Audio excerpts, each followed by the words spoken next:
Check. Check. Yeah, no, this is coming in stereo, so yeah,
Welcome back for day 2. Is everybody having a good time? Enjoy yourselves at the evening festivities from SiteGround last night.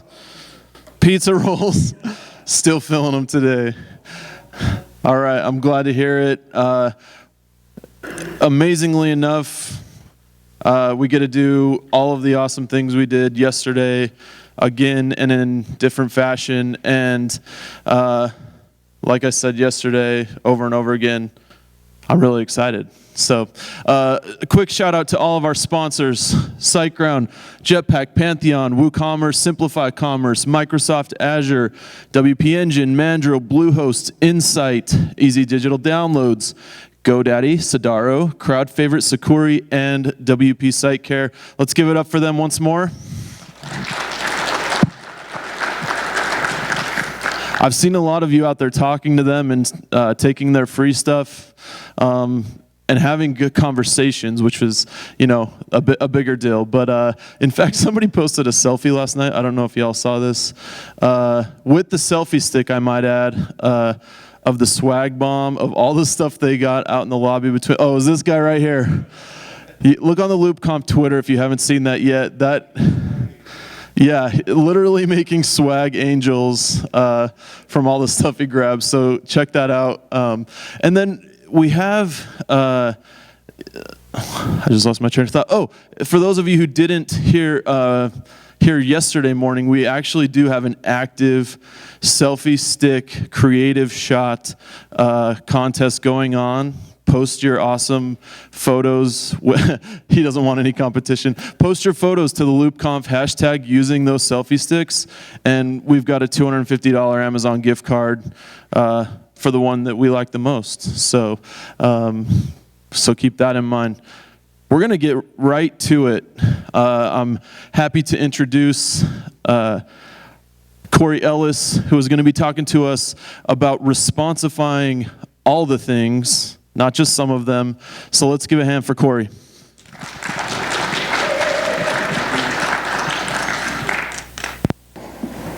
All right. So I have to take a picture so my mom believes I have a real job since I, work at home. So everyone smile. Beautiful. All right. So like Ryan said, my name is Corey Ellis. I'm going to be talking to you about responsive design, but I'm going to take a little bit of a different stance on it this morning. So a little bit about me. I'm a senior front-end engineer at 10up. I think this is what most of my engineers think I do all day, is sort of just vomit color on the screen. That's what front-end people do, but I'm going to talk to you more about what we actually do.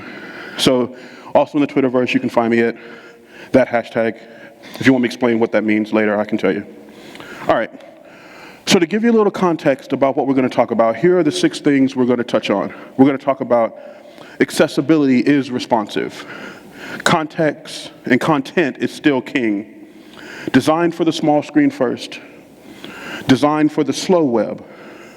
We're going to talk to you a little bit about how to do some best JavaScript practices for responsive design, and also give you some tools at the end that'll help you in your responsive design practices.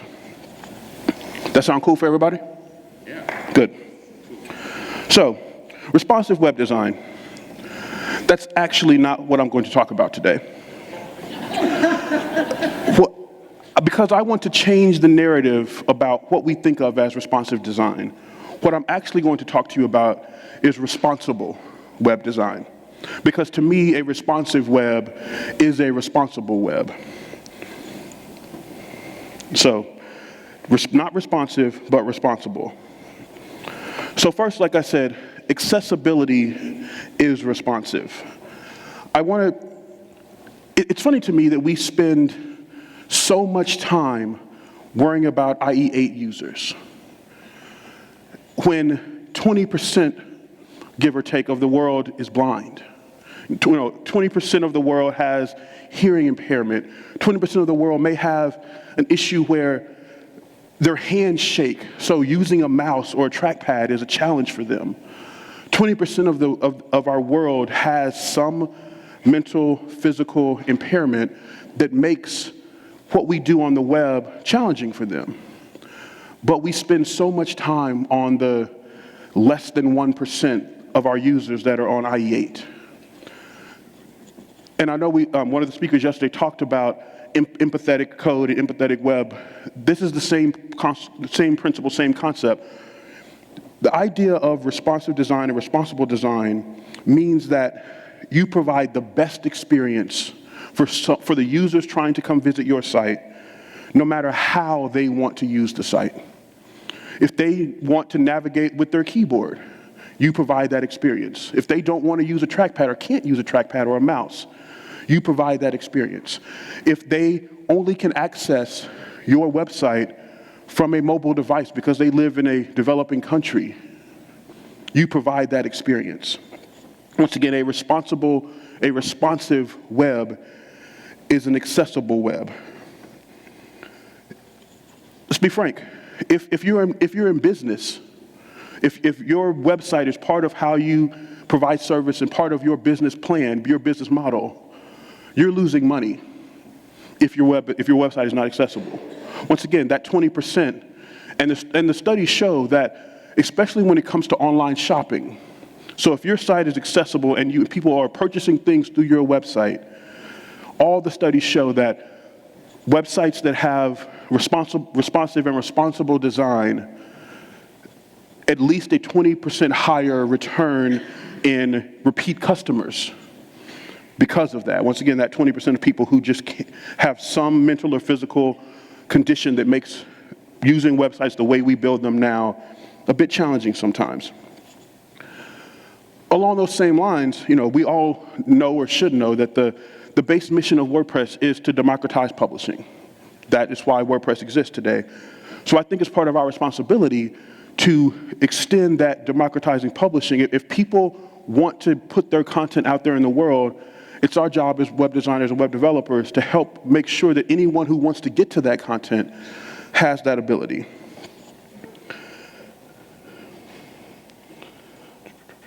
Lost myself. All right.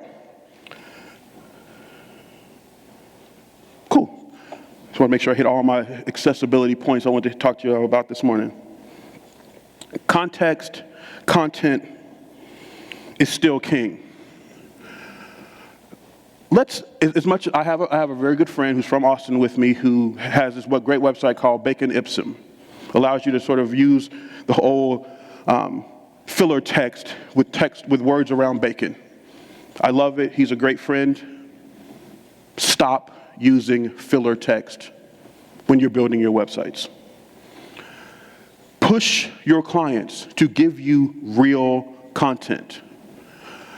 We have to stop thinking of content as filler, as just the post editor box that someone's going to just add information to, and all the rest of this stuff that we build around it is really what's important. Our content has to be why we build and what we build around. Most importantly, because we're talking about the slow web, we're talking about small screens, we're talking about slow internet, bad connections. Text loads fast. Text is the first thing they're going to see. Text is what will provide them content and context about this site that they're visiting. Text has to be our number one priority. Design moves around our text. We talk about responsive design. At its base, the web is responsive. Text moves. If we take a step back and remember that and make the text the important thing, the content of the site the important thing, and we design around that, once again, that makes a more responsible and more responsive web. Push your clients to make content decisions. Don't allow them to just, we'll fill that in later. We don't know what that's going to be yet. I'll give a perfect example. I was working on a site, and it was a multilingual website.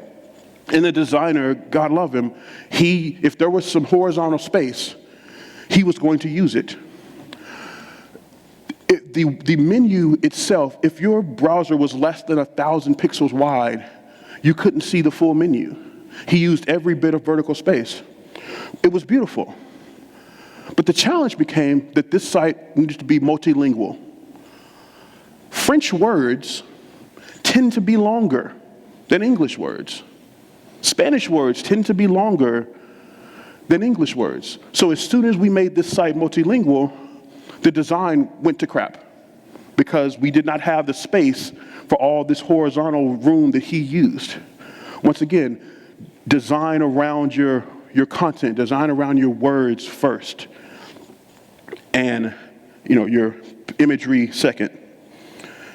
Along those same lines, our sort of default when it comes to making small screen changes and large screen changes is, well, we just hide stuff. We'll just take it off on the small screen. I want to challenge that, because if we can just take it off, was it really that important to begin with? If the content doesn't matter for a small screen, does it matter at all? I had another client, so we have this carousel on their site, and at different sizes of screen, it shows different numbers of items. So once you're on a really small screen, it only shows 2 and 3 and 4 as the screen gets larger. And they asked me, well, on a small screen, can we make these 2 slides first? And on a large screen, can we make these 2 slides first? And so my answer was, yes, I can. But why? Why is this more important on a large screen than on a small screen? If these 2 things are the most important on the small screen, shouldn't they also be the most important on a large screen? And once again, content has to be the driver of what we're focusing our design decisions around. Said, design for the small screen first. I know it's hard. I know this is how we feel as designers when someone makes us think about the small screen, because it's not fun. We don't have a whole lot of real estate. We don't have the ability to just vomit on the page and just figure out where it goes later.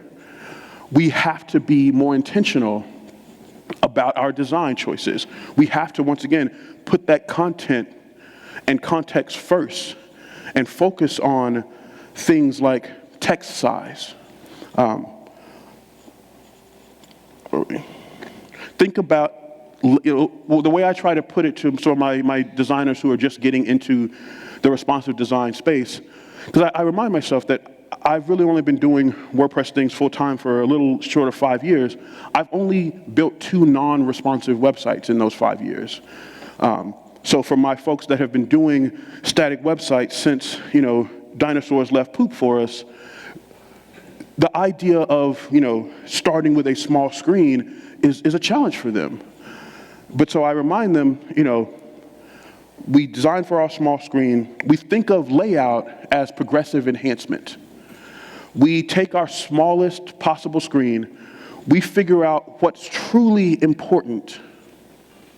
We make sure that that content that is truly important is on the screen, it loads fast, and then as we find more space, we enhance our layout. We don't typically try to put a lot of slides and sliders on the small screen. We focus on text. We talk about background images, not foreground images. As we get more screen real estate, then we grow this layout. Then we move into columns. Then we really hone in on background imagery and adding depth with foreground imagery. But always, we design for the difficult to design for, the small screen first. And when we're talking about designing for the small screen, we always, when we're writing our CSS, writing our Sass, less, stylus, whatever your flavor du jour is, we always go up with our breakpoints. Now, there are some times when we do need to do some max width breakpoints, but in general, the best practice we've adopted here at 10up, and even in my life before 10up, is small screen first. There are several reasons for that. Once again, we're talking about designing for it. The other reason is that we focus on our less capable browsers first. In general, a smaller screen, chances are someone may be, in a remote part of the world, slow internet. The only way they have to access the web may be a smartphone. The main reason we start mobile first or small screen first is that when we're writing our CSS is additive. We have less selectors. We add less CSS because we're starting with the place where text and content matters the most. And as our screen gets larger, as we work on this layout as progressive enhancement, then we add in the fun stuff. But for the small screen, that means that there's going to be less and less CSS that the browser for the small screen has to deal with. So we make our selectors, we make our CSS additive. It's also easier for anyone who has to come pick up your work after the fact. I know we have this belief in our worlds that, oh my God, my work is so beautiful, no one will ever need to touch this again, it's done, tie a bow on it, That's not reality. Every project we work on, at some point, someone is most likely going to have to pick that work up and make adjustments. If our media queries, once again, there are some exceptions, but if our media queries, for the most part, all point in one direction, it makes it so much easier for that next person to come pick up our work. And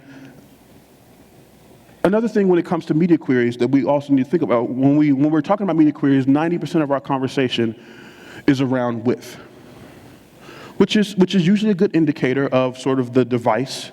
But we also have to remember there are many other things we can do with media queries. Media queries give us the ability to do things by color. You can literally say, you can determine with a media query if the screen is only black and white. You can do @media color and say, okay, the screen has no color.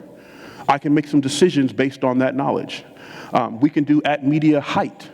We can know that, especially when we're talking about changing text sizes, the height of the screen usually is an even better indicator of how big your text should be than the width of the screen.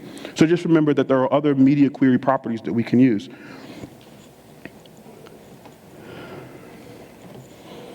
Designing for the slow web.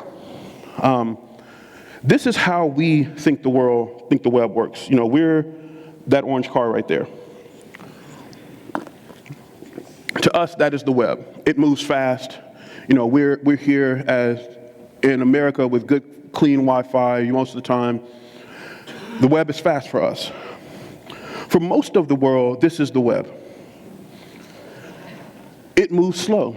Once again, I have a graph for you that talks about just the mobile device usage, and more importantly, the fact that there are just so many people in this world that the only access they have to the internet is on a less than 3G connection somewhere in the world. So like I said, this statistic shows mobile-only internet users by selected countries, and you probably can't read it very well, but you can see the blue is North America, the dark gray is Western Europe, and the light gray is Middle East and Africa. And what this graph is showing that obviously it's trending up, but if you see, the one I want to really talk about is the one on the end down there, Middle East and Africa. Almost 80% of the people that live there, the way they access the internet is mobile. That's their only choice. It's not like they just choose to get on their phone. They have to get on their phone if they want to access the internet and the web that we're building today. JavaScript. I love JavaScript, but I feel like this is what JavaScript does to us. If you can't dazzle them with brilliance, baffle them with bull. That's what JavaScript tends to try to make us do, and I love JavaScript. But I want to talk to you really quickly about a couple of tools. I skipped ahead. I am so sorry. Let's go back to this slow web idea. As designers and developers, we're under constant pressure to give more, to add more features, to make this go faster, to give our users more.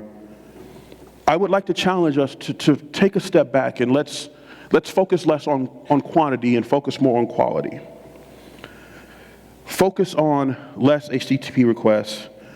One of my favorite things I try to challenge some of the designers I work with, even when I get designs from clients, is that we love our social share buttons.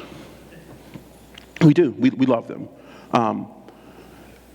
I encourage folks, especially when we know, and I know we can't talk to clients this way, but we know when your content's not going to be really shared that much. We know. We can't really say that to the client. You know, they're excited. This is their life. This is their project. And so you can't really say, hey, your content's not really going to be shared that much. What you can say, you can talk to them about performance. You can talk to them about speed. And what you can say is, maybe instead of these social share buttons, and the reason I point out the social share buttons, there was a study that I read a couple nights ago. To load the Facebook, Twitter, and Google social media buttons took a total of 19 HTTP requests and 246 KB in bandwidth. If you're on a small screen in Africa, that's all you have. You know, just loading the social buttons, and that's all your phone might be able to do for the day. So what I encourage them to do instead, we can place links to your social media properties. People will, if they truly, want to share your content, they can copy the URL. They have the link right here on all the content. They can click here. They can go to that social media outlet. They can share the content that way. We link to it, but we remove the social share ability in the buttons because of the time and effort that it takes for the browser to render and use those things. The slow web is really about getting out of our users' way. We forget sometimes when we're wrapped up in this beautiful work we're doing that, this is our lifeblood, this is our passion. But our end user, the person is going to come to that site, we don't know where they're coming from. They've come here for a reason. We can do studies, we can try to do whatever we can to figure out that reason. But a lot of times we put obstacles in their way. And I know, I want to point out ads. We need ads to make money for a lot of our sites. But, ads that flash, ads that sort of show up out of nowhere, ads that autoplay, ads that make noise. That's not why someone came to the website. They came here for your content. So our job as designers and developers is to get out of their way, to let them experience the web, let them experience the content they came for. We have to stop and think about sometimes. And I had a really good quote, so I have to actually read this for you. Respect your user. Never be a distraction to your user's already busy day. Never be pushy. Ask yourself, is this interaction or this touch point truly going to make my user's day better? If not, why use it? So now we're going to talk about JavaScript. I want to give you a couple of tools that can be really helpful for designing for the slow web, designing for small screens, designing for this new responsible web we're going to talk about. The first one is talking about responsive images. Of all things that make sites slow, it's a battle between poorly, once we're talking about the front end, once we're talking about what people actually see, the two things that sort of battle when it comes to speed are images and JavaScript. Text loads fast, CSS loads relatively fast. Images and JavaScript are usually our bottlenecks when it comes to our speed. And I have to say, a lot of the stuff I'm talking about, at the end of the day, is about speed. Because to me, a responsible web is a fast web. No one in the history of ever has come to a website and says, this is so important that I'm willing to wait 15, 20 seconds for this site to load. No one will wait 15, 20 seconds. No content is that important for someone to have to wait that long. So we're talking about faster web, responsive web. The two things I want to talk to you about, specifically when it comes to JavaScript, are responsive images. There are lots of solutions out there for responsive images. The one that I have sort of made peace with and found as my foundation is the picture element, and picture fill, polyfill, for once the picture element is actually working in all browsers. But for now, there is a picture fill JavaScript library And the idea of picture fill, I like it because it allows us to use those media queries, to use height and width, to use color. It works. The media queries and the picture fill element work very similar as the ones in CSS to say, okay, for a small screen, we're just going to start with this super small, maybe even possibly pixelated image as the browser loads. Once again, our focus is on content. This imagery is secondary. Once the browser is more capable, once the network is faster, then we add imagery, we build larger images, and we move on. The other one I want to talk to you about is the combination of require.js and has.js. Require.js allows you to say, based on some condition, load this JavaScript. Has.js allows you to set those conditions. So for example, you can use has.js to determine, is something a touchscreen? Does a browser have the capability of using, some CSS animations, for example? If it doesn't, don't load this JavaScript because the browser can't use it anyway. The last thing, I will just give you some links to a couple of tools as we build this responsive, responsible web. Browser Stack is a great tool if you don't have access to lots of different browsers to test your work. Responsinator, I just want to show you real quick. Really cool tool for basically taking lots of devices and just sort of loading up a site and seeing how it works. So shout out to Rob, a great job with the LoopConf site. Ish, I love Ish, mostly because of disco mode. Stop designing for devices, even though I just showed you how to. Stop. Design for where your content breaks. Disco mode allows you to just basically pick random sizes and show you where your content is breaking. Slowy app, a way to to find out just how fast the web is. You can basically slow down your connection and see how your sites perform. 2 great tools for checking accessibility of your website. This is me pulling into the end of my presentation. 4 seconds. Thank you very much.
I'll ask Corey.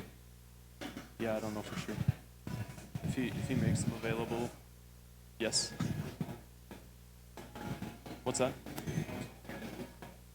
Yeah, if there's, we're actually going to do an archive of all the videos. If there are slides available, like they made them available, we'll add that as well in a full archive. Cool. That's what I figured. Okay, so real quick, we're going to have some words from George. He's from Jetpack. They are doing some really awesome things. They're one of our platinum sponsors, and so here's some time for George.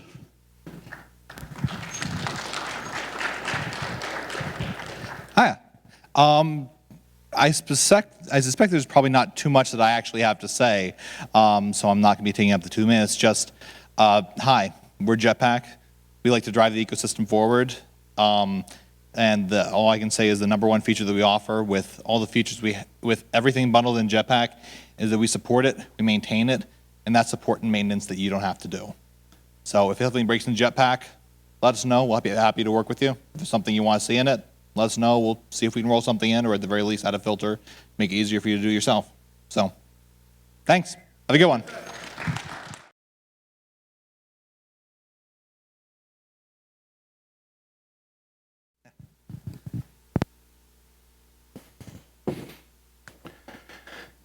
So my slides are already online if you need them, but I'll show you that link at the end of my presentation. If you know me, you know that I'm going to start with a story, because that's what I do. And even though this is a super technical conference and you're all 10 times smarter than me, I can still tell you a story. I can do that much. So let's start. This is a real life story, right? This is true, and I would love to protect all the innocent, but there are no innocent people in this story. If you take a look at the way it's supposed to work, this is probably the way most projects work in your organization, right? You receive requirements, you design a solution, you build the solution, you test the solution, and you show it to the client. And the client says, this is great. And maybe there's a couple things they don't like yet, or they're not ready to launch yet. And so you release that which they say yes to. What they don't like, you put in the no column, and you go through another round of this ad infinitum. The story I want to tell you about, the project that we worked on, has nothing to do with this, right? It's when you receive requirements, design a solution, build a solution, test and show the client, and the client says at that point, wait, let's add this other stuff onto it. Now, the first inclination in all the best practices and everything we know is that we tell the client, we manage expectations, we tell the client no. Totally makes sense. I say no a lot. Like if you go Google people who say no a lot, right? I'm right up there at the top. So I have no problem saying no. Except then the client says, well, this is a $700,000 project. Do you know who we are? In which case you say, yes, we know who you are. Okay, we're on it. Because certain size organizations and certain kinds of projects, the client tells you, this is what needs to happen, and you just say, okay. And so that's what happened. And the project timeline tells the entire story. The hope line, right, says, okay, there was discovery, then there's a short statement of work, and then we go to do the development, and then mid-September we launch. It's a beautiful narrative.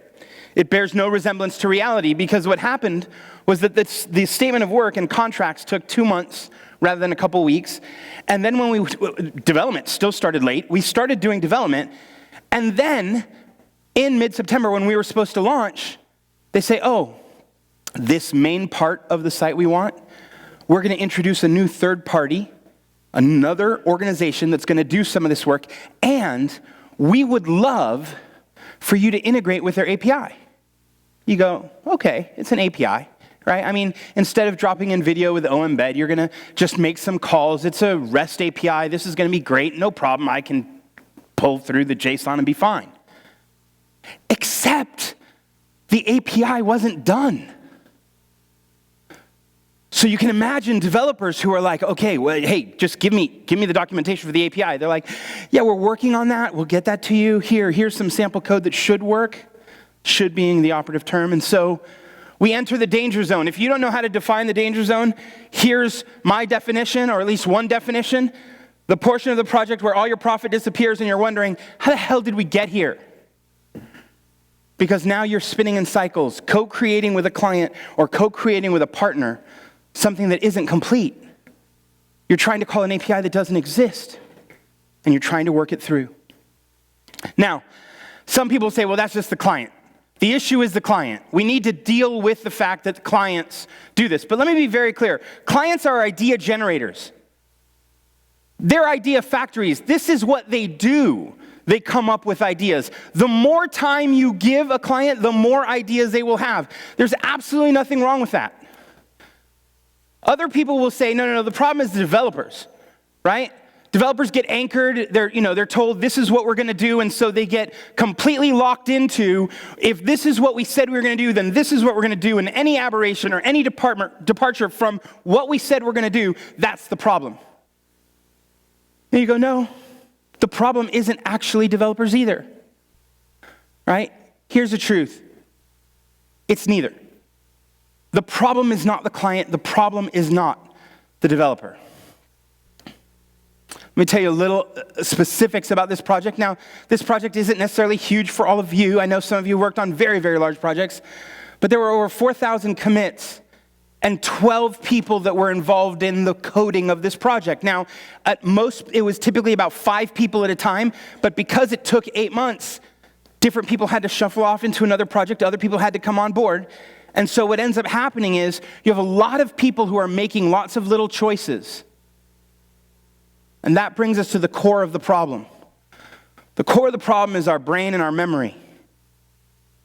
I don't know how your organization works, but I polled our team, and at Crowd Favorite, we have 0% people who can remember with perfect recall every decision they and any other person on their team has ever made, and what those dependencies may relate to as you start making changes late in a project. I won't ask for a show of hands, but my guess is that every one of you, after you have finished 50, 60, 70% of a project, have had a customer at minimum show up and say, can we make this change? And most of us don't have staff that can go back and say, well, you know what? If you're making this change, then here are the 14 things that it's going to impact on all the existing code base. Most of us can't do that. We just go, oh, I can remember 1 or 2 places where it's obvious, and we'll go work through those. And we leave other parts that are like, oops, I forgot about that. When we talk about impact analysis, what I'm talking about is the ability to determine when a client makes a new request or a change of scope, the introduction of new code into a project that's existing, what effort do you have to take to figure out the impact of that change on all the preceding code? Now, I don't know how your decision tree looks when you make choices for code, but in our organization, it looks something like this. Somebody has an idea, someone makes a choice, that choice automatically creates another choice. From that choice, there's a dependent choice, like, well, obviously, if we're gonna use this technology, then we need to do it this way, or we're gonna use this library or this framework. And so we make additional choices, and then we write some code. And when we write the code, we go, okay, let's test this out. Oh, it looks like it's not very performant, and so we write another version of the code. And maybe they go look somewhere else, and they see someone else's code. They look at another article or snippets and they go, oh, that just looks really good. Let's see if we can pull it into here. And so then that external code comes in and makes a change. Then you start talking with some people. Maybe someone else comes over to talk to you about something. And ultimately that leads to an insight, which leads you to make a different choice, which causes you to run through the whole thing again. And I'm going to make a guess here. Most of the time, you don't write down every one of the steps of that journey. Just happy the code works. Like, yeah, there it is. It's working, we're good, no issues. And you forget that you went through this entire process to figure something out. Now, I want to be clear. The issue here is not change orders. This is not a financial dynamic. We're not talking about the fact that at the end of the day, if a customer shows up and says, I want these changes, you go, well, the way to deal with that is just charge them money, right? Either you'll make more money or they'll say, well, I don't want it that much, and they'll back up. most of the time when this happens, we start thinking about it as a financial issue. It's not a financial issue. It's a risk mitigation issue. Because at the end of the day, we did charge, right? We charged in that zone. We charged all sorts of money for change orders. But that is only for the changes. You can only charge a client for new work you're creating, new stuff you're developing, effort that you're going into. It turns out you can't charge them for mistakes in your old code that just broke at your own hand, right? Another way to define the danger zone is because you're like, look, here's a whole bit of code we had to go back and rewrite because we made new choices. Those new choices introduced new code. That new code broke the choices in the old code that we'd written. And that impact analysis, that ability to determine what is this going to have consequence on, right, is very difficult to mitigate when you're trying to put in a change order. Because what are you going to put on the line item? Fix all our old mistakes? Right? It's not going to play out. I realize at this point I've talked so long without quoting Plato that it seems like it's the appropriate time to do so. But Plato says, everything which is done orderly, with measure, and according to rules, generates something good. And you go, okay, that's the way we want to work. But the truth is most of us aren't very orderly, right? And there's not tons of order in the process of last minute changes when a client shows up and says, hey, I'd like to introduce this, or I want you to integrate with this, or I want you to partner with this, or here's some code that our internal guys have written we'd like to roll in. So I'd like to tell you another story, a story about how I came upon this notion of automated, structured, orderly impact analysis through automation and tools, right? I got called in after about 2 years of developers working on software for the Pacific Stock Exchange. The Pacific Stock Exchange no longer exists, but it was a options board in San Francisco.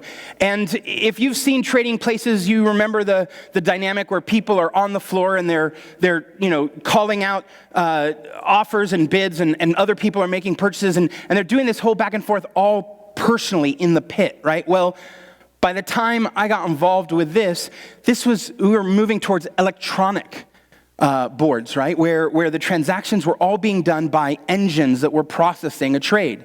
And so what would happen is if you were, and this was a particular options board, so if you were someone wanted to sell Microsoft May 50s, meaning this is the option in May that it's going to be at 50, and so you want to sell that, right?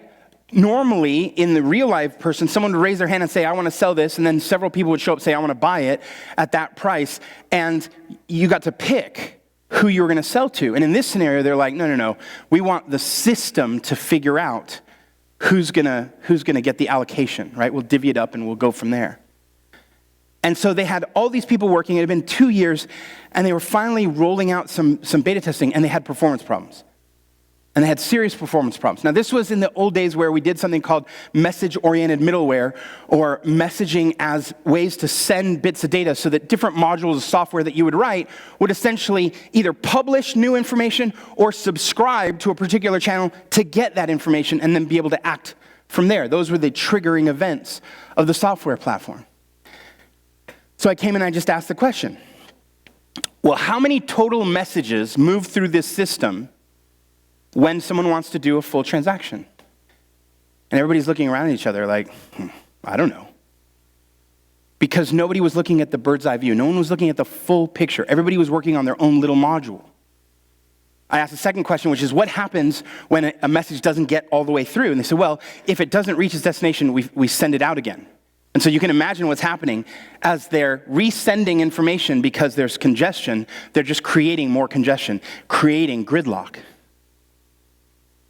I was not smart enough to solve this problem, but I'll just make a plug for this is why you should hire old people, right, in your organization, because old people have tons of knowledge and experience through errors and issues and stuff like that. So I just went to the oldest guy I knew who did this kind of stuff and said, hey, how do you solve this? He goes, well, we use Rational Test Suite, which is has a rational robot, and we can automate these tests so we can run all the way through. And I can tell you, before the developers can, I can tell you the total number of messages that are going to go back and forth in a transaction. I'm like, do it. And we solved it. And on that day, I thought, wow, this is automated so that, like, how are you doing this? And we started digging into it. Impact analysis, the main case I want to make for this morning. Impact analysis is easier and faster with a tool or a library or a package called Codeception. And I don't know if you've played with Codeception, right? But I want to talk to you for just a second about acceptance tests. When I said, here's how you make all those decisions, and a lot of people don't know how to make those decisions and they don't remember to write them all down, right? The reality is that most of us do, when we think about testing, we think about unit testing, right? We think about testing our own code. And as a developer perspective, you're thinking, I wrote this code to do something, let me write a test to check it out. Yes, it works, good.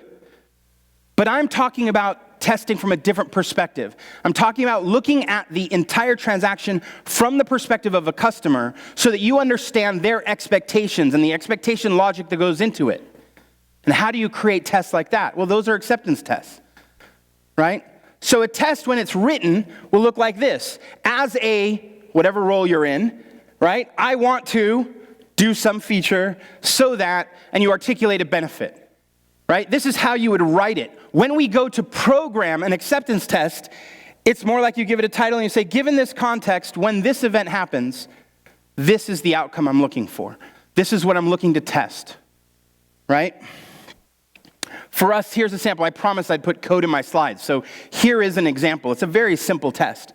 Right? As a subscriber, I want to edit my profile. I'm on this page and I can see this information. And if you were to type, if you were going to the command line and put in codecep.var, generate scenarios, what would happen is it can translate that into actual English, right? Which is really helpful for customers, right? Because the customer can actually see, I want to edit my profile, I'm on the page members/edit profile, and I can see personal information. So you can actually run a command that outputs all the scenarios, and you can put it in front of customers and say, this is what we're trying to accomplish, right? Are we on together on this? And they'll go, yeah, that's exactly what we want. Great. And Codeception ends up having a whole bunch of commands. You don't have to just use those.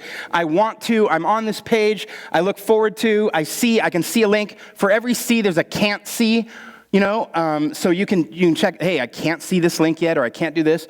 I don't see this element. Click, fill field, select option. You have a whole bunch of stuff there that you can use. Now, ultimately, getting started is really, really easy. You go to the command line and you type in a wget command that will pull this library into your project. You pull it into the root. And then you type codecep.var bootstrap. And what that does is it actually sets it up in your project. It'll create the acceptance tests and test subfolders in the project. And then you can go type in the generate sep acceptance welcome, which will actually create welcomesep.php. And that's the one you can open up, right? In test acceptance welcome sep PHP, you can open it up and put in your first test. You go in and put your application URL or the root URL of your project into the YML file, and from there you hit run. And it will automatically run through, run the tests, and will actually tell you exactly how you're doing. It'll show you, well, these 3 things passed, this hasn't passed, etc. For our really big project, we created 395 of these tests. We didn't create them at the beginning. I wish we had. We created them in that mid-September point when things started falling apart, where we had to start introducing things, and we didn't know what was breaking. We didn't know if it was the call to the API. We didn't know if it was a decision we had made earlier. We didn't know what was going on. So we started writing these tests so that at any point when we were making changes or making decisions, we could run back through. Now, did we need 395? Probably not. We're still learning how to choose the right ones. But we did automate the process, right? What happened for us was whenever anyone did a push into Git or in our private repo in GitHub, right, the repo would check, and we were using a tool called Scrutinizer, which is a continuous integration platform, and Scrutinizer will check to see if this is a repo it's listening for, and when it checks to see that it's listening and says yes, then it says, okay, great, I know how to pay attention to this, and then it goes and looks in GitHub, in the repo for the tests subfolder, and it goes and grabs all those tests, and it runs them. It runs all those tests and determines whether or not any single one of them has failed. And if any of them has failed, it stops, right? It just gives you the notification. But if they all pass, Then it passes the trigger back to scrutinizer to say, hey, call Capistrano now. We can actually do a deployment. We can move this code forward to a production environment because we've passed all the acceptance tests. At the end of the day, right, speed is not the issue. I mean, speed is an important dynamic in what I'm talking about, but I'm not talking about speed in terms of this will help you write code faster. I'm not saying this will help you even create automation tests or acceptance tests any faster, or that you'll learn which tests are the right tests. What I am saying is the whole point of this is for you to find out as soon as possible when a new introduction, when new change is happening, and it's going to cause something you've done before to break. Because the worst thing you can have is that experience with a customer where they say, well, I was going through it, and this stuff that used to work is no longer working. Any of you been there, right? The client is the one that tells you. You don't want the client to tell you. You want to be the one that catches it first, and you want to be the one that makes a change. At the end of the day, right, Winston Churchill said it best. It's not about strength or intelligence, right? It's about continuous effort, a continuous goal of getting better and smarter and faster at what we do. So I'll end with one last story. You may have read about this, you may have seen it, but it relates to another trading group called Knight Capital. And in August of 2012, Knight Capital decided that they were going to roll out a new execution engine for their trading, right? Now, in the same way, the stuff that I'd worked on the options board of the Pacific Stock Exchange, they were doing something where they were creating a new algorithm, an engine that would take the large parent orders, the big orders, like those Microsoft May 50s. Let's say you wanted to sell 10,000 of them. Well, you're going to sell them in chunks. And the Knight Group was well known because they were running about 10% of all the transactions out there, right? On the New York Stock Exchange, 10% of the transactions were running through them. $3.5 billion transactions a day. $21 billion running through their hands. And they were a market maker. A market maker is someone who essentially commits to buying, and they put liquidity into the markets because they buy and they sell. They play the middleman going back and forth. They create the market, but everything they buy, they have to ultimately sell because they don't want to hold any of it, right? They're just the guys doing the transactions. And so in August, on August 1st of 2012, they deployed some code. The code went, over the course of several days, it had gone to, or was supposed to go to, 8 different servers. It only ended up going to 7.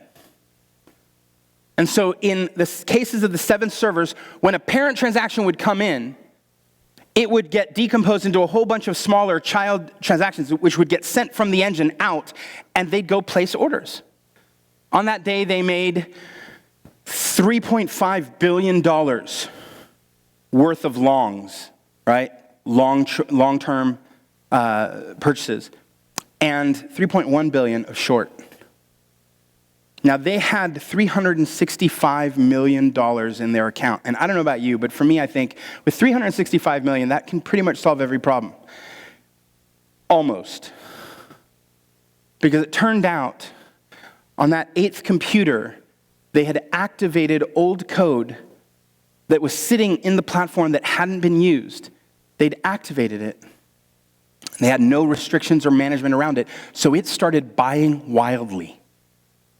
Transaction volumes went up. Everybody started going, what's going on? Most people thought, well, this should stop right away because automated systems have a trigger to pull it off. But this code didn't have any control over it, and so it just kept going, and so it just kept buying. And so in the end of the day, let's count it off.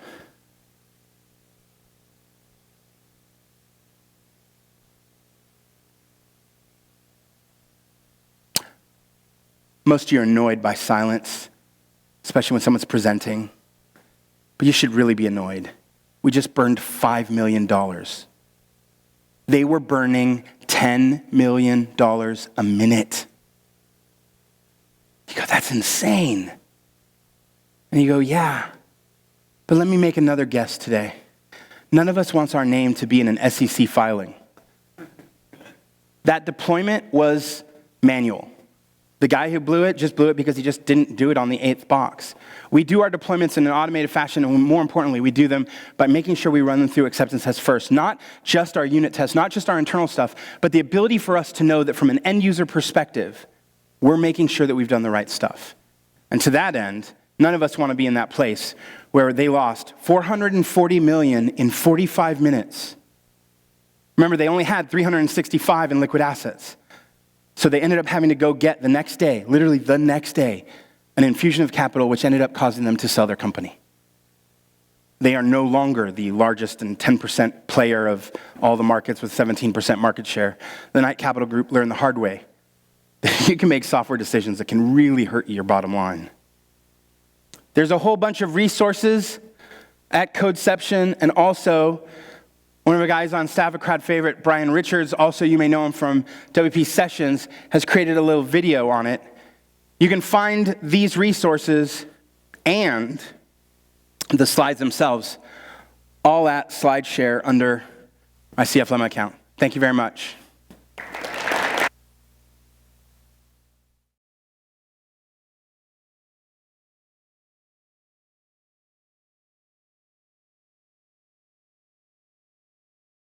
That was excellent.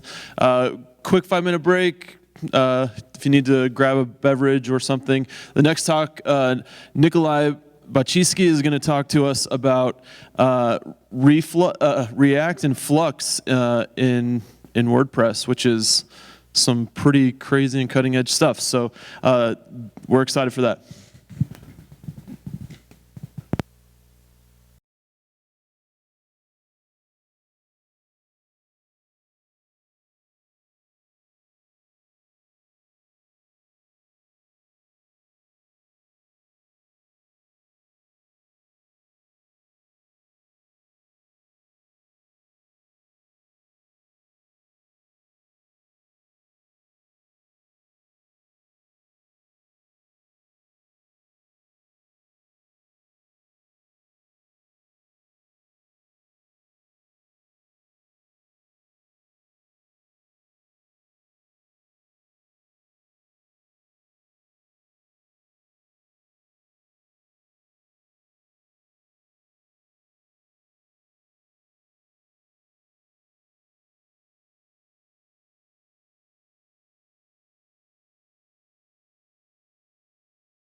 I mentioned previously about React JS and Flux in WordPress. Time's yours. Good morning. So my name is Nikolai. I work for Automatic. You can find my website at extrapolate.me, and I'm Nikolai beyond Twitter. Recently, there is a lot of chatter about the WordPress REST API. Even Ryan spoke about it yesterday. And most of the time, we use the REST API to power single-page in-browser applications. Before I talk more about how we build those,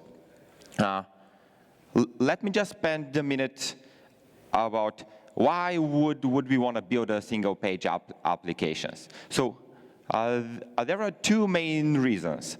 One of them is that they can be much faster because we don't need to refresh every time the user does something. And the second reason is that they can be a lot more engaging because we can keep a lot more state compared to a classic HTTP only based application. Before I continue, I would like to take a step back. And first, I want to acknowledge that Chris Lemma is a really tough act to follow. But I can agree with him about one thing. And this is that it is really important to think about change and how it affects us, and what is the impact of change in our lives and in our code. I don't know if Chris has impact analysis ready about this change, but we know one thing about change and people, and this is that change is hard, and very often people hate change. You can see this in every generation who says the next generation are illiterate degenerates, and you can see it in the millions of people who never ever like the Facebook changes. Another thing related is that it is incredibly hard for people to follow change in state. If you don't believe me, watch this. Can you follow it?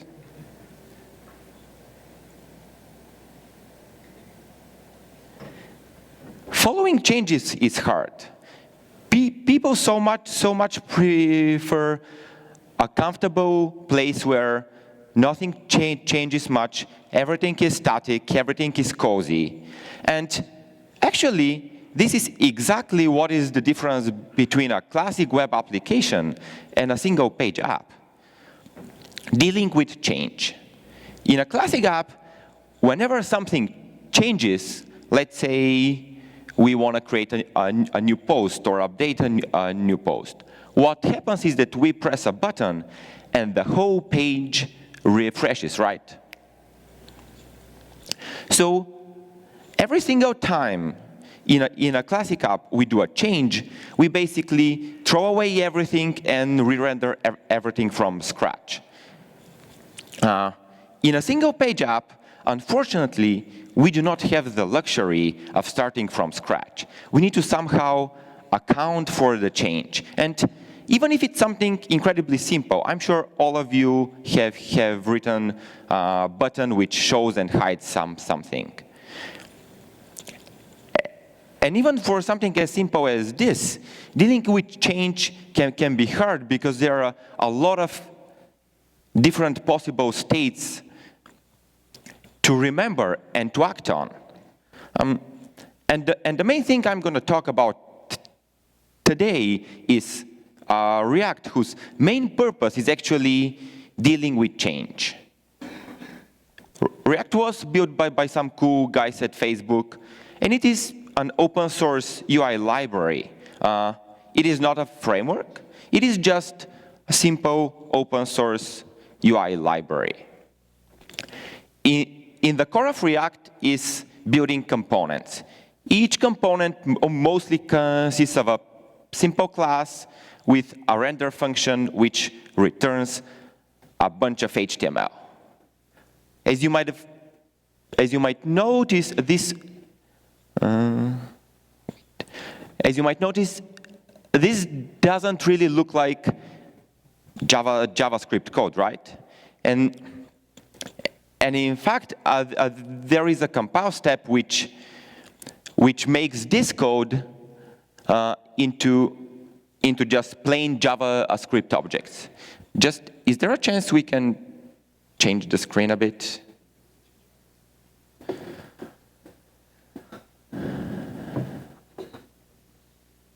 Or actually, let's see if this is working. No, it's the same.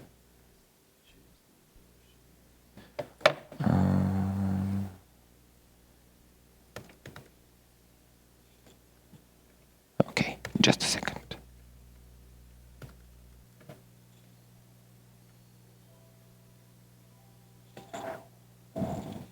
I don't think this works.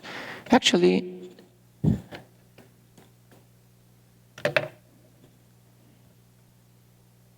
I think it would be much better if we just continue.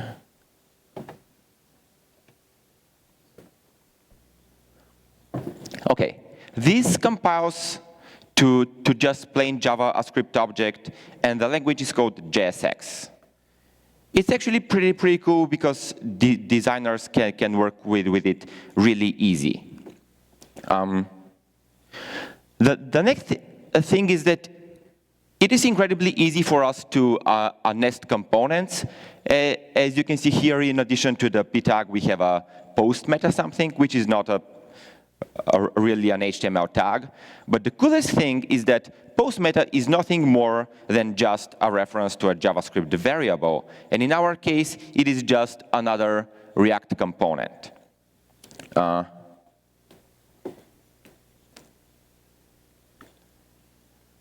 And see, when we nest components, all the properties we pass here, all the attributes, are actually accessible inside the child component as this.props.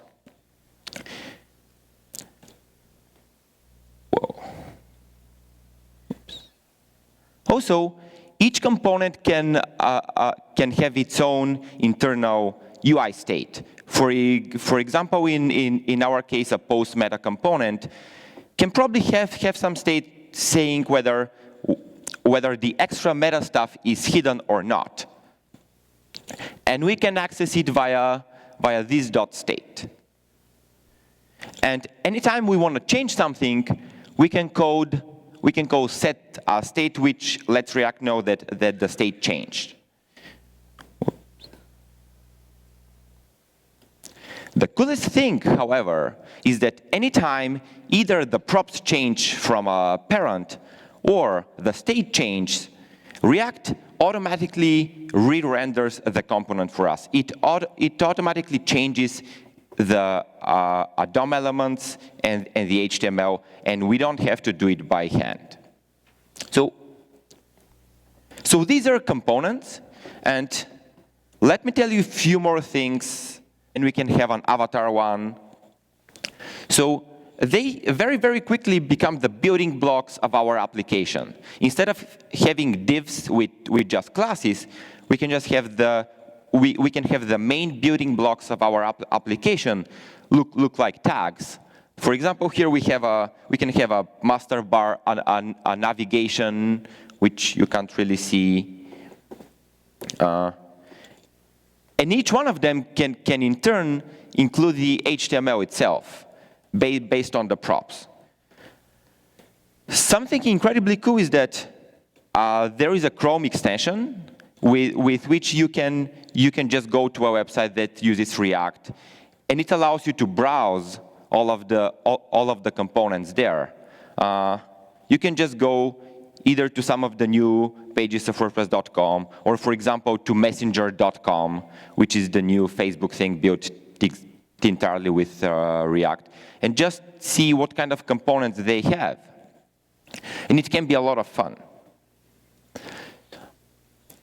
Components are also easily testable because they're small, confined things. And it makes it so much easier either to mock stuff or to test in isolation. Components are really good at preventing XSS because by default, they just escape stuff. And in the rare cases when you actually wanna use HTML, let's say you are rendering something coming from the, let's say, a WordPress post, there is a special prop called dangerously set inner HTML, which every single time reminds you that it's actually pretty dangerous to use it.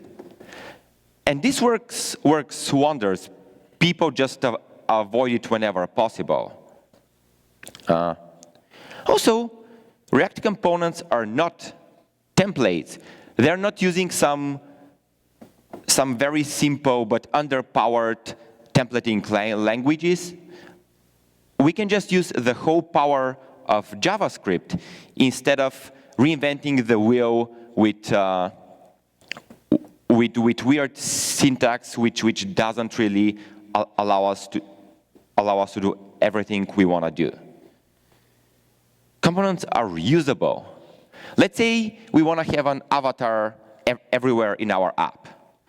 One thing we can do is that we can have just an avatar component, and the only thing it needs to know is an email, because gravatar URLs are based on emails.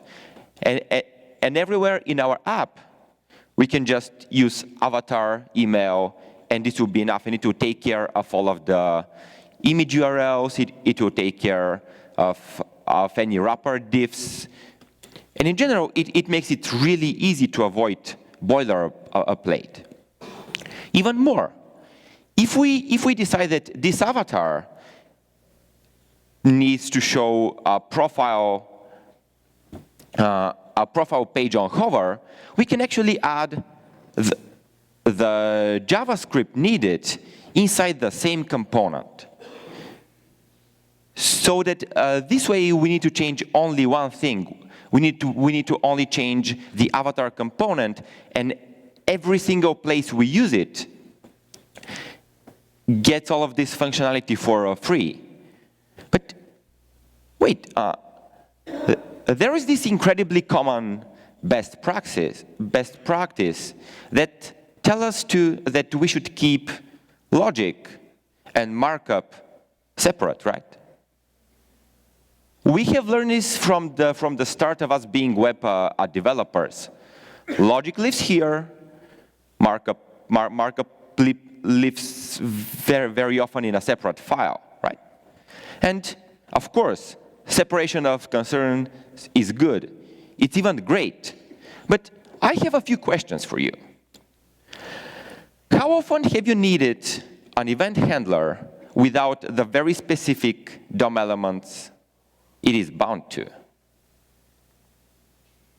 How often do you need the on-click without the button? Also, how often do you need just a DOM element, a plain DOM element without the JavaScript that makes it alive, especially in a more complex JavaScript application? So, HTML and display logic, of course I'm not speaking about business logic. So HTML and business logic are actually the same concern. They're not different concerns. So separating them in the front end, especially, is not separating concerns. It is separating technologies. Because JavaScript is a different technology from HTML. Doesn't immediately mean that they're different concerns. And thus, keeping us separate is artificial. And I'm sure all of you have had the situation that with every change in an HTML template, you had to change a corresponding JavaScript file. So, again, display logic, like event handlers and stuff, and the HTML, the markup, are the same concern, and they belong together. We talked a lot about components until now, why they're cool and how they work. But we didn't say much about the elephant in the room. And this is, how about this re-rendering thing? So every time we change the state or we change the props, everything re-renders. Isn't this slow? Well, in practice, it turns out it is really fast. Every re-render turns out to be fast, and the reason is that React uses something called a virtual DOM. Instead of using the browser DOM, it builds its own representation of the DOM. And on every update, React runs our render method. And this is why render shouldn't have any side effects, because it's run a lot, and should be fast. So based on the result of render, React builds this tree of DOM elements in its virtual DOM. After that, React diffs it with the previous tree, with the current state of the DOM. Then it has some semi-complex algorithms to compute the minimum set of DOM changes to move us from the previous state to the state we want. After it does that, it does a really smart batch execution of all of the updates. If you have read about performance optimization in the browser, the first one is do not make a lot of DOM updates, because a DOM can be slow if you don't know what you're doing with it. And React solves this for us. It makes sure it makes the smaller number of changes not as often as it's too much. So the virtual DOM is fast, but it has some unexpected advantages. For example, if we use a virtual DOM, we can do server-side rendering, and this is extremely cool.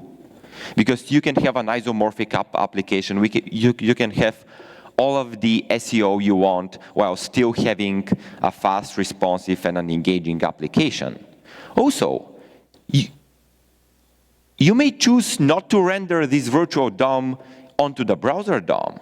You can say, oh, let me add a mustache attribute to my avatar element, and then something in there will just render it to a canvas. Or we can run all the rendering in a web worker and make it really parallel and fast. You saw the virtual DOM is cool, but I have one last, and probably the coolest, at least for me, property of React components. And it's that they're declarative. They're not procedural. Let me explain what I mean. Imagine that you want to make red velvet cupcakes. And then imagine that instead of following a recipe, you just do two things. First, you just pile up all the ingredients on a table. Then you show a picture of, this is my end result. This is the end result I want. And something in the middle, based on the ingredients, does some magic and gives you the cupcakes without you telling anybody what exactly to do. You just give them the ingredients, and you tell them this is the end result I want. Deal with it. Oops. Just a second. Okay. And actually, this is what React does. You give it some HTML.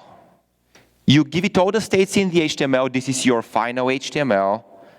Then you give it some props and state and say, okay, my props and my state are my ingredients. This is the HTML I want based on them. Deal with it. And React does. It's really like magic. And it changes a lot the way we think about our apps. Because every time you look at a component, you see the absolute final version of this HTML. See, you can see what will happen If the extra meta is hidden, it will be no. And you see what will happen if the extra state is not hidden. You see a paragraph.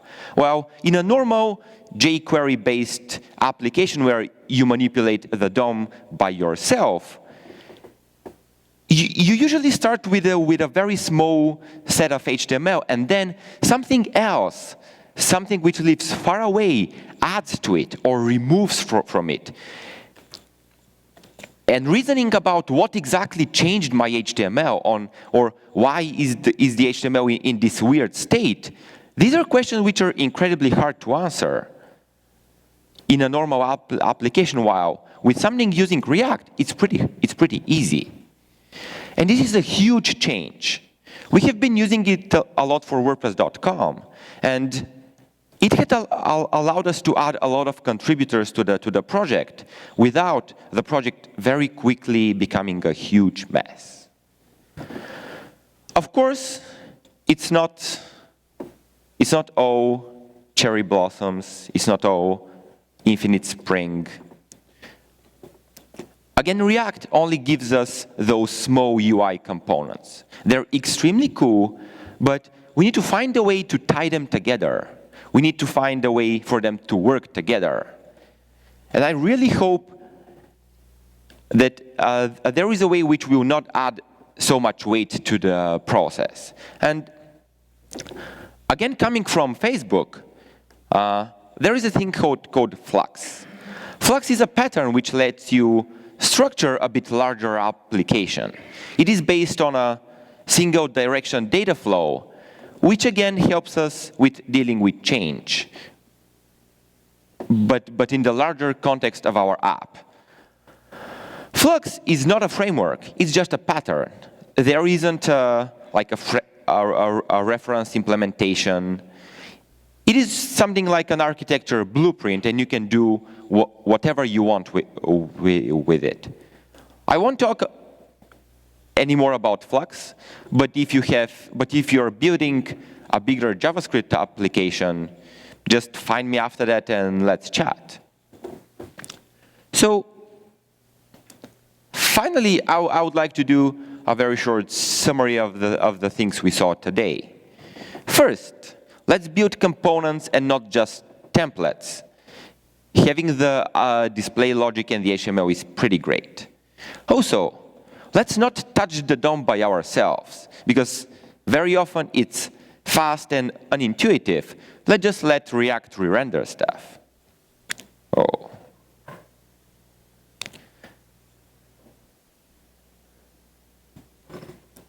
The virtual DOM is pretty great, and it is both fast and it allows us to do a lot of fun things with it. This was everything from me. If you have any questions, you can either find me. After that, I'll be around all day, or Twitter is always a friend. Thank you.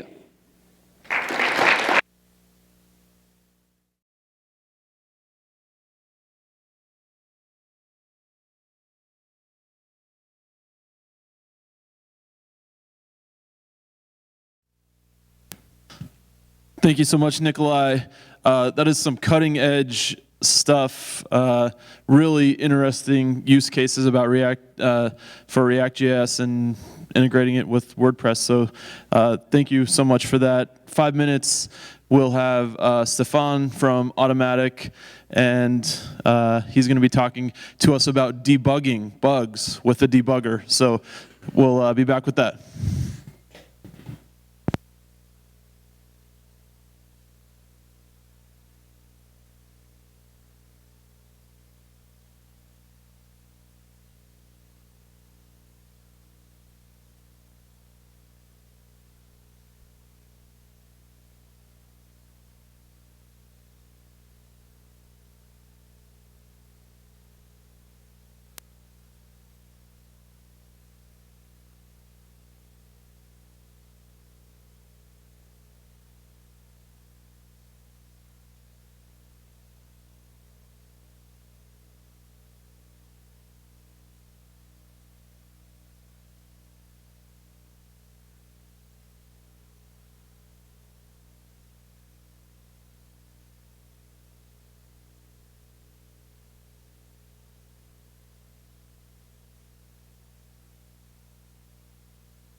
Music down.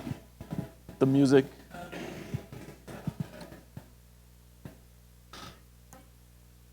Okay, I'm happy to introduce our next presenter, Stefan Boiva of the WordPress.com VIP team. Going to talk to us about debugging, which is exciting. So thank you, Stefan. Thank you.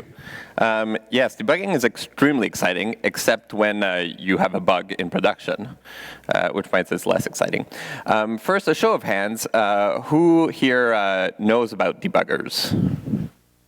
Okay, we got a couple of people. Who uses debuggers? Who here would raise their hand if I asked a question that they would know the answer to? About the same people. So either everyone knows about debuggers or no one likes to raise their hands when questions are asked. So I'm going to start with what the goal of this talk is, because I think I need to be clear here. I'm going to try to teach you what a debugger is, why debuggers are amazing, and try to give you a sense that you should really go back home and be excited to play with a debugger. But I won't try to teach you everything there is to know about a debugger, and you shouldn't expect to be like, wow, I know how debuggers work right now, and I'm going to go and debug code right away. You should just know that debuggers are amazing, and that when you get back home, you try starting to use a debugger, and everything is going to be peachy from there. So what is a debugger? So a debugger allows you to step inside the matrix, just like Neo at the end of the first Matrix. I like to pretend that Matrix 2 and 3 never existed. When you go and step inside code, you get to actually see the content of variables, and you get to actually modify the content of variables on a line-per-line basis. You get to view the code as it's running during runtime. You get to see the call stack, so you get to see what functions led you to this particular line of code. You get to interact with the script that's running, so you can run an arbitrary line of code, or you get to assign various values to variable. You get to do basically anything you could do from the PHP command line. And there's various debuggers, and they're available for various languages. And I'm only going to be talking about PHP debuggers in this talk. And I'm going to be focusing on Xdebug. But there are other debuggers for PHP, and there are other debuggers for JavaScript. Most of the debuggers for JavaScript usually are the ones that are inside the browsers, such as for Chrome and Firefox and, God help you, Internet Explorer. So I'm going to be talking about Xdebug, but I'm not going to show you how to install it. All you need to know is that there's a great tutorial, and if you're using VVV, I think it's already installed. All you need to know is you can just go there, you just need to add one line, add the extension, and poof, you're done. Also, in your IDE, it's also very simple. It's already built into most IDEs, PHP Storm, Eclipse, NetBeans, PHP Zed, Zen Studio, all the major IDEs, depending on which debugger you're using, there's going to be an IDE that works with it. So I'm going to make one of the sins of presentations, and I'm going to try to show you how to debug live, according to one of my best favorite persons, Bill O'Reilly here. So we're going to step through a couple of bugs, and we're going to see what happens when we debug them. So you're going to have to listen and accept the fact that I'm telling you that these are bugs, and then we'll step through the code and see what happens. So here is one of my pages that I'm looking at in my code. And you see this is the regular Hello World post. And as you can see here, there's the content is gone. And I don't know why right now. And we'll see why as we step through the code as I debug. So I have a little extension here to enable debugging. And all it does is just send a get parameter to the server. So all you have to do is to enable that, and then you go, and then PHP Storm will light up, and it's going to tell me that it's ready to debug. And you can see here all the call stack of how I got to this line. So it tells me, okay, you started here in this file at index 17, and then you went here, and then you went here, and then you went here, and now you're inside single.php at line 10. And I can see all the variables that are set at this point in time, which are here. And this includes all the variables in global scope and all the variables inside. I can go look at the posts array, I can go look at the post per page, I can go look at everything. And I can modify any of these as I wish. And arrays, you can expand them and see anything. So I'm going to go and just press play, which is a resume program. And it goes to the next breakpoint that I've set. So knowing that it's where the content is that this is stopping, I put a breakpoint inside the content. So here is where the content happens inside 2014, which is the theme that I'm running. So I can do a bunch of things here. And now I'm going to go and step inside this function. So here. And so step inside, then it goes inside some of the functions that are happening. So I can see here all of the variables that are being passed to the function underscore underscore, which if you go here to the content, you'll see that underscore underscore is what is being passed to the content. And you can see the domain and etc. And if I wanted to, I can right click here and I can set a new value to be able to test. And all this is going to be reflected on the side and on the page as I go. And again, I can also change any of the globals, any of the server, the request, the get, or the cookie variables.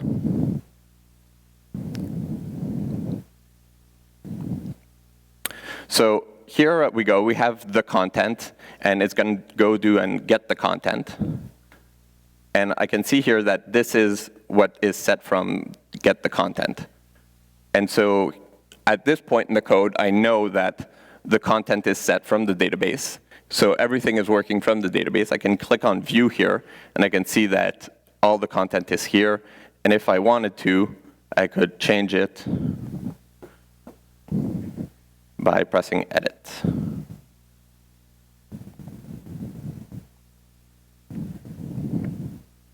Like such.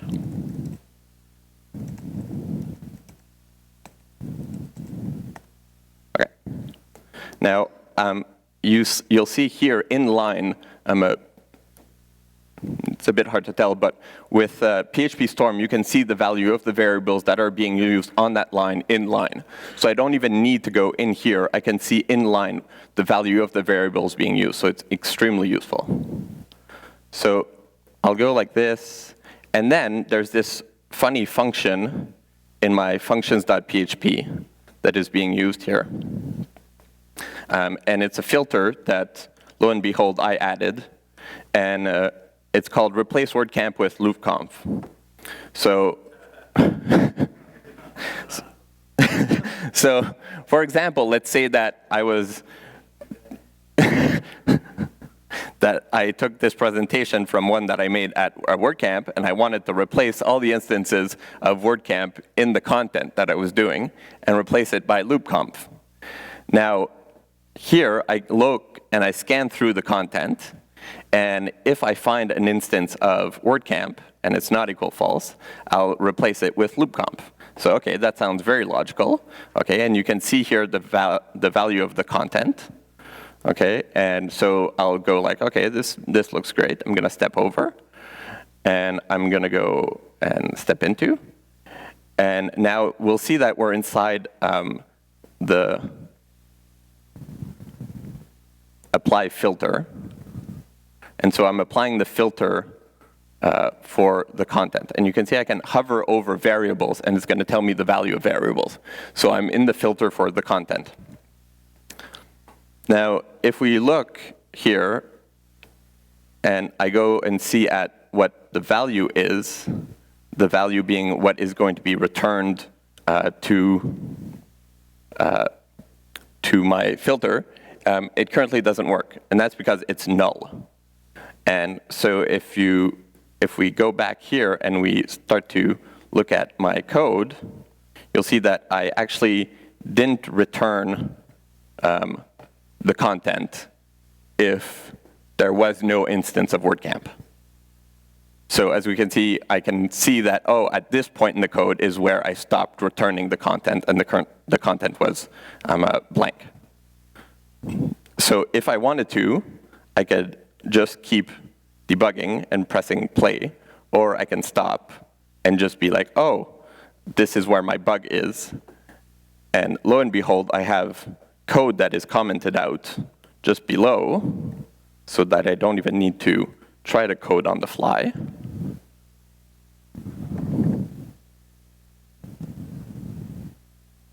And if we were to refresh this page,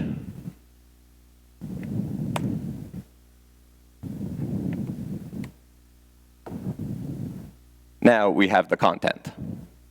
So using a debugger, we were able to find where in the code the content was being modified and was not being returned correctly. So we'll go through another bug. And so, for example, here, I'm on the category archive pages. And let's say I want to go on another category archive page. And I made a little feature before coming here so that if you go on the home page of my site, it's only going to show you pages for Las Vegas, or that are in the category Las Vegas.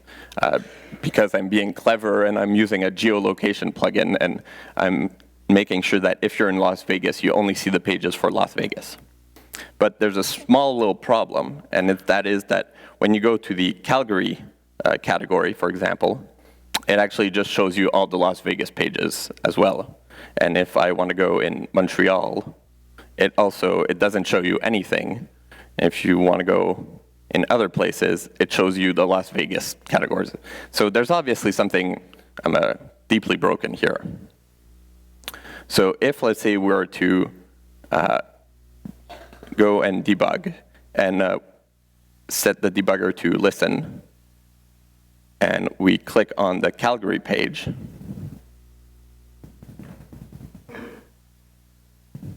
oh, now I bet you things are not going to work. Oh, no, here it is. Okay. We're going to, there you go. So now we're at the head of the category page here. And we can go, and I'm going to make sure this is going to, we can go and skip ahead to the code that is going to break here in my functions.php. So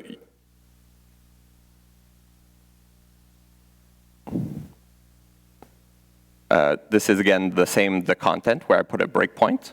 So another thing that we can do is put conditional breakpoints.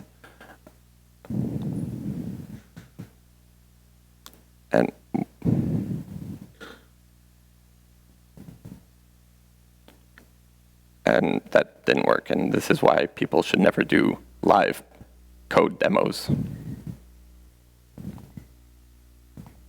Let me try that again.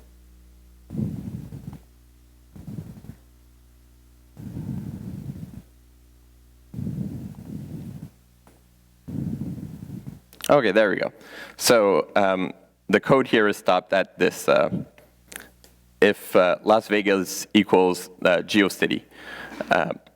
And currently we're in the city of Las Vegas. But the problem is that we're inside a category page. So we shouldn't actually be running this code on a category page. It's just running all the time on pre-get posts, which is a bit overzealous on my part. But what we can see here is that I can also see the value of the query, which is being run here. And we can see all the query vars. So this is extremely useful when you're coding and you're wondering, well, what should I be looking in? What value am I looking for? Is it category in? Is it category underscore in? Is it tag in? all of these things, you can view them inside while debugging. So you don't need to do a print var or a print dump or a var dump, sorry. And so you can run this on something that is client-facing, not necessarily production, but a staging server, et cetera, without the client having to see all your var dumps and all that stuff. Another extremely great feature, and so here, let's say we'll see that we shouldn't be running this while on a category page. And so we'll go in our functions.php, and we would comment this out, and we would make sure that we only run our code if it's the front page and it's the main query, like this. And these are things that we can do. Other incredibly useful things that we can do with debuggers is that we can do conditional breakpoints. So if, let's say, we're inside of a apply filter, and we only want to stop at a certain filter, so only when the content is being run. If we were to put a breakpoint during apply filter, it's going to stop on every filter hook, which, as you probably know, there are many, many of them. So something that's very useful is that you should only do apply a filter when a tag is of a certain value. So here, for example, I can do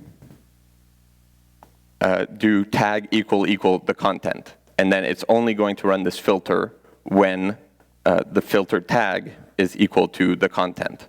So this means that you can set breakpoints at any point in the code when only certain conditions are met.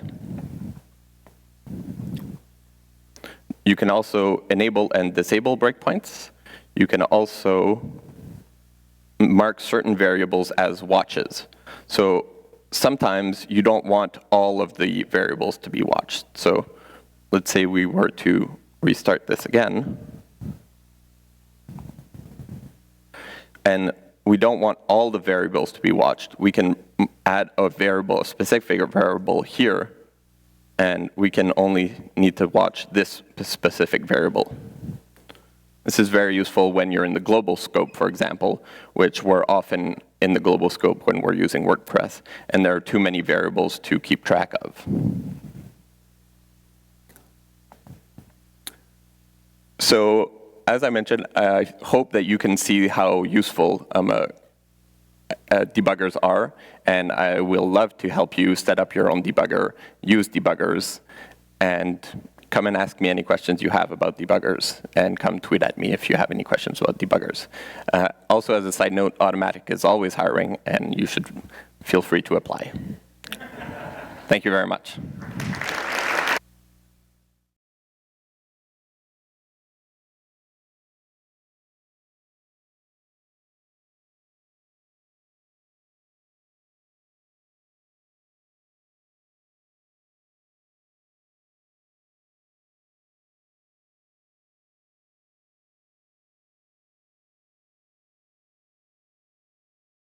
So take a break.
When stepping into a new code base, orientation can be challenging. You may be looking at a new language where the syntax is completely foreign. The code could be undocumented. The author wrote it to be self-documenting, and why would you need inline commenting? The architectural decisions might seem curious to you. In the case of WordPress, you'd come across get current site and get site by path. Multi-site functions that read like they would return similar objects, where in fact, one returns data about the current network, and one returns data about the current site. At this point, you would call WordPress crap blog software and throw your laptop out the window. If only you were aware of the project's commitment to backwards compatibility and the constraints that sets on changing an API. In any of these cases, you experience the code base as messy and chaotic. There's a quote about chaos from a philosophical text I read in college that goes, "What we call chaos is just patterns we haven't recognized." Defining chaos as a state of understanding is empowering. It is a perception and not truth. It does not mean that we are dumb. It means right now we are on one end of a spectrum of comprehension. After accepting this, the task at hand is to figure out how to increase our level of comprehension towards the other side of that spectrum. My name is Eric Andrew Lewis. I'm a web developer at the New York Times, and this talk is about tools I've made for tracing patterns in software to get on top of the chaotic complexity that seems inherent in code. I'll be showing some examples, and some I made specifically while working on WordPress Media JavaScript. A few weeks ago, WordPress 4.2 was released, which included native support for the Unicode character encoding. This means post content can now include the Osmania alphabet, which serves as the writing script for the Somali language, musical notation symbols, Egyptian hieroglyphs, and both single hump and double hump camels. While core committer Gary Pendergast was working on this for core, I too was playing around with Unicode. I was reading about AOL Wares one day, remembering a time in my childhood being in a chat room where other users were typing with cool text effects like color fades, waves of punctuation, and what I call party text. I wondered what wares these cool kids were using, but searching for this software on Google in 2015 failed me. So I decided to build some novelty software for this purpose.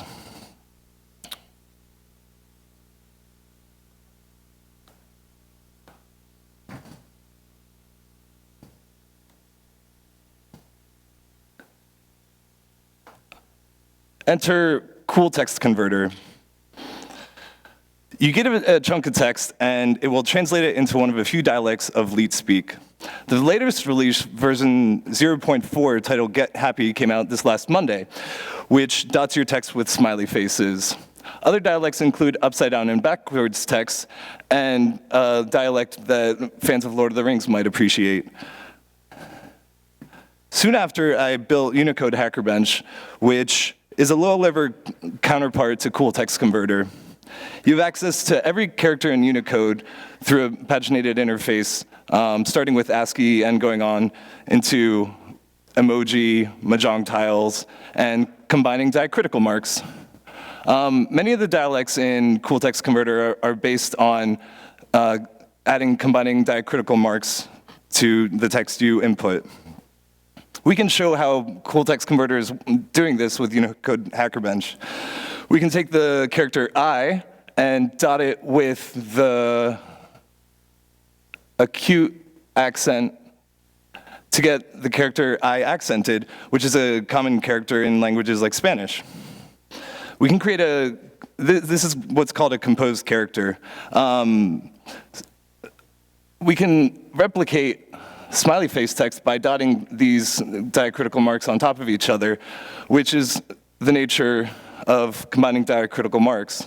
Soon after, we get a very blown up character, which may remind you of a novelty Twitter account called Glitcher, which is essentially Unicode combinatory fun. This is a Lithuanian digital artist who created this. With a specialization in Unicode hacking. These tools are only useful in a practical manner if you want to write like an authentic tween from the late 1990s. These are toys, but at the same time, they're educational tools. Similar to the intent of documentation, but in a more playful manner. In most applications, the character encoding is seamless. Users don't see the machinery behind it, nor should they. We're fooling around and repurposing how Unicode can be used and pecking at this underlayer of the encoding methodology. Remixing it in ways that we can't normally as users reestablishes how we understand Unicode.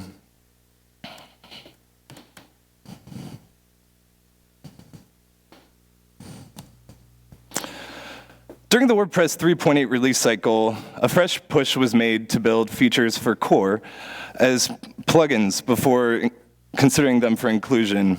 What was called MP6 was the centerpiece of that initiative, the admin user interface refresh that we're so familiar with today. Sean Andrews started working on a feature plugin called Media Grid to replace the media list table with a more interactive visual browsing and editing interface. I said, hey, that's a cool idea, and jumped onto the project. Sean had built a new JavaScript application to do this. Since the look of this interface was strikingly similar to the existing modal experience, I wondered whether it would be possible to reuse the existing code. So I opened up MediaViews.js and started reading, which is a bit of a tome at 6,500 lines. I knew that Media was built with backbone and underscore.js, so I first started picking apart at underscore first, not having a strong background in it. Underscore is a library to fill in some of the functional programming gaps in the current version of JavaScript. Say you have an array of integers and want to extract the even numbers from it, you could use underscore's filter function to boil down the array. It's a utility belt library, hence the library exposing itself in the form of an underscore in the JavaScript namespace. To tease out what was happening here, I started fooling around with the visual representation of the underscore functional library.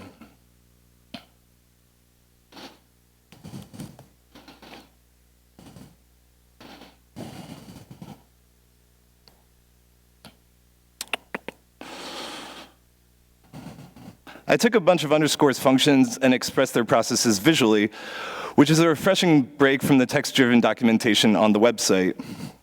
I was working on it one afternoon last summer at my friend Nancy's house. Nancy isn't a programmer, but using these visual cues, we described the contents of her purse in JavaScript and figured out the collective worth of everything she had in there. Being human beings, conversation is one of our most basic communicative devices. However, software lends itself towards complexity.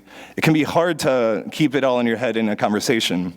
A developer with more understanding may become frustrated or tired of trying to explain the basics of JavaScript to a coworker and the utility of one of underscore's functions. Having visual cues handy for quick references establishes mental models. This lowers the barrier of entry for people to reason about software and become productive participants in a conversation.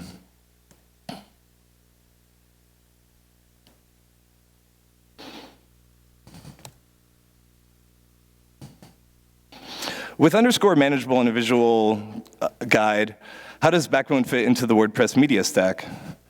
Backbone as a framework has very few overarching opinions about application structure. The main assumption of Backbone is that you have data and you have interface. So in WordPress, you have an attachment that has data associated to it, and that data is represented in the DOM. We call these models and views. We should separate these concerns into separate objects and somehow make them work together. How we make them work together gets very opinionated. These are architectural methodologies for describing the middleman between your models and views. Model view controller, model view view presenter, model view view model. There's going to be some question mark of a connecting layer between them. In recent times, this has been boiled down to the concept of MV star, or model view whatever. There's something in the middle. There's going to be some interim in which you connect your models and your views.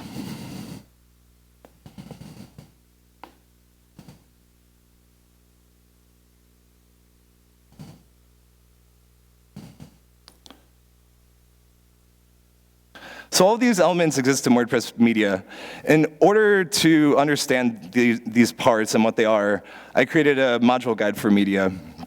Similar to how CSS style guides describe CSS selectors and best practices. Take Twitter's Bootstrap, where they break out the selectors in the library and give you visual representations of how those fit onto the page. This is also a visual cue library that gives you an immediate mental model of how this might fit into your application or front-end framework. We can do a similar thing with media JavaScript.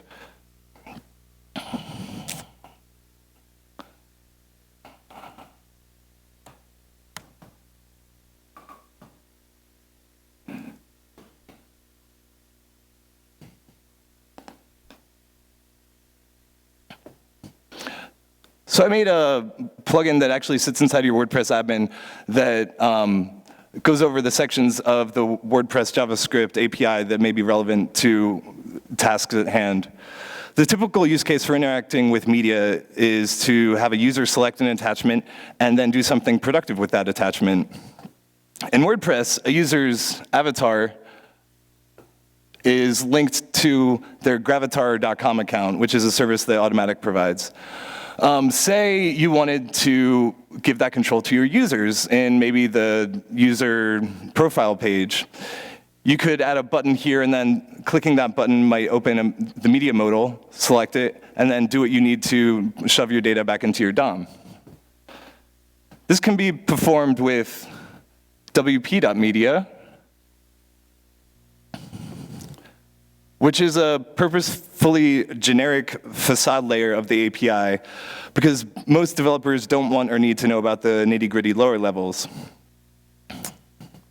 The typical attachment workflow of getting the media modal to show up on your page will be the select frame.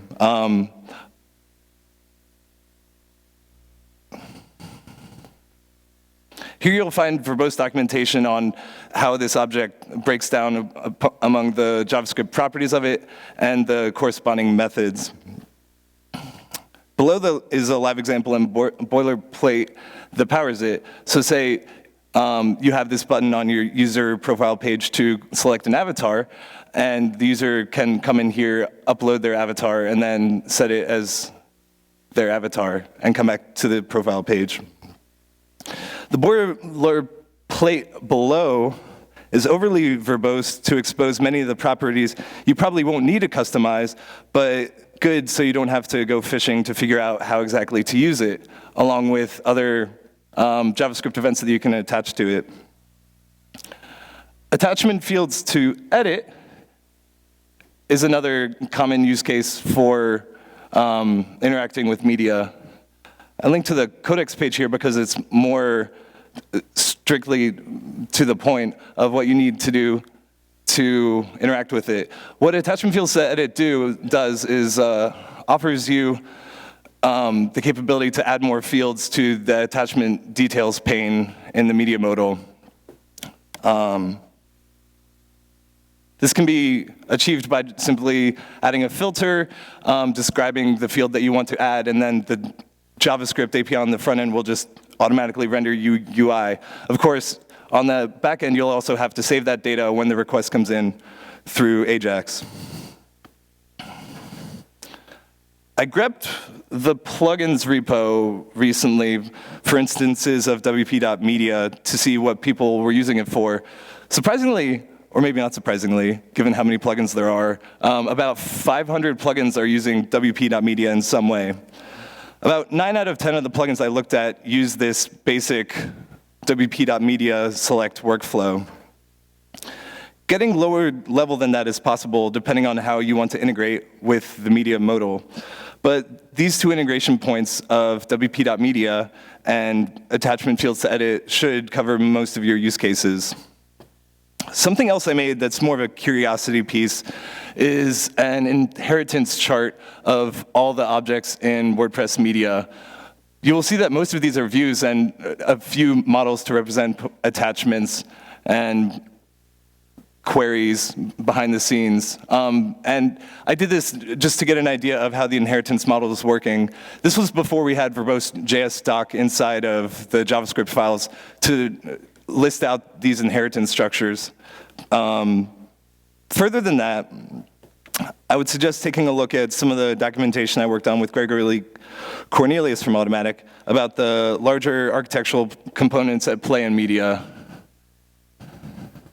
which was intended as a more higher level documentation about this glue in between our models and our views, and what you might call controllers. In the media API, these take the form of frames, states, regions,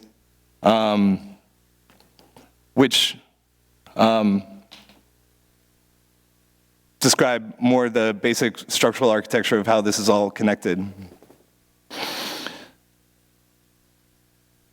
There are many different kinds of tooling that we developers can use and create for ourselves. Don't bang your head against your desk trying to understand why your JavaScript callback isn't firing. Make tools that help you understand how your software works and have fun. Thank you.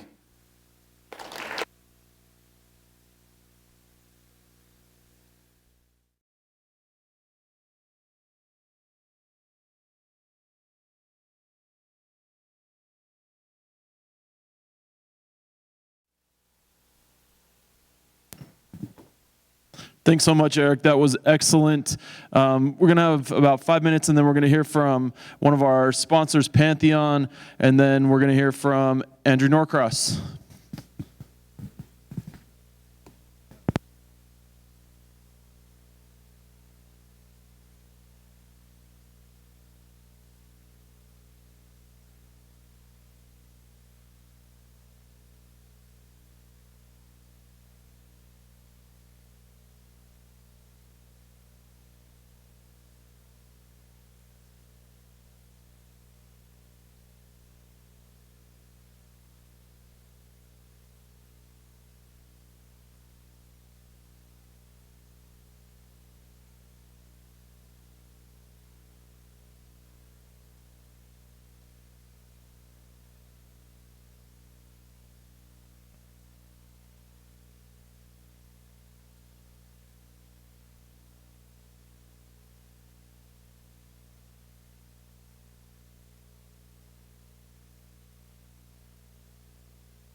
Hello, LoopConf. All right, Vegas, baby, or something like that. Lake Las Vegas, baby. I'm Josh. I'm here from Pantheon, one of the sponsors. We're really happy to sponsor this event because we love developers. We come from development backgrounds ourselves, and this is what we live and breathe. I'm not going to take too much time. I've got 2 minutes. I'm just going to explain, I think, why Pantheon is different. The first reason is because of our focus. Our focus is on the developer, and especially the professional developer, and especially the professional developer that works at an agency building websites for clients. When you think about WordPress and its phenomenal growth, the future of that is in building more interesting, complicated applications for more and more sophisticated customers. That's a big part of the future for WordPress. Professional developers are absolutely key to making that happen. It won't work without a large and growing ecosystem of people who are really good at this stuff. So I'm super stoked that this conference came together to really have a developer focus and bring that. The second way we're different is that we have a very, very different platform. It's not like shared hosting. It's not like VMs. It's totally unique. It's based on containers. I can talk about that at the booth anytime you want. The upshot is it's really fast. We get the top marks for performance, and it allows us to do our third and most powerful different thing, which is our workflow. You can ask anybody who was here on Wednesday for the workshop. I did a demo, and I think I blew some minds. It's totally unlike anything you've probably used before, and it sort of has to be seen to be believed. So you can see it because Pantheon's free for developers. Right? You can just sign up and start up a couple sites and play around with what we've got. You only have to pay if you want to launch it live and put a real domain name on it. So it's not a free trial. It's not a freemium thing. It's actually free. It's actually free for you. And we have free tools for your agencies to organize their stuff too if you want to try to look at using us for your professional work. So thanks again for being here. Thanks for listening to me. I hope you're having a great conference and learning a lot. And go WordPress. Awesome, thank you.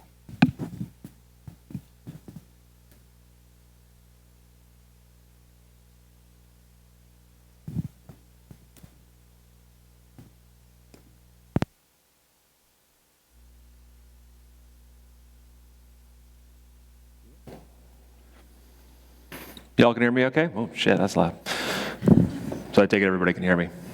So, due to the lack of introduction, I'm just going to jump right in. Hi. My name is Andrew Norcross, and we are going to discuss the art of software maintenance. Now, when I put in this topic and talked to Ryan, I did not know Jeremy had also done the exact same setup with a completely different topic, but the whole Zen thing. Now, if anybody knows me, I'm not exactly what you'd call a Zen person, but we're going to go with it. And in particular, what I'm going to talk about is maintaining a public project. Now, there's a lot of folks in this room that maintain projects much bigger than I do, for much longer than I have, that deal with a whole lot more shit than I've ever touched. So for some of you, maybe now is when you want to go get a coffee, pack your bags, I don't know. I'm not going to hurt. But there's probably just as many who are either doing what I've done with a small project, plugin, theme, or haven't put anything up yet because you're concerned not so much about me, oh my God, people are going to see my code, but like, what do I do with it when it's out in the wild? Because once it's out there, it's pretty much out there. So as I said, my name is Andrew Norcross. I founded, I'm a lead developer of an agency called Reactive Studios. We're down in Tampa and Indiana. We've got folks in Canada, and we are not hiring at the moment. Actually, I think we're the only one that's not, which that's how we're different, yeah. But, what we're going to talk about is almost every project, everything I've ever done, I start with an idea. And usually that idea is, I want to build something. And sometimes the idea is not even, I don't even know what that thing is. I just know I want to build something. I see an API. I see a new, JavaScript library. I see someone that did something that looks cool. That is usually the impetus that I have to start doing something. Rarely is it like client scoped. I don't sit down and do discovery. I'm like, I just feel like building something. And I have time at that moment, which is more and more rare. So I think the first project I built, that was my idea of what would happen possibly. I was wrong. So if that's your idea, it's probably not going to happen. Building and distributing and maintaining open projects is usually not a for-profit venture. And that doesn't mean that it can't be used in profitable things, but that's not why you do it. So The first thing I'm going to mention, throughout the talk, I'm going to mention 3 examples. And all of them were things that I built and released in some capacity at some time. So there's one called Airplane Mode. It's plugin on GitHub, and what it does is simply, much like airplane mode on your phone, turns off all external calls, be it loading external assets or making like update calls, things like that. I built it because I was in Portland with some friends, and we had really crappy internet, and then I had a 7-hour flight with no internet, and I got tired of waiting for 7 seconds each time to try to load Google Fonts, knowing it would never load. So that's why I built it. That was my idea, because I was just upset. One of the first plugins I built, this was a bad one, was a social sharing plugin, because we all know that everyone needs more social sharing plugins. Now, mind you, this is back in, I think, 2000, real use. It wasn't just me figuring out if I could do something. It's got, I don't know, 30, 40,000 active installs last time I checked. It's in dire need of a rewrite that I have not done yet for reasons that I will go over later. So, the first thing that I've found in my own experience and the experience of others, if you're going to build something like anything else, you need to build a foundation. You need to figure out, some of the stuff is very easy and is almost commonplace. You don't even think about it. You're like, version control, obviously. Where is it going to live? What URLs is it going to have? Then you start getting into a little bit of a deeper stuff. Okay, do you have a contributors file? Because, we'll get into it a little bit later, but if you're asking people, if you're making it public, inherently you're kind of sort of asking people to contribute. Has anyone other than me spent 2, 3, 4 hours or days writing a patch or writing a feature, submitting it, and then simply getting a won't fix, invalid, closed? Anyone other than me? Because then maybe I'm irrationally angry, or it was that bad of a patch. But no explanation, no why, no how, just none. And I'm like, well, that's a day of my life I'm never going to get back. And that's actually happened to me twice, and both times I've never looked, used, contributed, spoke highly of that project ever again. And I have no idea to this day why it was, and now I don't even remember what it was.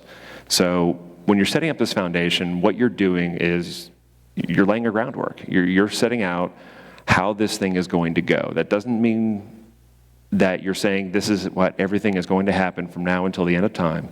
It's simply saying that these are how things are going to work. These are how I would prefer things to work, because again, things change.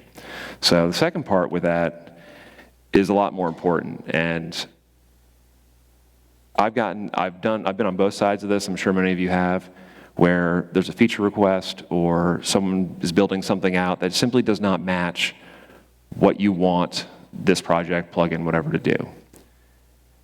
But they don't know that until they've done the work. And then you tell them that, well, thanks for your help, but this doesn't match up with the goals of the project, so sorry. Now, you can say that in a nice way, but you're still saying, hey, thanks for wasting your time on something I don't want. And most folks, and I put myself in that basket as well, like I feel bad when that happens. If I'm on the side of saying that, sorry, don't want it, I feel bad. And then when I've been on the side of someone telling me, hey, thanks, sorry, but I don't want this, I get angry or I get frustrated. I feel like, great, I've wasted all this time. I've done all this work, and I still don't know the goals of the project. It can be, put it in your README file, put it in, somewhere in your documentation. It doesn't have to be, and this is the point, it does not have to be, this is every little thing that's going to happen over the next 6 months, 12 months, 9 months.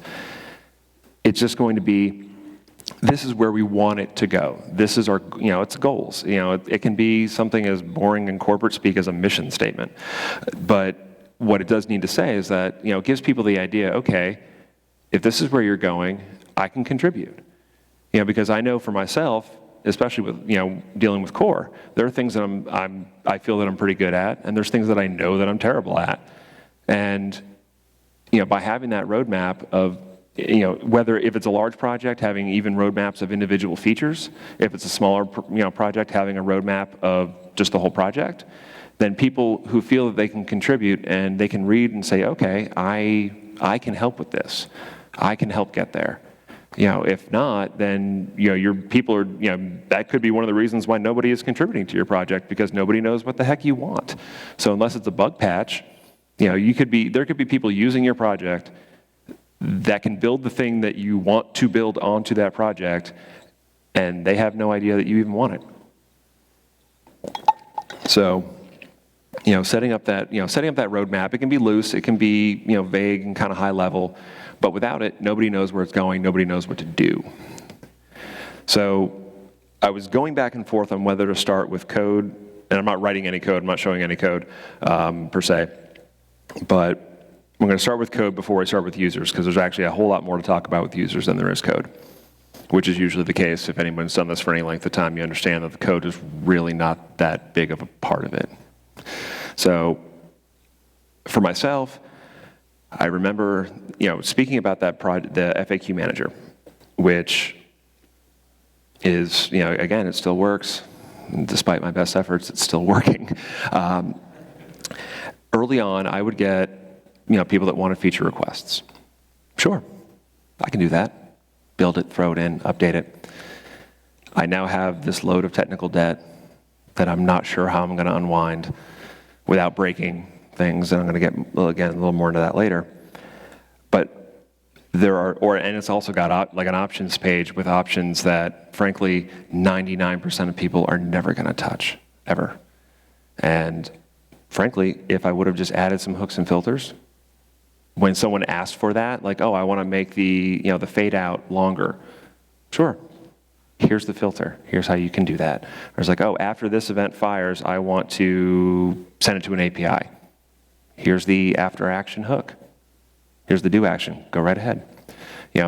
By building out those hooks and filters, you give people the ability to kind of bend it and use it in a way that they see fit for themselves, without you having to disrupt your roadmap, disrupt the core of what you've put together. And what it also does is allows you to kind of not ignore, but you don't have to always worry about making everybody happy, because you've given them a tool to do it without you specifically having to do it.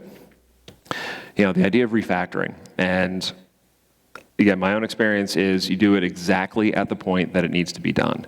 Where that point is different for everybody. Don't do it early. Don't wait too long. When that right time is, I've never found it.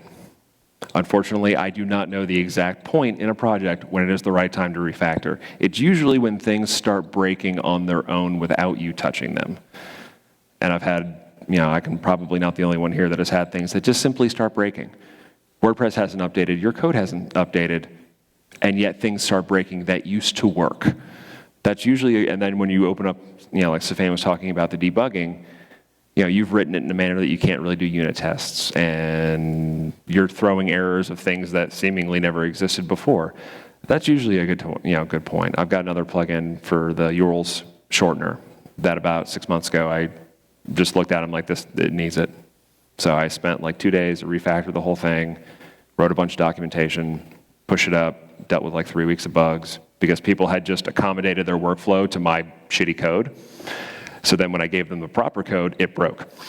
So that was fun. So, and then again, things like backwards compatibility. Once it's out in the wild, once it's public, you're stuck with it. It's pretty much like having children. It doesn't really matter what they do anymore, they're your problem. And you can treat them well, you can treat them bad, doesn't matter, they're still yours, and they're still legally your responsibility. And there's one of the things about WordPress that I love. It pisses me off at times because I'm like, I wish we could just get rid of this stuff and move, do this, that, or the other. But then I remember my stuff works. I don't have to worry, I don't have to get super technical deep into every single release to make sure that all the code that I've written for the past 8 years is going to still work. I know that I've got a pretty solid expectation that it's going to work. I know that they're not going to change an API in a point release. They're not going to just we found a typo in a function name, so we just fixed the typo without actually just rerouting it so my old function that was built on that typo would work. And these are things that I've experienced with other projects that, it says bug fixes. That's the changelog, bug fixes. Bug fixes can be a whole lot of different things. Is it even possible to do all this stuff? Yeah. It is. You can keep backwards compatibility. You have to dedicate yourself to backwards compatibility, but you can do it. And now the important thing and the fun thing is I want to talk about users. You know, the noted American philosopher Randall Graves once said, "This job would be great if it weren't for customers." I remember that feeling. I've had that feeling at times, but then I remember that if it weren't for users, I would not have a job, and there would really be nobody using anything I've ever written. And I'd probably still be working in finance, and I'd hate my life. So there's a reason I quit. You can't tell someone to read a manual if you haven't written a manual. Expecting most users to read source code is, what's the word I'm looking for? Stupid. They don't know how. They're not going to learn how. And frankly, it's not their job to learn how. Many times we forget that most people that are using the tools that we build are not people that build tools like us. If you listen to, there's a lot of WordCamps that have talks on, pricing and product side and all this other stuff that, users are your market, and they have jobs, and they have careers, and they have skills, and most of them have good skills. They're just not the skills that we have. So, I don't go to the auto mechanic, and the mechanic doesn't expect me to know how to fix my brakes. That's why I'm there, and I'm giving him money to do it. And so when it comes to documentation, doc blocks are a great start. At the minimum, do that. If you flesh out your doc blocks enough, you can get pretty good documentation out of the bat. But when you get into certain hooks and filters, you need to actually write, here's what it does in English, or whatever language, English, and then, as opposed to developer talk, I say English, I don't necessarily mean the English language, I just mean not what we speak. Show some examples. The codex, while at times is outdated, is a really good example of that. Here's a very, very basic idea of what this thing is supposed to do. Just enough so you can look at it and be like, okay, I can wrap my head around what the intent is, and then I can build what I want to on top of it or inside of it. But documentation is hard. Documentation takes a long time. Nobody appreciates good documentation. Everybody hates bad documentation. But it's got to be done. And what I found, there's times where I have to refer to my own documentation because it was something that I wrote like 18 months ago, 2 years ago. Like, I don't remember what I did yesterday. I really don't remember some code. Like, there was a reason why I wrote this. I don't know why I wrote this. I find a function and I'm like, okay, what is this all about?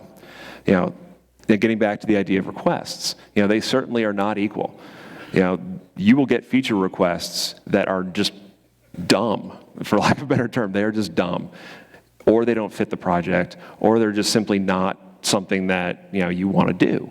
And there are ways to handle that. Again, using hooks and filters, if you make it extendable enough, not only can people do weird stuff that they want to do with your code, but you can do weird stuff you want to do with your code. I mean, there are plenty of plugins that I've written that I will implement filters, and then I will use my own filter in that plugin. So that way I can keep the core clean. I don't have, if I need backwards compatibility, I don't actually have to change it. And it reduces the idea of having to give options. Now this is the idea, patch is welcome. Many of us, and I've been in the same way, when we say patch is welcome, we think, come on, get in the boat, contribute, let's all make this thing better. But most of the time, that's what it actually is saying. Most of the time, saying the words, patch is welcome, is telling someone to go away and stop bothering me. It's used way too often as a way to end a conversation, be it online, in a thread, whatever the case may be. That's not to say that sometimes, you can tell someone, I'm done with this conversation, just kind of throwing, patch is welcome. It's just a real, I know that's not the intent for most people, but I'd say 90% of the time, that's the appearance. It makes it seem like you're just being dismissive. And because really what you're doing is you're asking people to do work for you, with you, beside you. And we've all had bosses at some capacity, that are just swarmy and just dicks that, they're just real dismissive, passive aggressive, do this, do that, like they just order you around, micromanagers, that's the right word, micromanagers. And nobody wants to work with somebody like that. And that's when you're getting paid. When you're contributing your own time, which is essentially your own money, the last thing you want to do is have somebody tell you, is be swarming, dismissive to you because of whatever reason they may have. So when you're doing things with patches, if you're going to dismiss a patch, tell them. Tell them why. Outline what's going on. If it's someone, especially if it's someone, if it's in GitHub, go look at their history. How much do they contribute? Are they new to this? Is this their first patch? Or is this their first, maybe not their first overall, but the first one for you? And, walk through maybe, hey, this looks good. However, formatting, or I like what you're doing here. However, we're kind of addressing this over here, or this kind of, works with that. You can be nice to somebody while still, what's the word I'm looking for again? You can be nice without having to just bend over and take whatever people are giving you. It's like the rules of Roadhouse. Be nice. Be nice until it's time not to be nice. There's times you just need to tell people to shut up. That happens. But that's usually not the first response, or the second, or even the fifth. It's the idea of, the last two things I want to go over real quick are projects that, for one reason or another, something needs to change. There was a project that I started back in '09. It was the CMB, Custom Metabox class. I built it with a hodgepodge of code that some of it I wrote, some of it I found in tutorials. Like, this thing was just a monstrosity. And I mentioned it to somebody at a WordCamp. We got together, made it into a cleaner class, kind of extended it a bit, put it up on GitHub. Somebody else contributed, another person contributed, and it grew and grew, and got to the point where I had no time to maintain this thing. I used it, but there's a lot of things that people wanted to do, and they were doing a lot of cool stuff. And simply I didn't have the time to put into this thing. So Web Dev Studios actually took it over. They refactored it, released a second version, because there was no way to keep backwards compatibility with code that I'd written, when I barely knew anything. They outlined, they wrote a full documentation, a wiki, all the stuff that I would have never done due to time. I was glad to hand it over. And it's flourishing, and it's doing really well, and I'm glad to see it.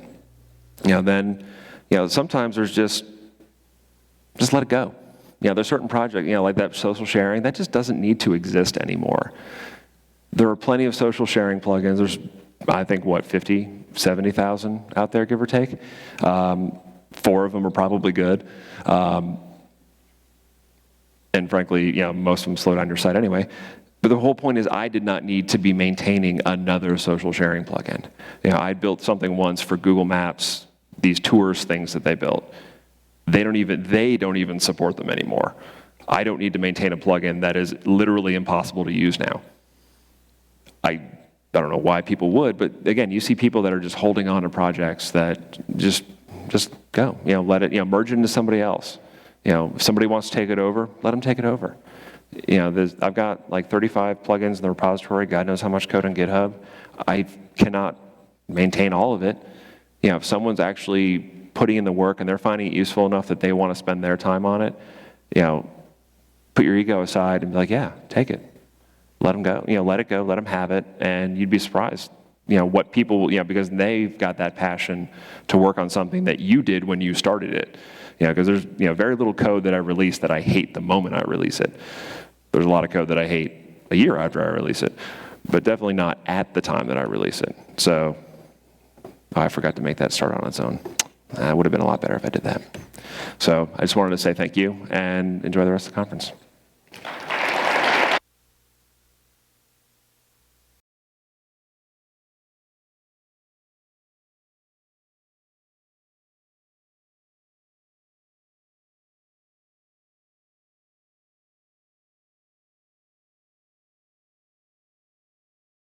Excellent.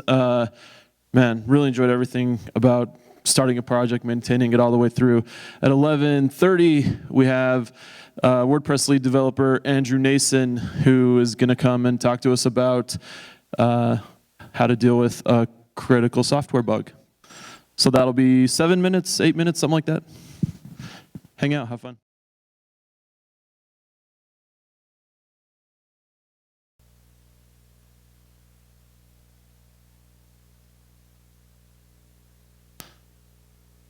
One more quick announcement. If you haven't gotten your swag yet, now is the time to do that.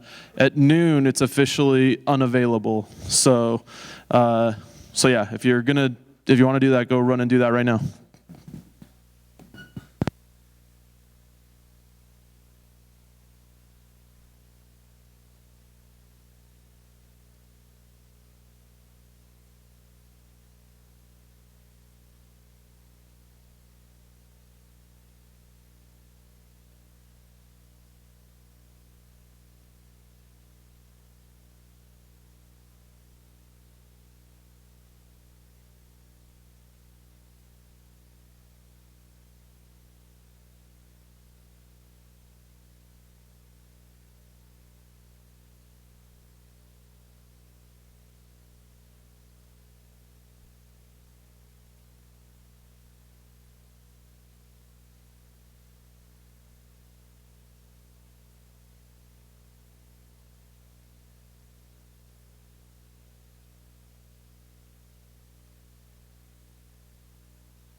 All right, we are ready for our next speaker. We're lucky to have with us today lead developer of WordPress, Andrew Nason. Like I mentioned before, he's going to be talking through the anatomy of a critical software bug. And so we'd like to turn the next 40 minutes over to him.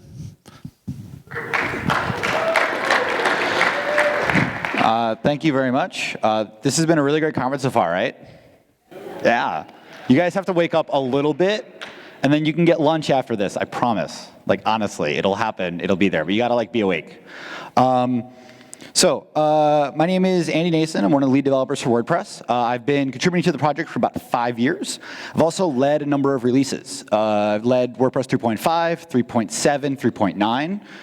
Very different releases. 3.5 was very media heavy. 3.7 added automatic updates, thank God. And 3.9 was more focused on the visual editor, making that a lot better. That said, if you followed along closely with core development, you might have noticed like a drop in activity for me, probably right around the end of 3.9. So I have somewhere around like 6,000 or 7,000 commits to WordPress over the years.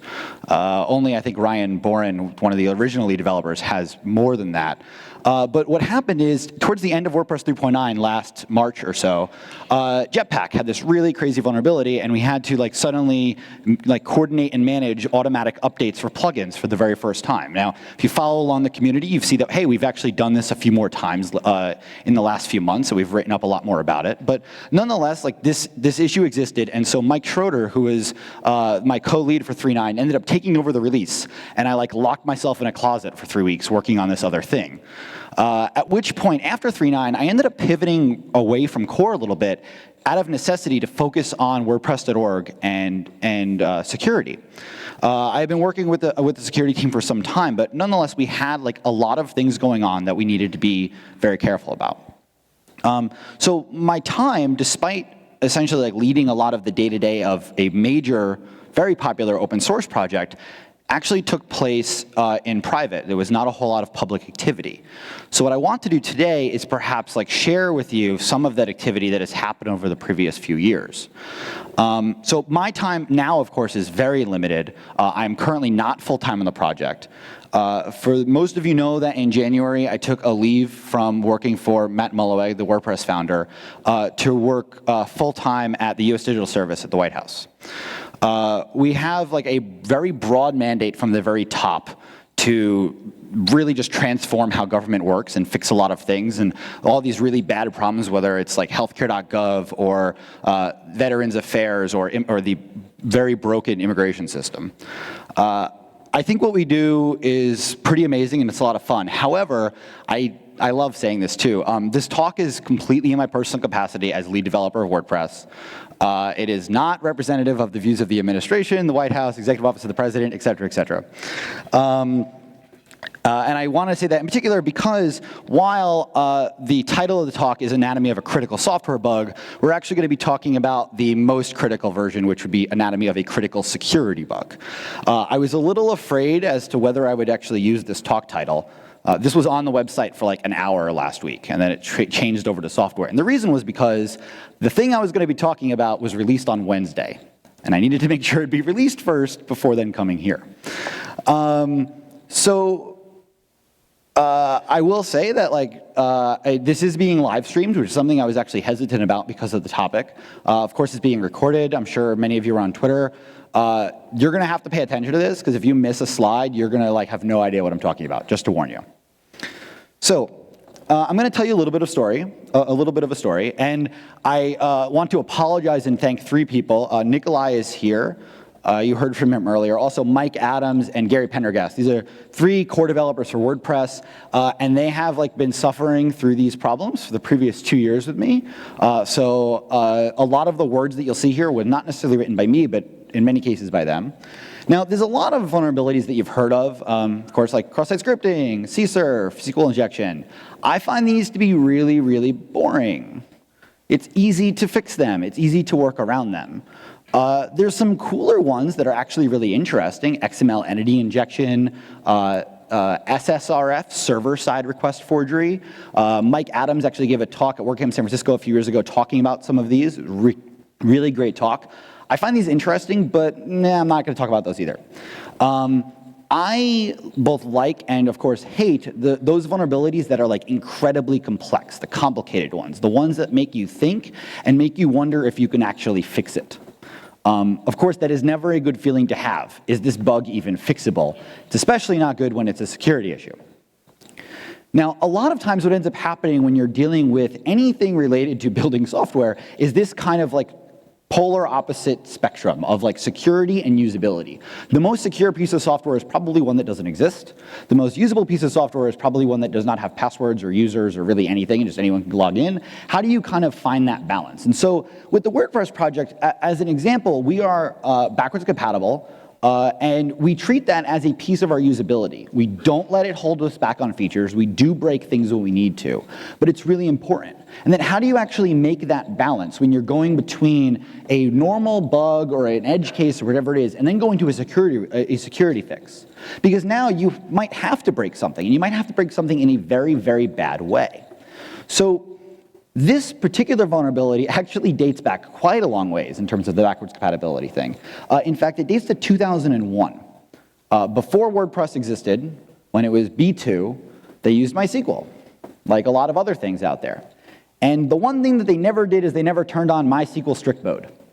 If this line of code had existed in 2001 or even 2005 or even, hey, just before I started in 2009, I wouldn't need to talk about any of this, and we wouldn't have had probably like the worst and most complex vulnerability and fix that WordPress has ever had. Strict mode, if you're not familiar, does things like it rejects a query when something is invalid about it. It's an invalid string that it can't parse because if it's a character that's not recognized by that database. Maybe it's like an invalid date. You're trying to pass like a string into an integer field, whatever it might be. So if this line was there, that would be good. It's gotten to the point actually where I've kind of thought that like if I ever go for like a job interview and they say like, do you have any questions? And I would say, did you enable strict mode? That is my thing. And you look at this, if you actually go and look at like MediaWiki and Drupal and Joomla and all of these, PHPBB, like they all turn on strict mode. Oops. So we kind of forgot about this one. Now, when strict mode is off, like MySQL will just kind of guess. It'll say like, oh, that string, we're just going to convert it to a 0. Or that date, we're going to convert it to, I don't know even. Sometimes they just let the invalid dates kind of sit in there. If the value is too long for the field, it just chops it off. So if you have like a username field, 50 characters, try and insert something too big, it'll just chop it. So pivoting away from strict mode, we can then talk about like how perhaps the lack of strict mode can cause a problem. So I'm going to introduce a kind of a class of vulnerability called object injection. It has a number of other terms as well. But as many of you know, WordPress uses PHP serialization for options and metadata, posts, comments, users. There are some benefits to this. For example, it is not lossy like JSON is, or certainly it's much less lossy. JSON can only store, like it can't store a real object, but it can store like an associative array as an object, and that's about as far as it can go. But even then, once you convert it to an associative array, you don't know if it was an object originally, or if it was an array. So PHP, the way it serializes things down, this is actually on the left, you have the value that you normally see. On the right is a string representation of that value. I deliberately left the floating point decimal in there as a joke, but that is what PHP converts it to. But you can see, in particular, the fifth one here, how it takes that class and like creates a class out of it, and it will come back as an object, to the point where this is a WP post object serialized. And you can see, in particular, it is storing the fact that it is a WP post. And so when it gets unserialized out of the database, you get back an object. I'm not saying you should do this. In fact, you probably should not. If you're going to use non-scalar values like arrays or objects that you're storing inside metadata, you should really consider what you're trying to do and try and simplify the data structure as much as possible. The problem here is when we can get to arbitrary unserialization. Serialized data has complex stuff. It has numbers and strings, sure, but it also has like really bad things like objects. So imagine we have this class right here. And we have this class, and it was, this is actually fairly standard, right? Like we have a file somewhere on a property, and then something gets set and whatever else. And then when the object is simply destructed, then it just deletes the file. Well, now imagine if the serialized data looks like this. And maybe imagine if it wasn't deleting the file, but doing something else, printing it out, sending it in an email, whatever it might be, on destruct, something is happening. And now, so it's very important for users to not be able to control it, because then essentially what would happen is that this thing gets unserialized and it becomes this. So that's not good.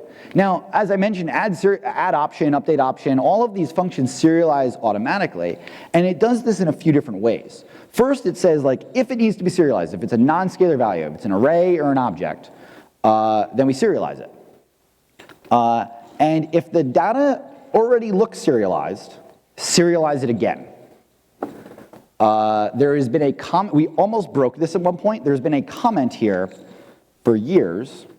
The first one, double serialization is required for backwards compatibility, because it broke a lot of things when we tried to do it. This morning, when finalizing my talk, I committed the last line here, also the world will end. In reality, this is not just a backwards compatibility fix. This is actually the world will end, everything will be insecure. And I want to explain why. If we have a string that a user supplies, let's say the user actually passes this first string here, it's a string, as their blog name. And update option is oh, cool, it's an object, it's already serialized, I'll just send it in there. Well, when it comes back out, what's WordPress going to do? It's going to look at it and it's going to say, oh, it's already serialized, I should unserialize it. Now I have an object for my blog name. So you might be familiar with HTML entity encoding, where you're escaping an ampersand to amp or whatever it might be. This is kind of that same similar way of multiple layers of escaping. So instead what we do is that we reserialize it. And now as you see, now it's just a string. You can see the S means string, the 19 means that is the number of characters that whole thing is, and then of course that is the string, closing quote, semicolon, end of your serialized string. And we can repeat this for an object or for a string, however it works. Like we see above, we have a string here, same deal. And the problem here is that how do we actually determine whether something is serialized? Well, it's pretty simple actually. We say if it's serialized, then serialize it again. Or if it's serialized, and then unserialize it when we're getting that data back out of the database. We can't unserialize too many layers, because then we have a big problem. So we can look at this particular function, and this is what it does. Also, in PHP, all of the little characters that flag it spell out bad ions, which is kind of cool. So this is what it does. If you're not familiar, or if familiar with regular expressions, then you'll be able to see this. If bad ions at the start of the string, then a colon, then it's going to be looking for a set of numbers, then another colon, it's going to be looking for a quote, then all sorts of stuff, and at the very end of the string, it wants either a brace for certain ones of these, or a semicolon for others. In practice, this is not actually implemented as a regular expression in WordPress. It is using only string functions because it's faster.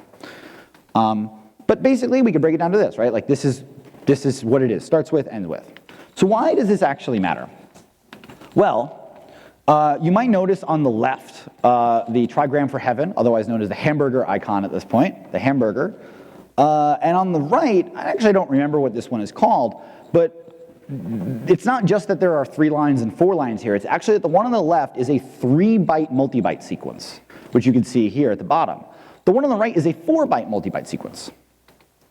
So MySQL's default UTF-8 character set, I'm sure you've seen this in wp-config many, many times, only stores 3 bytes.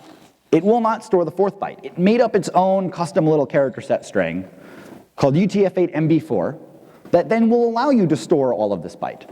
So if, let's say, you don't have UTF-8 MB4, which also means you don't get emoji, by the way, so there's some emoji sprinkled throughout this talk. Emoji is in the 4-byte character plane. Let's say we sent in this value here with a little a 4-byte character at the end. It goes into the database and MySQL says, oh, I'll just chop off everything after here. So we didn't serialize it because it didn't end with a brace. It ended with random other text. So it's fine, it's just a normal string, it's my blog name. This is an awesome blog name, by the way.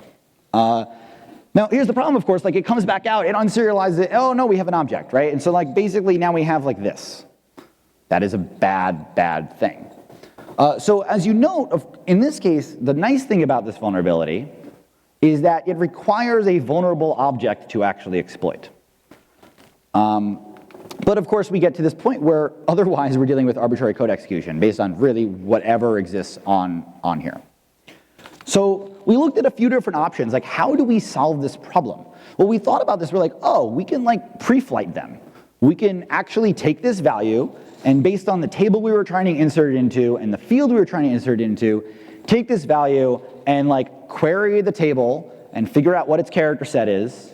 And then once we know that information, we can then run another query that looks like this, that says, convert it for me and let me know if it changes. If it doesn't change, then we know that it can be stored. If it does change, we have a problem, we have to reject it.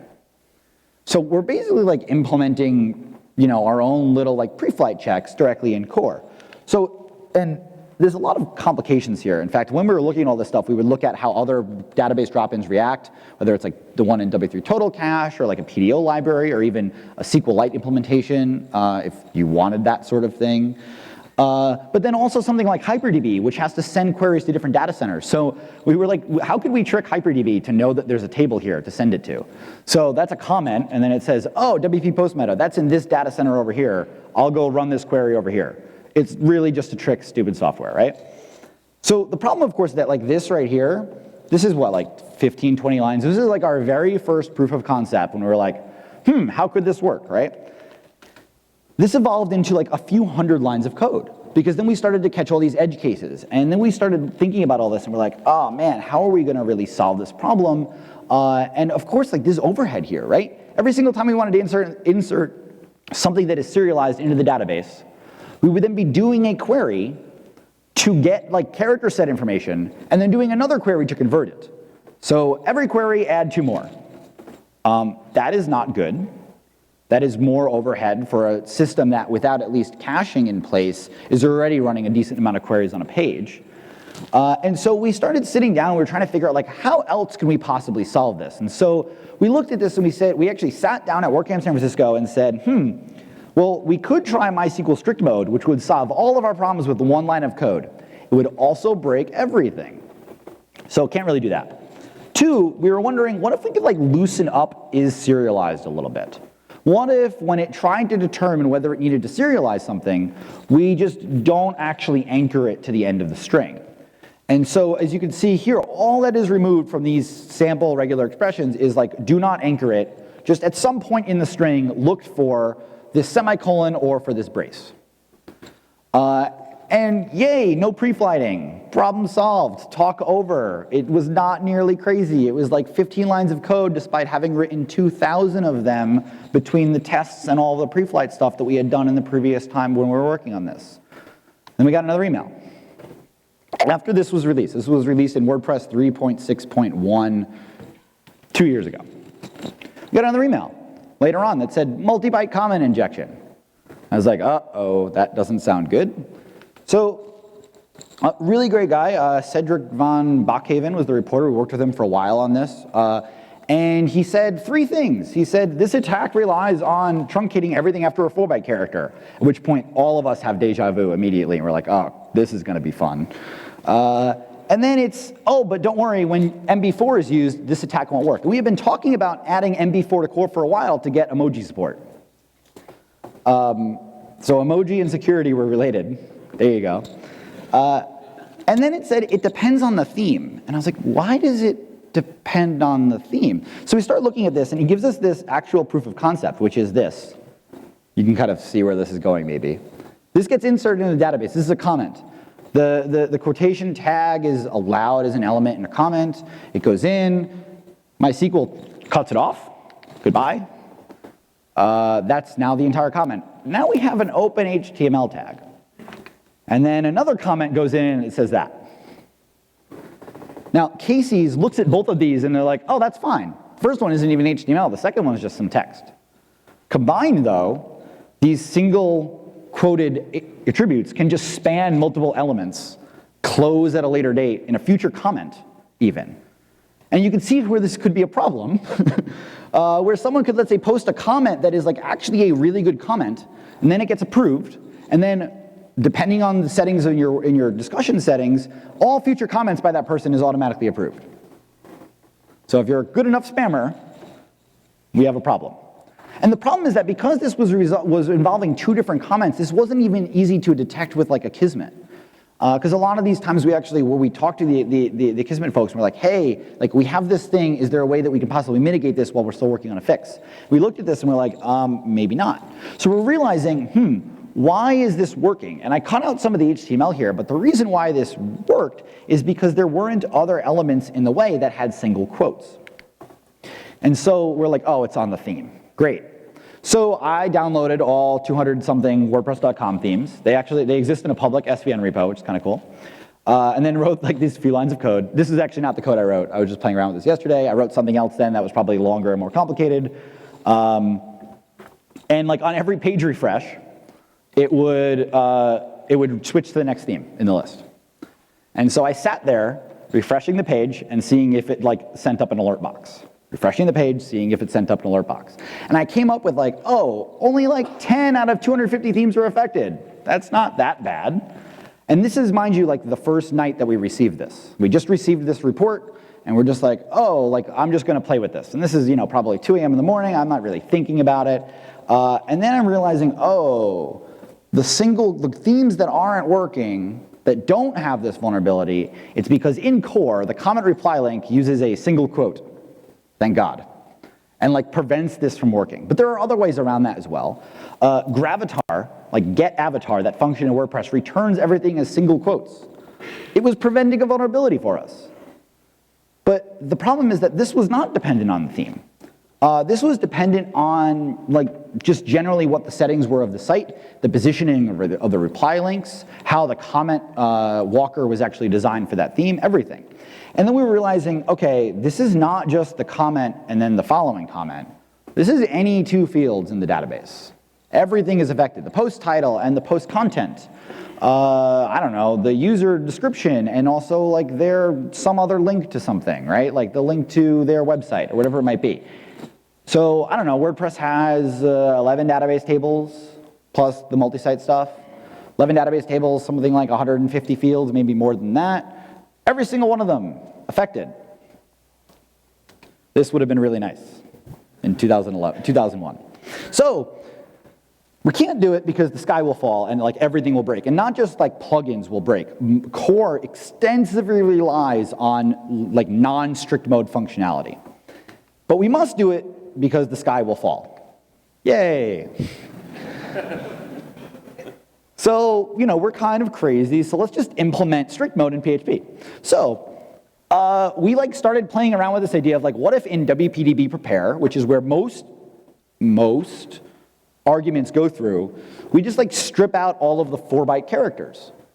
So, yes, those are all real big things. Big 5 is an actual character set. Almost every WordPress site out there uses UTF-8. Some of the older ones use Latin 1. WordPress.org uses a mix of those 2. WordPress.com actually uses exclusively Latin 1. Latin 1 can store everything. UTF-8, well, obviously we have a bit of a problem, and all of these other ones we have a bit of a problem. So we're like, oh, good, we can just like remove these characters. So this is particularly like the character sequence for, in this case, we're looking for a 4-byte character. So this is like one character that particularly is the start of that 4-byte character, and then 3 more characters after it, and then we remove them. The problem is that, for example, like some of these are valid characters in other character sets. And we started thinking about this, we're like, this is not good. We have no good solution for this. We will never be able to fix this. And like that despair continued to come back very repeatedly throughout this process. I think we went through like 150 different iterations of this. We wrote easily 10,000 lines of tests, a lot of code. So also, this patch was like, oh, we'll just remove all the 4-byte characters and no one gets emoji. But it didn't catch other things like an invalid UTF-8 sequence. This is a 3-byte sequence. This is like a normal character, but it's invalid. And MySQL is like, I don't know what those 3 bytes mean. I'm going to just truncate your field. So this actually, when we're looking at this was the original report. It doesn't depend on the theme. It doesn't get fixed if you're using UTF-8 MB4. And it's actually not specifically limited to 4-byte and multi-byte characters. So essentially, it relies on everything. Everything is bad, everything is broken, the world is on fire. okay? So you can understand, like, as we're discovering all these pieces, we're deeper and deeper and deeper in this hole, and we have no idea how to get out until we're like, all right, we wrote this pre-flighted stuff a while ago and didn't need to use it. So we went back and we said, okay, we'll pre-flight not just like the queries that are inserting serialized data, which is a fairly limited process and is occurring only on certain writes, but we will just pre-flight all of them. So this is an actual comment from our private bug tracker. Why don't we just like reach into prepare and then do this, like bake it into a low-level piece of WordPress that like shouldn't even be involved in this process. And then we're like, oh, well, if we do this in prepare doesn't always know what's happening. Prepare is just like it's a string or it's an integer or it's a float. It doesn't actually know what column it's corresponding to. And columns and tables all have their own character set. In fact, it's even worse than that. So, and then we also have this problem where like not all write queries will actually go through update or insert. Delete, of course, is technically a write query, although that one works. But then we have, for example, an add option. Add option, in order to avoid a race condition, actually calls insert into on duplicate key update. And it calls directly WP, the method query. And so in that case, what we have is we have like this entire query string. And I mean, so at this point, we've now gone beyond the idea of like writing MySQL strict mode. And then we actually start thinking about writing a SQL parser in PHP.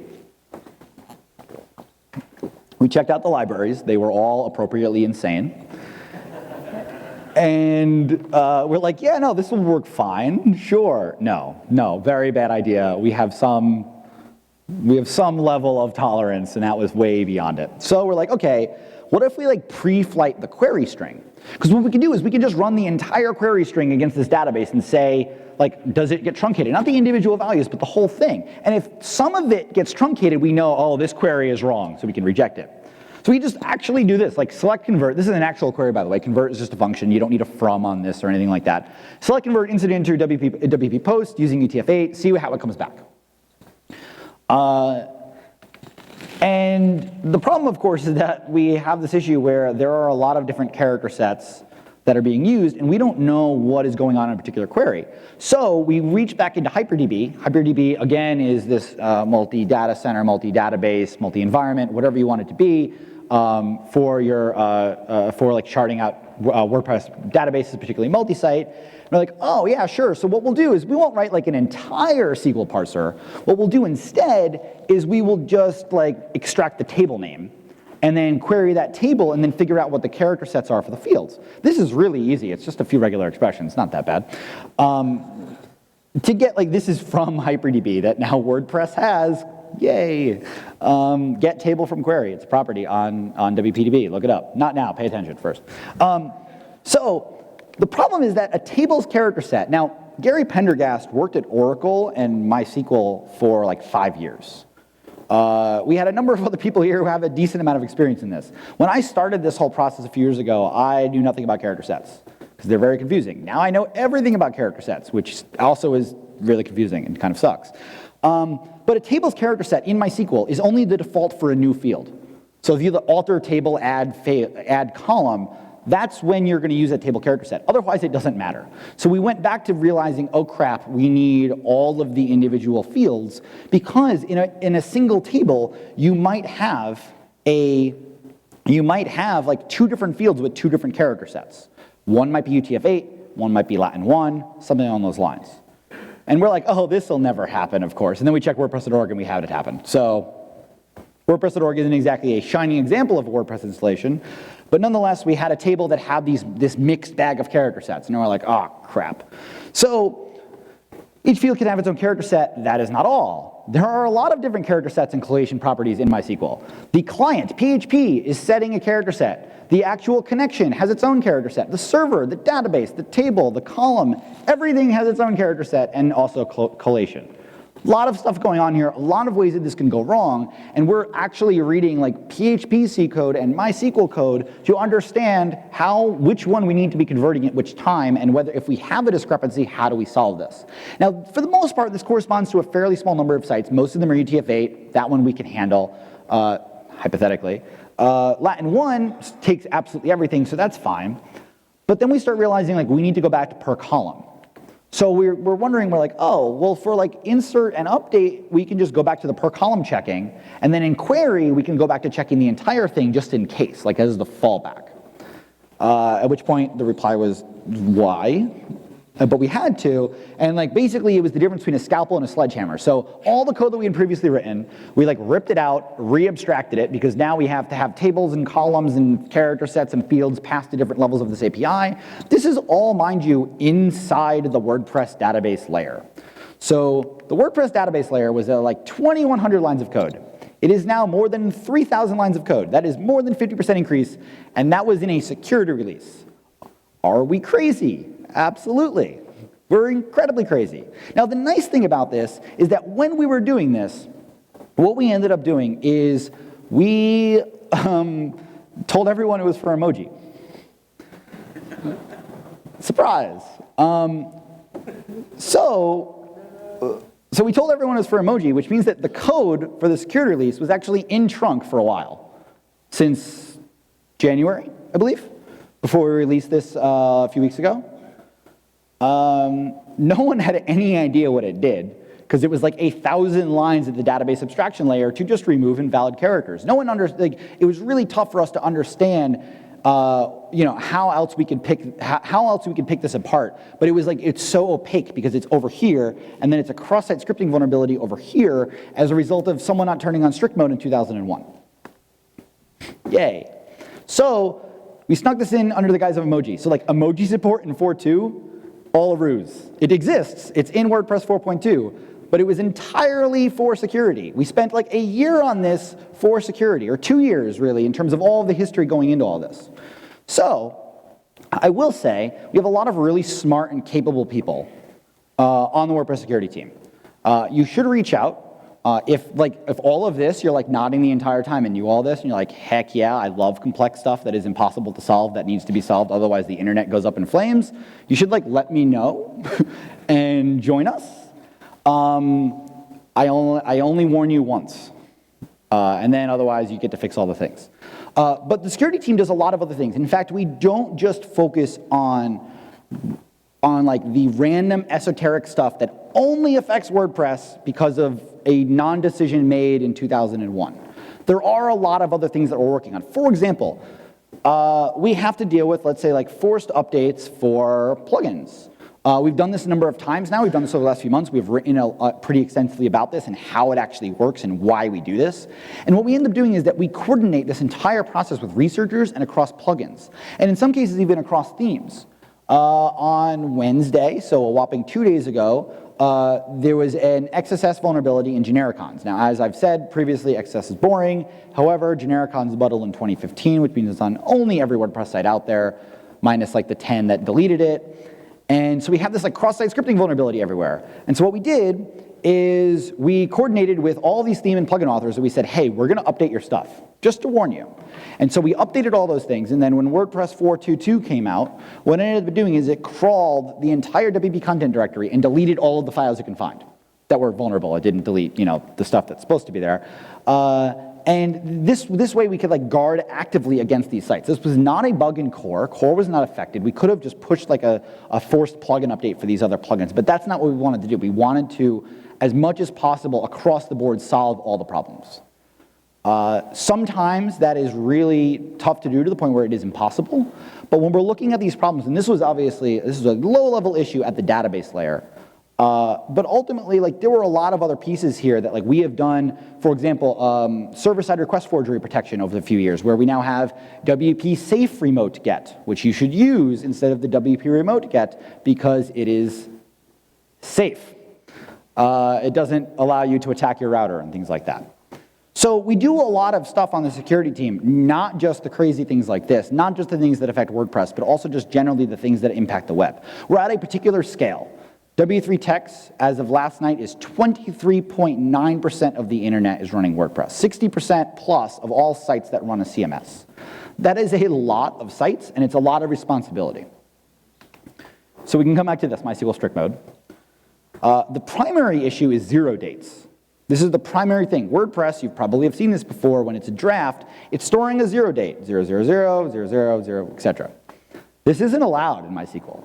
MySQL doesn't allow 0 dates. It allows a null, but it doesn't allow a 0 date. So we're gonna try and maybe like write a SQL parser to change the queries on the fly to make it go to null. But it's not as simple as just like a find and, this would be too easy if we could just take this string and replace it with null. No, because if it's an aware clause, it has to be is null rather than equals null, because why not? Probably some decision made in like the 80s in ANSI. So we have to figure out another way. So we would still like to figure out a way to turn on strict mode because it's very important. In fact, MySQL 5.7 is turning it on by default. Ideally, eventually they eliminate it. Why? Because as I've demonstrated, it's just a little bit unsafe. No one should run an application that doesn't have it turned on. And so if you're interested in that, I'm sure there will be a lot of conversations in the WordPress core community about this in particular, especially now that I've like totally blown the doors open with this talk. Hi, live stream, how's it going? Everything is safe, it's okay. And finally, when I tweeted this out a few weeks ago, because people were like, emoji, why would you want emoji? That makes no sense. Well, because it also kept everything secure. Thank you very much, I really appreciate it.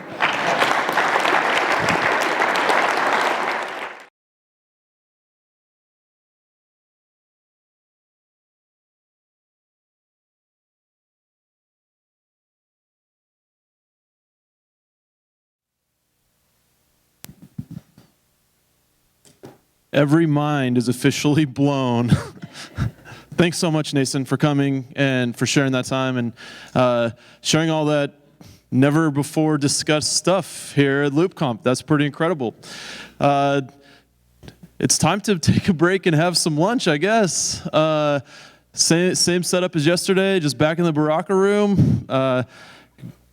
Go grab some food. We're back here at 1:30 with Ilya Grigorik from Google.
This is the official 5-minute countdown. If you're playing Mario Kart, come in and take a seat, and let's get ready for our next presentation.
Seconds.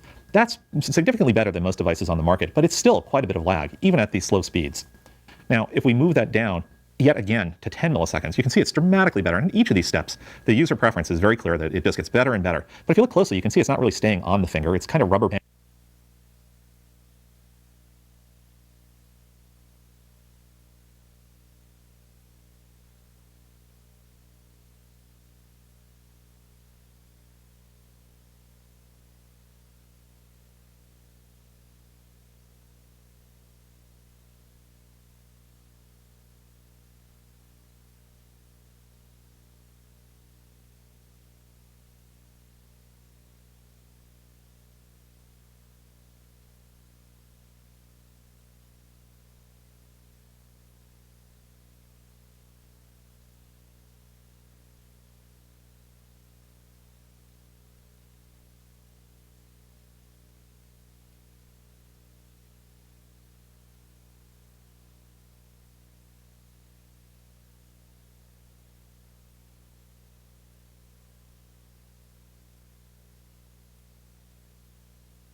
All right, we're ready to get started. Is everybody still enjoying themselves thoroughly?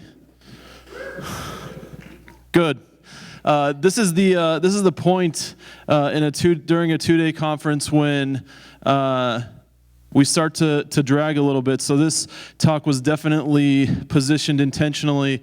It's my pleasure to introduce to you Ilya Grigorik, who is a web performance engineer and Google developer advocate at Google, and he is going to be talking to us today about performance rail.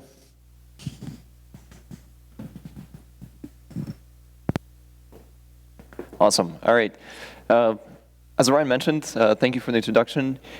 I'm happy to be here, and I work on everything related to performance at Google. I get to work with a lot of different teams. I get to work with the Chrome team and the platform team, trying to figure out what are the gaps in the platform that we need, both on the product side, on engineering side, and kind of down in the guts of the platform itself, which is a really glamorous way of saying that I spend most of my time writing emails on standards mailing lists and looking at traces, such as this one. So this should look familiar. This is Chrome DevTools, right? And it's beautiful. You hit 2 keys, and all of a sudden, you're swamped with data. And there's a lot of metrics staring back at you. So for example, we have the network and the critical rendering path. And if you guys are familiar with my work, you know that I can spend hours upon hours talking about why network is important, how we can optimize it, and all the different ways that we need to tweak the platform, tweak our applications to deliver a great performant application. Because frankly, most of the time, we're just waiting on the network. The browser cannot do anything until it has the data that it needs. But of course, that's not enough, because we also have JavaScript, right? Once we've shipped the bytes, we need to execute those bytes. And today, most modern applications actually require quite a bit of JavaScript. Things like Gmail have to execute about 1 megabyte of JavaScript to get up and running, right? And this is the standard today. We also have memory. We are building apps that are no longer pages that you just navigate away from every 10 or 20 seconds. We are building apps that are living inside a tab for hours at a time. And memory becomes important. Memory leaks become important because we no longer have that luxury of just saying like, oh, the user will just refresh the page and we'll just wipe all of our leaks, and that's not a problem. But that's not it either, because now we're realizing that we're building these apps, we're trying to build these smooth and fluid experiences where we need to think about the entire pixel pipeline of the application, where we have layout, and we have painting, and we have compositing, and we need to think about GPU acceleration. And all of this boils down to, like, we want to deliver a smooth experience. And these are just the technical metrics, right? Then there's the business-minded people in the room that will say, like, yeah, this is all great, this is all the technical stuff, but really, what really matters is, are users engaging with my app? Like, I don't care if it's fast, if nobody's engaging with it. Or are people even visiting this damn thing, and are they converting? We can be very fast, but very poor at conversions, and vice versa, right? So there's some happy medium in between there, and this is a very complicated thing to navigate as a web developer, right? When I talk to teams, the biggest problem that we have is trying to figure out what should you focus on. So this actually highlights a very important thing that I've noticed with my work over the course of the past couple of years, which is the web platform is actually one of the most heavily and best instrumented platforms that you can develop for, right? 2 keys, bring up DevTools, it's all staring right at you.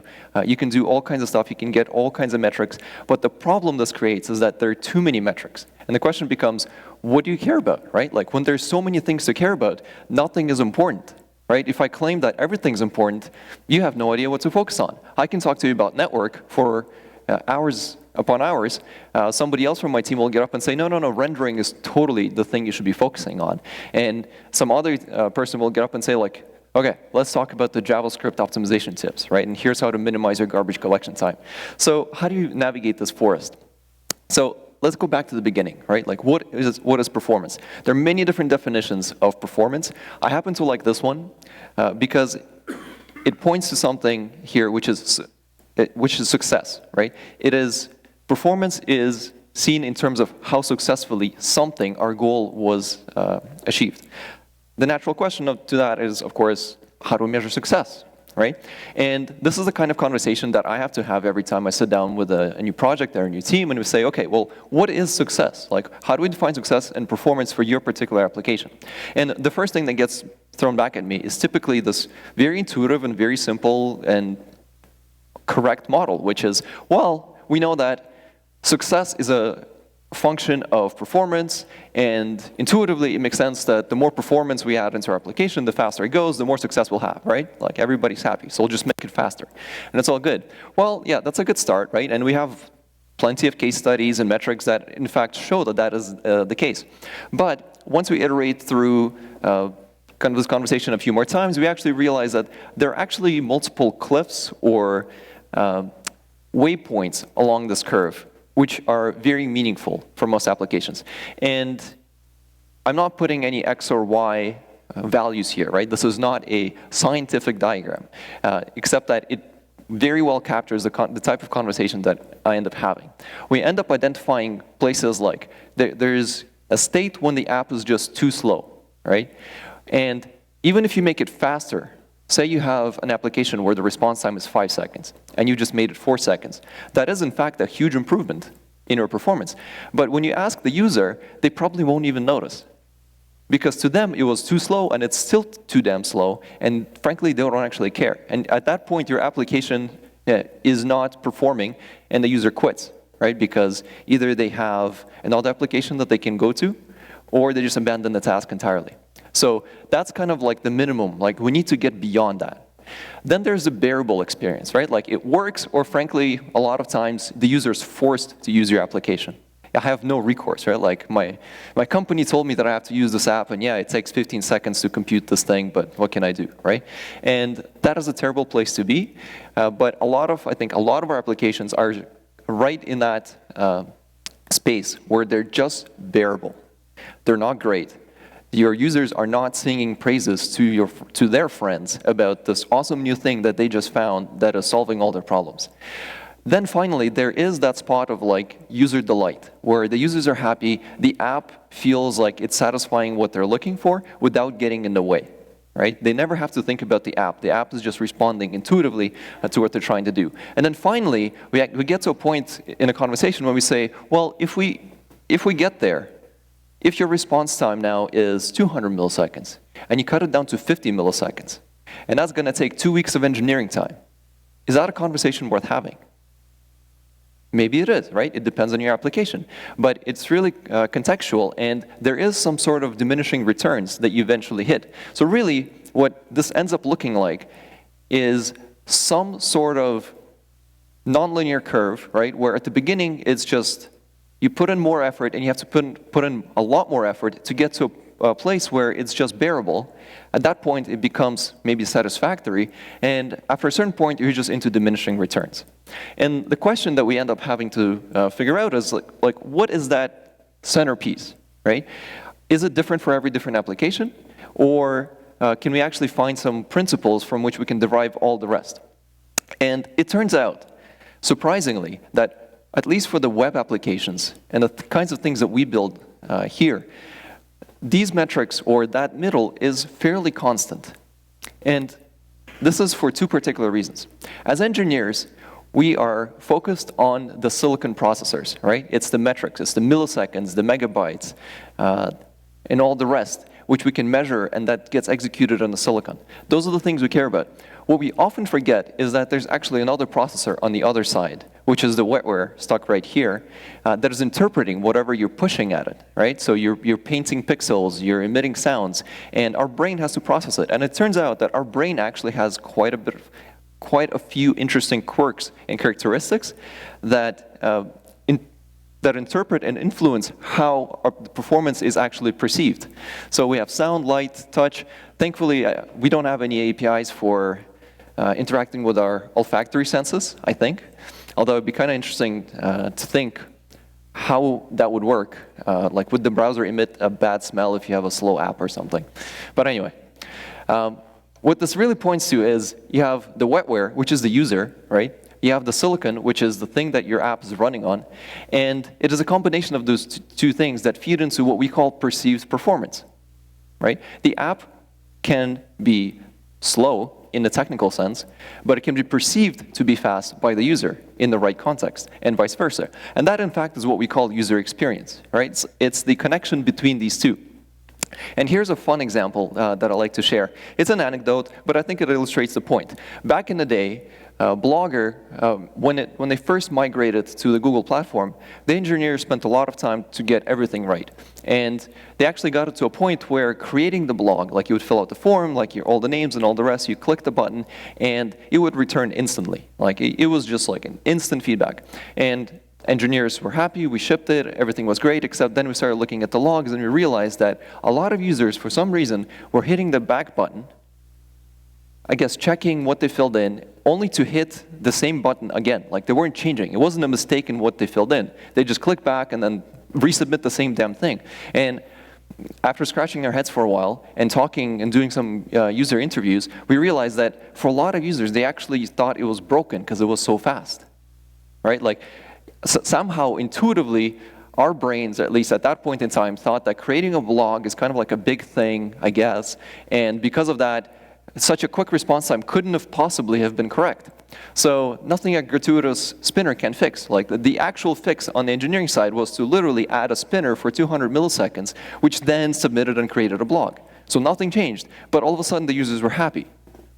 So this seems kind of silly, right? But this is perceived performance. This is an illustration of technical metrics not aligning with how we perceive the actual performance of the application. So let's talk about the actual senses, if you will, that we have. There's some really interesting quirks, right? Because the way we perceive performance is different based on what's actually being interpreted. For example, for sight, back in the day when the film industry was just starting up, they figured out that 24 FPS was the minimum viable product for delivering an animation that didn't stutter. And the reason this mattered was because film was frankly really, really damn expensive. So they wanted to capture the minimum number of frames to capture the movie, but yet deliver a reasonable experience. So that's where 24 FPS came from. Now, today we know that our monitors are 60 FPS, and 60 FPS is actually the best frame rate for delivering a smooth experience to the user due to various factors like motion blur and other things. If you're really interested into why 60 FPS, Paul Bacall's has a really interesting article that you should read. But the long story short here is going above 60 FPS actually doesn't matter, right? Like even if you can make your application render at 120 frames per second, your monitor can't display it. Our eyes can't perceive it, so it does not matter. And that's kind of the cliff, right? Like either you do 60 FPS or not. And we have about, if you do the math, for 60 FPS, that's about 16 milliseconds per frame, right? That's how fast our eyes can register that difference. Now, compare that to something like audio, and it turns out that our ears, or our senses there, are much more sensitive, where we can actually detect jitter in 1 millisecond range. Like if there's something off tune by 1 millisecond, we will detect it.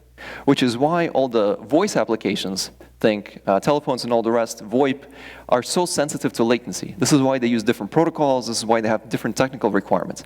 But at the same time, while they're extremely sensitive, we can also fill in gaps in data. So we can just drop a whole chunk of audio and you won't even notice, because our sensors will just fill it in for us. That doesn't work and doesn't apply for animation, but it works for sound. So it just shows you kind of the different spectrum, right? Where depending on the type of application you build, you have different constraints. And these things are not changing, right? Like while our silicon is getting faster and faster, this stuff is evolving on a scale of thousands of years. So these are fairly constant human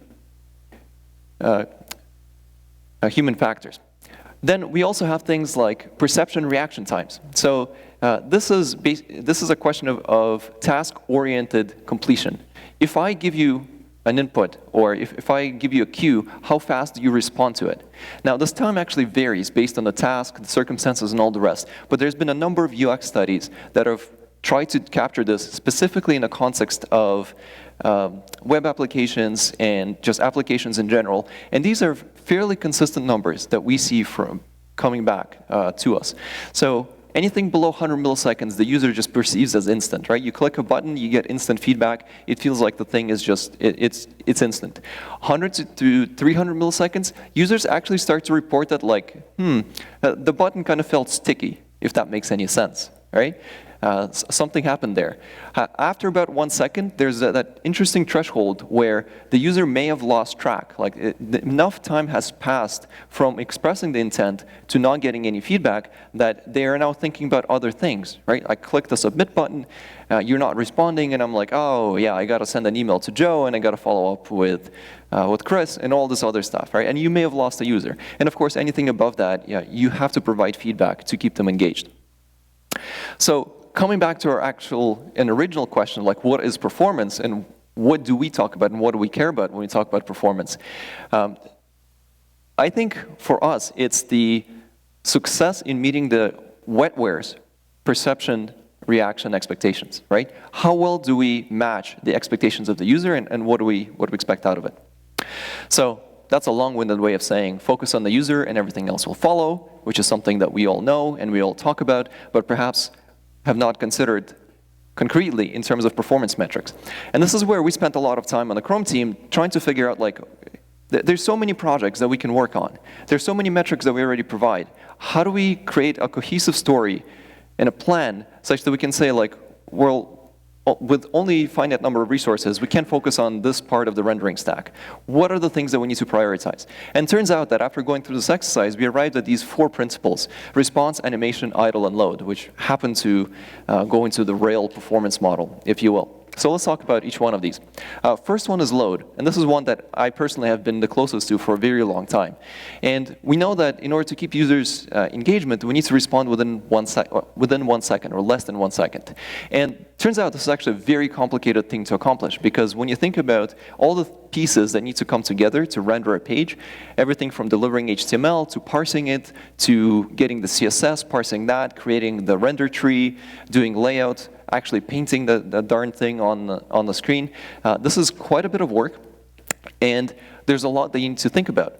So if you're interested, there's a deep dive course on what you actually need to think about to optimize this entire path, right? Don't put JavaScript in your critical rendering path or eliminate unnecessary CSS. There's all of these tricks that we don't have the time to go into here, but that is the point of load, right? This is what we need to optimize. And the thing I want to point out here is that we're not saying that every page must or even can load in 1 second, in under 1 second. Sometimes that actually takes a while. What we're saying here is we need to deliver progressive rendering, where perhaps a part of your page, the above default content, is visible as quickly as possible. The worst experience that you can deliver is waiting for 5 seconds and then showing something, right? But the page can load for 5 seconds, but if you show something at 1 second and then continue to process all the other stuff behind the scenes, that's totally fine. That's a totally different user experience. A great example of this is actually something like Amazon.com. Amazon loads an enormous amounts of images and content, and that page, if you actually use the page onload time as a metric, is atrocious. Except that as you interact with it, and if you interact with it today, you'll notice that it's actually very fast and it feels very responsive. That's because they have this progressive rendering at the core of their entire performance strategy. Next one is animation. Animation turns out to be very hard, right? Performance load is delivering that first frame in under 1 second. So that's your 1 FPS, right? Get your first frame at 1 FPS. After that, we need to deliver 60 frames per second, which means that we need to render new pixels every 16 milliseconds. And it turns out to do that, there's actually quite a bit of work that the browser has to do. We have the compositing, which is the GPU-accelerated rendering. We have the painting, which is something that happens on the CPU. If you do layout, that may affect the paint and the compositing steps. If you change the styles on the page, we may have to relay out the entire page and repaint everything else. And of course, there's JavaScript, which can manipulate all of that, right? So this is a pretty complicated pipeline that you need to think about. So next time you're changing some selector or property, style property on your entire DOM tree, you may want to rethink that, given what you know about the entire pipeline and how that may affect it. Chances are you won't be rendering at 60 FPS if you're doing that. And once again, there's a great deep dive on this entire pipeline and what you need to think about. And there's also a Udacity course on it, which my coworker Paul recently released, which is really, really good. Another one that I want to highlight here is consistency. And this is particularly important for animations, where, remember how we talked about audio and like our senses can just fill in certain gaps? That doesn't work for animation. So here, consistency is important. When I say 30 FPS, I can give you 2 examples. The first one is we don't do anything for half a second, and then all of a sudden you start drawing every 60 milliseconds. And then there is the consistent, every frame took 32 milliseconds. Which would you think you would prefer as a user? Right? I'm guessing it's not the janky version where you block everything for half a second. So consistency is very important, and it turns out that our senses are very sensitive to this particular thing, which is the inconsistency of rendering frames. So as a general rule, actually, and this is an interesting finding from people that develop games, is that if you can't consistently ship 60 FPS, you're better off shipping 30. So it seems like you're worse off, but it's actually better than fluctuating between 30 and 60 all the time, or 45 and 60. Consistency is very important. And this is, I think, counterintuitive in many different ways. Response is an interesting one. So response is, we want to acknowledge the user's input. And there's two types of user input here. One is touch, and the second one is the application response. So first, you want to notify the user that, yes, I've registered whatever you've just done, right? So if you're clicking on the button must respond. But then after that, the application needs to acknowledge that, yes, I've understood your input. You can replace the button with a spinner or something and proceed from there. And this is, once again, keeping with those perceptual goals that we established earlier. So here's an example of animation. Let's take a look at this video right here. This is a video from Microsoft Research. To examine different latencies. So here you can see that this is about 100 milliseconds of latency. We're not moving at a full meter per second, but the delay is still very clear. Now, that's about the level of current devices. If we move this down to 50 milliseconds, that's significantly better than most devices on the market, but it's still quite a bit of lag, even at these slow speeds. Now, if we move that down, yet again, to 10 milliseconds, you can see it's dramatically better in each of these steps. The user preference is very clear that it just gets better and better. But if you look closely, you can see it's not really staying on the finger. It's kind of rubber banding around it. So if we move all the way down to 1 millisecond, then you can see now it's really staying on the finger. And in fact, if you were playing with the real setup, you would notice a real perceptual cliff, that this really starts to feel like a real physical object. If you take a look at... So his last point is very important, right? It starts to feel like a real physical object, and that's what we're after, right? When we're interacting with the application, that's what we want to see. And it's important that we distinguish those two differences between acknowledging users' input and reacting to certain UI affordances, things like touch, right? So we need to make sure that we optimize for this. And this is where idle, which is the last piece that comes in, which is, in order to achieve these goals, in order to be able to respond to the user within 100 milliseconds, by definition, we, both as a platform and you as the application, must yield control back to the thing that's running and executing all of this every once in a while, obviously less than 100 milliseconds, such that we can process user input, right? If you're taking 300 milliseconds, like what you see here, or 200 milliseconds to process some function, there's no way we can respond to user input, whether that's scrolling or input or keyboard input or touch or something else.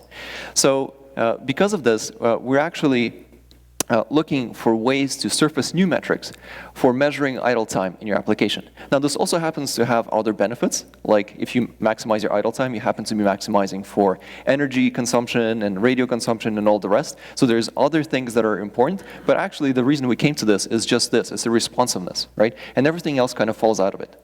And this is where we come back to that original graphic, which is, we talk with different apps, different teams within Google and outside Google, trying to figure out, like, what is that cliff for you guys? What is the diminishing returns? But at the end of the day, we come back to these basic principles, which is you should be able to load your page in under 1 second. And we don't mean the full page, but you should be able to get something on the screen in under 1 second. For response, you should respond within less than 100 milliseconds. You should acknowledge the user's input. And yes, I understand that you may not have the actual response. For example, if you need to send a request somewhere and wait for that, but you can acknowledge the fact that you have sent it, right, and change the state somehow to indicate that to the user. And there's many other tips and techniques for doing that sort of thing. Even simple things like transitions, right?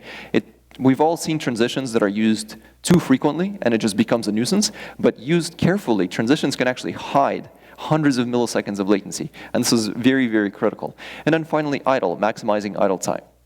So that's the user-centric performance model. And this is very useful for you guys to think about, because internally, when we talk about all of these different layers of the stack within Chrome, within the standards community, within the web performance community, we can actually now take these principles and organize them with respect to the response, animation, idle, and load. And I guess one of the questions that I have for you guys is like, what would it mean for WordPress or Angular or any other framework to take this into account, to base your metrics around this? Like, how would it change your current performance best practices? How would it change your roadmap if you were to use this and use it as a prioritization function on all of this stuff?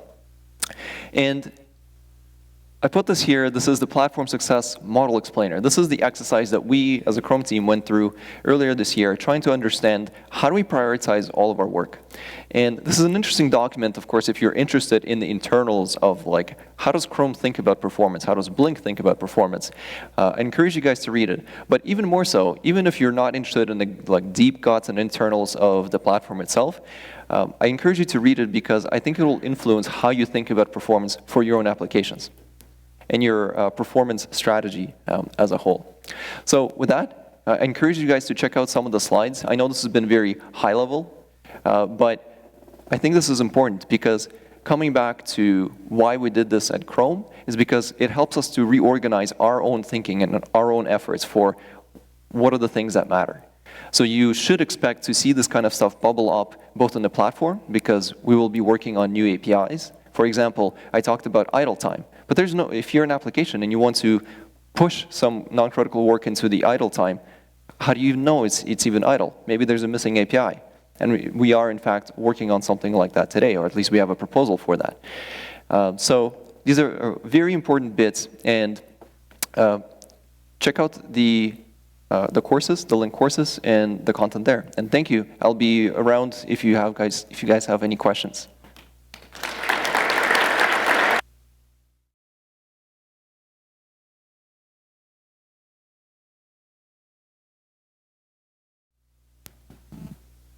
Thank you so much for that, Ilya. We're happy to have you as our guest. Thank you again for coming.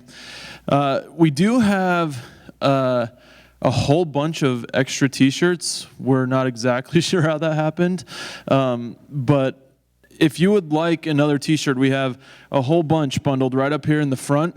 You can actually come up and grab them now.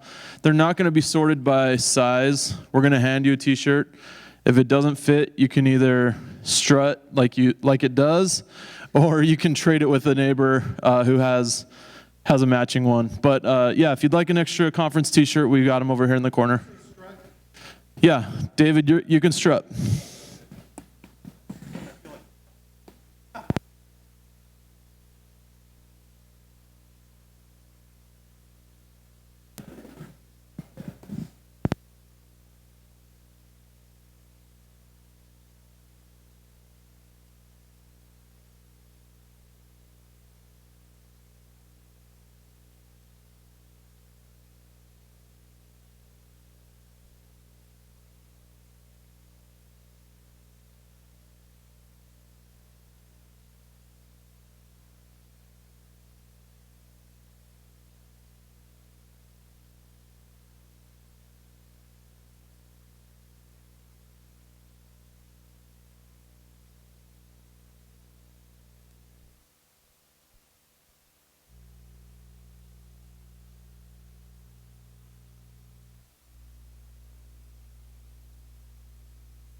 thinking outside the box, being a better developer, blah, blah, blah. So, because I was like going to talk about like using React, and like there's a bit about like how we built our live blog, which is like, but I was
All right, we're going to get ready to move ahead.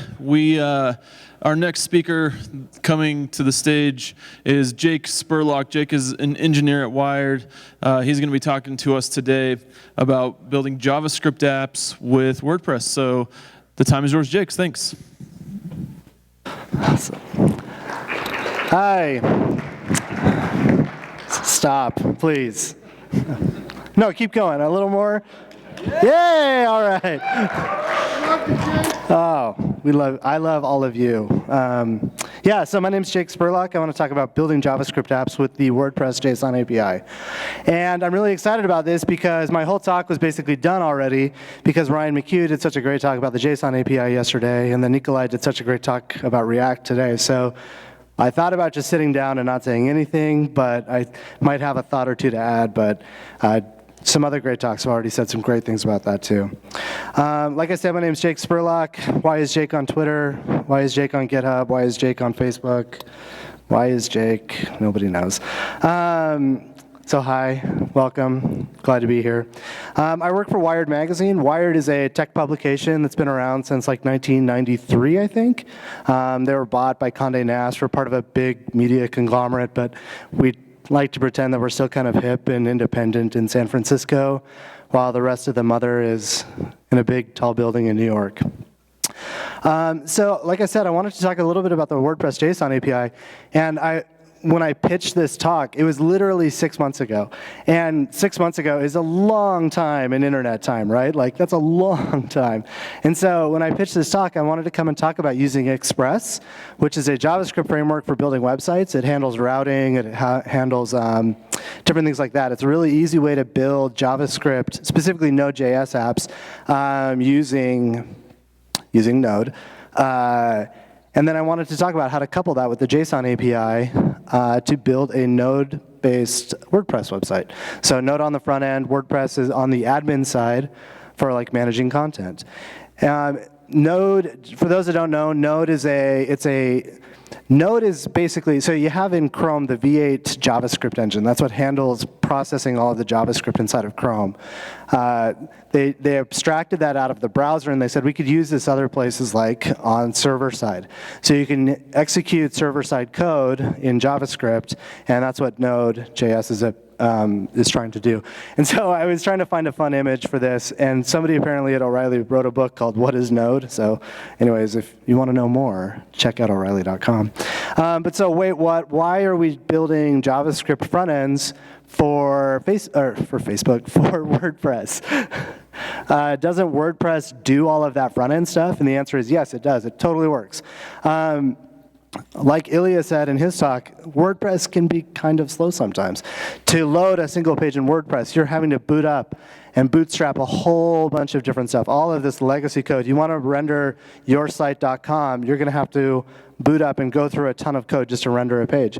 Node can do that very fast by taking away a lot of the other stuff and making your site just really, really fast. So like I said, Node is fast.js. And I just want to take an aside. Apparently you can add .js to anything because you can have PHP.js. This is a real project that takes PHP functions and then turns them into JavaScript. Has anybody used this before? It's like the handiest thing, right? If you're a PHP developer and you're like, how would I do this in PHP? And so you Google that, and so there's PHP.js. And so like at some point, obviously, there's going to be WordPress.js. And I'm hoping that we can abstract this to other things like Chipotle.js. And so you could like say, I'm going to do my create, my bowl here, white rice, pinto beans, extra guac. Okay, I really just did this slide for me, sorry. Okay, so I want to talk a little bit about building an app. So we have JavaScript, we have WordPress, and we want to kind of smash them together. And so this is kind of confusing because suddenly you're not just building a simple app. You're like, well, I just need to know PHP here. On one side, you're like, well, I've got PHP, JavaScript, CSS, SQL. And then you're like, well, I've got memcache because I need to like, cache things and not have my site crumble to the ground. You probably have a Fastly front end or Akamai or something like that, some kind of CDN. And then you're like, well, okay, now I'm going to get into this JavaScript stuff. And so I'm going to use like Mongo as like a middleware database. I'm going to use Express for the start of my site. I'm going to use Jade templating because it's super cool and it's really lightweight and it makes things really easy. And I'm going to use React because it's really cool what they're doing at Facebook. And you saw Nikolai's talk today, and you're like, I'm going to do everything in React now. But there's some backbone stuff, too, to throw into it. And, of course, you're using jQuery because jQuery just has to be used on every project, right? You just have to use jQuery. So that's a lot to learn. So you kind of have, there was this whole divide, like who calls themselves a front-end developer? Anybody? And who calls themselves a back-end developer? A lot of people. Like in reality, like nowadays, you're just a developer, right? And it's kind of that line in the sand has kind of disappeared. Chris Messina, he's an ex-Googler, he wrote this blog post the other day. It said, the conventional seams between disciplines are fraying, and the set of skills necessary to succeed are broader and more nebulous than they've been before. These days, you've got to be a real polymath to get ahead. You've got to be a full-stack employee. So you can't even be a developer anymore. You have to be an employee, which obviously is what you started out as, right? But you have to be a full-stack employee, and you can't just write code, but you also have to go to business strategy meetings. You have to be able to talk about high-level SEO discussions. You can't just say I'm going to sit in the dark and write code because that's what I like to do in my underwear. You have to like be responsible and stuff. Has anybody seen PHP CEO on Twitter or Medium? He wrote this great rebuttal, and he said, shout out to the classic stoking of fear about being left behind some arbitrary socio-technological curve defined by a bunch of 35-year-old Peter Pans in San Francisco. This one has excellent conversion rates. So I don't think you need to become a full-stack employee, but maybe it'll help, I don't know. But anyways, in that original Chris Messina, he talks about becoming a polymath. And I thought poly means many and math means math. And so I thought that meant like knowing a lot of math. But the actual definition is having learned much. It's Greek. Does anybody know Greek? I don't. It's a person whose expertise spans a significant number of different subject areas. Such a person is known to draw on complex bodies of knowledge to solve specific problems. And does that sound like a developer? That's a developer definition. And so just to highlight complex bodies of knowledge to solve specific problems. That's what developers do. They use their knowledge to solve problems. But if you're a polymath developer, you use sometimes complex bodies of knowledge to solve problems complexly. That's what I think a problem is for development sometimes, is we have so many options, we have so many opportunities. And so we often look at problems and we say, how can we solve this in the most difficult way possible? So I want to talk, what I originally came to talk about was using the JSON API to build JavaScript apps on WordPress. So at Wired, we have live blogs. Has anybody ever participated in a live blog, like seen one, like on The Verge? My favorite thing in college was like Mac Rumors, whenever like something new was coming out at Worldwide Developers Conference, go and hit refresh all day long. And when you're hitting refresh all day long and you have like 10 or 20 or 50,000 people, that's really hard on a server to do all of these new requests. So at Wired, like as an example, we can do a live blog. The Apple Watch live blog that we did a month or two ago, we had about 10,000 concurrent visitors on a single page of our website during the live blog. And that's pretty normal. So when you're thinking about this, you have to think, if we're just going to publish content, how can we do this in the most effective way possible? So you start like thinking, well, maybe we need to reevaluate how we do this. Are we going to publish content to WordPress directly and then use WordPress and some caching mechanism to prevent our site from going down? And so we thought, what about Tumblr? So has anybody used Tumblr before? You know what Tumblr is really good at? Doing things complex. No, not complex. Very simple, actually. Tumblr is a very simple app. It does a few things very simply and very well. And so our editors, they like to go to an event, take their cell phones, and they can take a picture and post it to Tumblr. They can sit there and type out a little text message, post it to Tumblr. It's really simple. That's exactly what you need for a live blog. You're not writing, a 10,000-word opus about the industrial design of post-Steve Jobsian Apple. You're just saying, like, I really like these curves, and battery life is going to be terrible, and stuff like that. So we wanted a simple approach. So as a developer, we got, as a polymath developer, we sometimes want to do something in the most difficult way. So we're like, well, let's create a new custom post type, and then we can use the WordPress app, and we can, if we had a special tag, we could have it go into a custom post type on an admin hook or on an admin action or a publish action, or we could just publish to Tumblr. And that's kind of a simple way to do it. So this isn't to say that we don't write any code. We do write code, and we said, let's go out to Tumblr, and then we're going to use the Tumblr API to crawl all of the requests using the Tumblr API, and then we're going to put them in a big, we're going to save them to post meta, like on that line right there, update post meta. We're going to save all of the content to post meta, and then we're going to use our JSON API to spit the content out to the JSON API. And so this is great. We have a nice, simple way to do this for our editors and for our users. This comes up with a problem, though, because if we have 10,000 concurrent visitors and we have them all set up on a script that's hitting the JSON API, and that JSON API they're going to be hitting that every 15 seconds, we need to do some heavy caching there, or our big object of data can pull us down really fast. And so we're using Fastly. And Fastly has this really cool cache header that you can do. It's called stale while revalidate. And it allows you to serve stale content while you're revalidating the content on the back end. And Zach Tolman, who is right there, would like to talk to you all about this at some point. But this was our solution that we came up. So we can serve stale content while we bring in new content behind it. So on the front end, we look to React. React is a really slick way to update content. Like Nikolai's great talk today. Like I said, I didn't want to talk a lot about this because I think Nikolai did a great thing.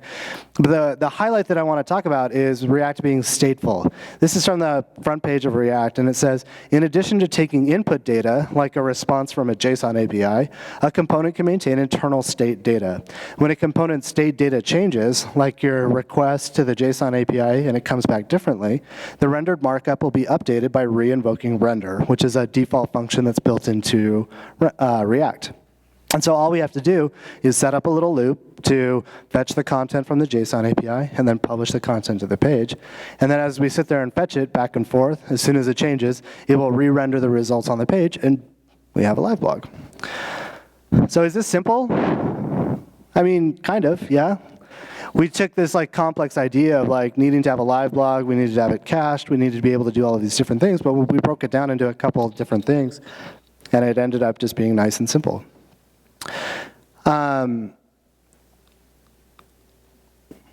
So eliminated complexity. That's what that slide is.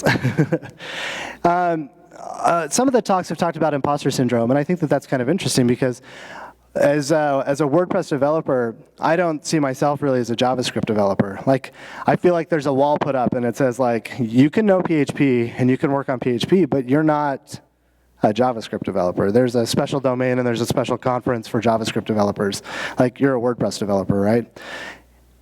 When we do something like this, though, we can look at this and like, we can look for easy wins. We can say that this is an easy thing to do and this provides a win, and we can help alleviate imposter syndrome. The goal here, too, is to make code modular. We can break code into separate things, and we can say, this is a big project. It's kind of complex. It has JavaScript sides. It has PHP sides. It has like cron side. It has all of these different things. But if we break up the project and we make it modular and we break everything down into a little segment, it becomes an easy process. Make code simple. Another quote here. This is from a Medium article called "Right Under the Influence," and just want to like say this for a second. Like, I think writing code is a lot like writing words or something. He says, sober writers love to use fancy shit like semicolons. Nobody likes to see a semicolon. I see sobriety stains all over writing these days. I think, damn, this piece has a chance to be good, but the author is too busy looking at their pompous smile in the mirror. Sometimes when we write code, we're thinking, how can I be clever? Like, sometimes I think when I get done writing something, I'm like, this is the most clever thing I've ever written. And I have a big pompous smile on my face because I'm like, I am so damn clever. But that's not how we should be writing. We should be writing differently. Hemingway had 4 rules that I think are very applicable to both maybe writing fiction and also writing code. First off, use short sentences. How many people have written a function that's like 900 lines long? Anybody? Yeah, right. It's probably a bad idea. Number 2, use short paragraphs. How many people have super complex, maybe classes? You know, kind of goes along the same way. Use vigorous English, understand your language, understand functions, read the documentation. RTFM, like was said earlier today. Be positive, not negative. And the most important rule is never have only 4 rules, because there's 5. Because code is poetry, right? Anybody? Code is poetry. Like, that's what WordPress is. Code is poetry. And we should write like we care. We should write like we give a damn. We should break things down into simple blocks. We all love writing for WordPress. I saw this most amazing tweet the other day that said, one of the greatest things about WordPress, and I'm totally paraphrasing this, it's like one of the greatest things about WordPress is how many people learn to develop by writing WordPress. Anybody? Like, I didn't go to school to be a developer. I went to school to make movies. And I'm totally a Hollywood blockbuster, you know. But I'm a WordPress developer, and I learned how to do WordPress, maybe a lot of things the wrong way, but I think I'm getting better every day. So like I said, that's kind of my talk. Thank you, and code is poetry. Thanks.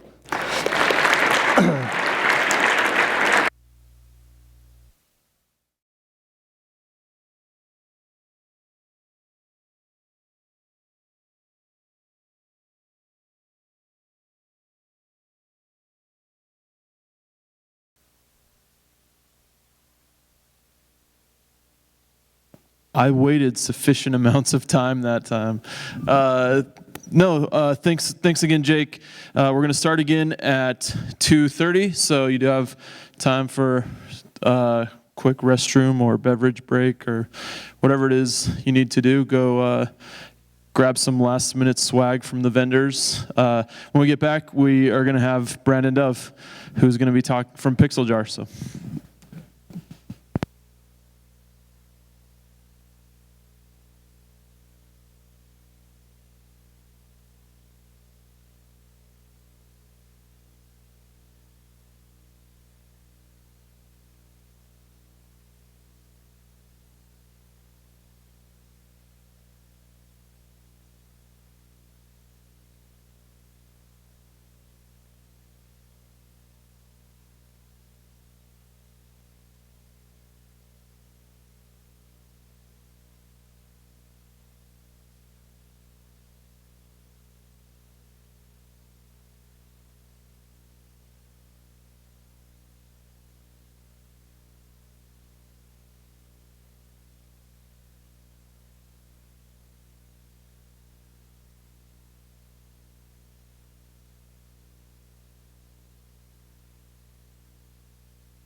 We actually do have a sponsor thing right now, and then next.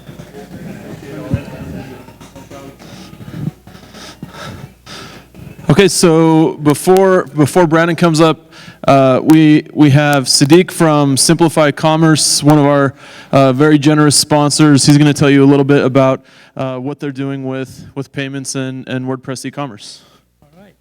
Good afternoon, guys. So I'm from Simplify Commerce.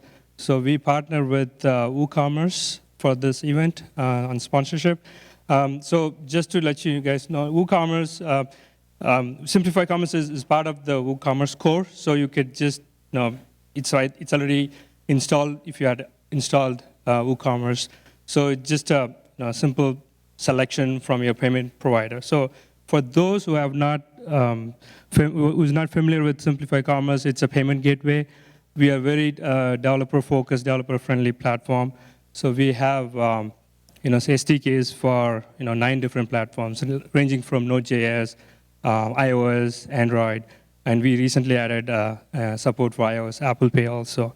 So please check us out. And like I said, we are very developer-focused, and our motto is safe and simple to use, right? I mean, it has to have a balance. So we want to make sure that we provide the security and also it's easy to use, right? So as it stands, simplify, right? And yeah, I'm like a tech guy, so I'll be outside this room. So if you have any questions on your integrations or any other, like any other thoughts that you wanted to share with me in terms of what your implementation is, yeah, feel free to bug me. I'll be just right outside. Thanks a lot, guys. Thank you. Thank you very much, Sadiq. Like I said, our next speaker is Brandon Dove. He is the lead developer and co-founder of PixelJar. They worked on a lot of really interesting projects. Today, he's going to talk to us about reusing and recycling code instead of going after the behemoth plugins or whatever. So let's give a hand for Brandon. Thank you. All right, so I'm going to start off with a story about all of you. So, actually, sorry.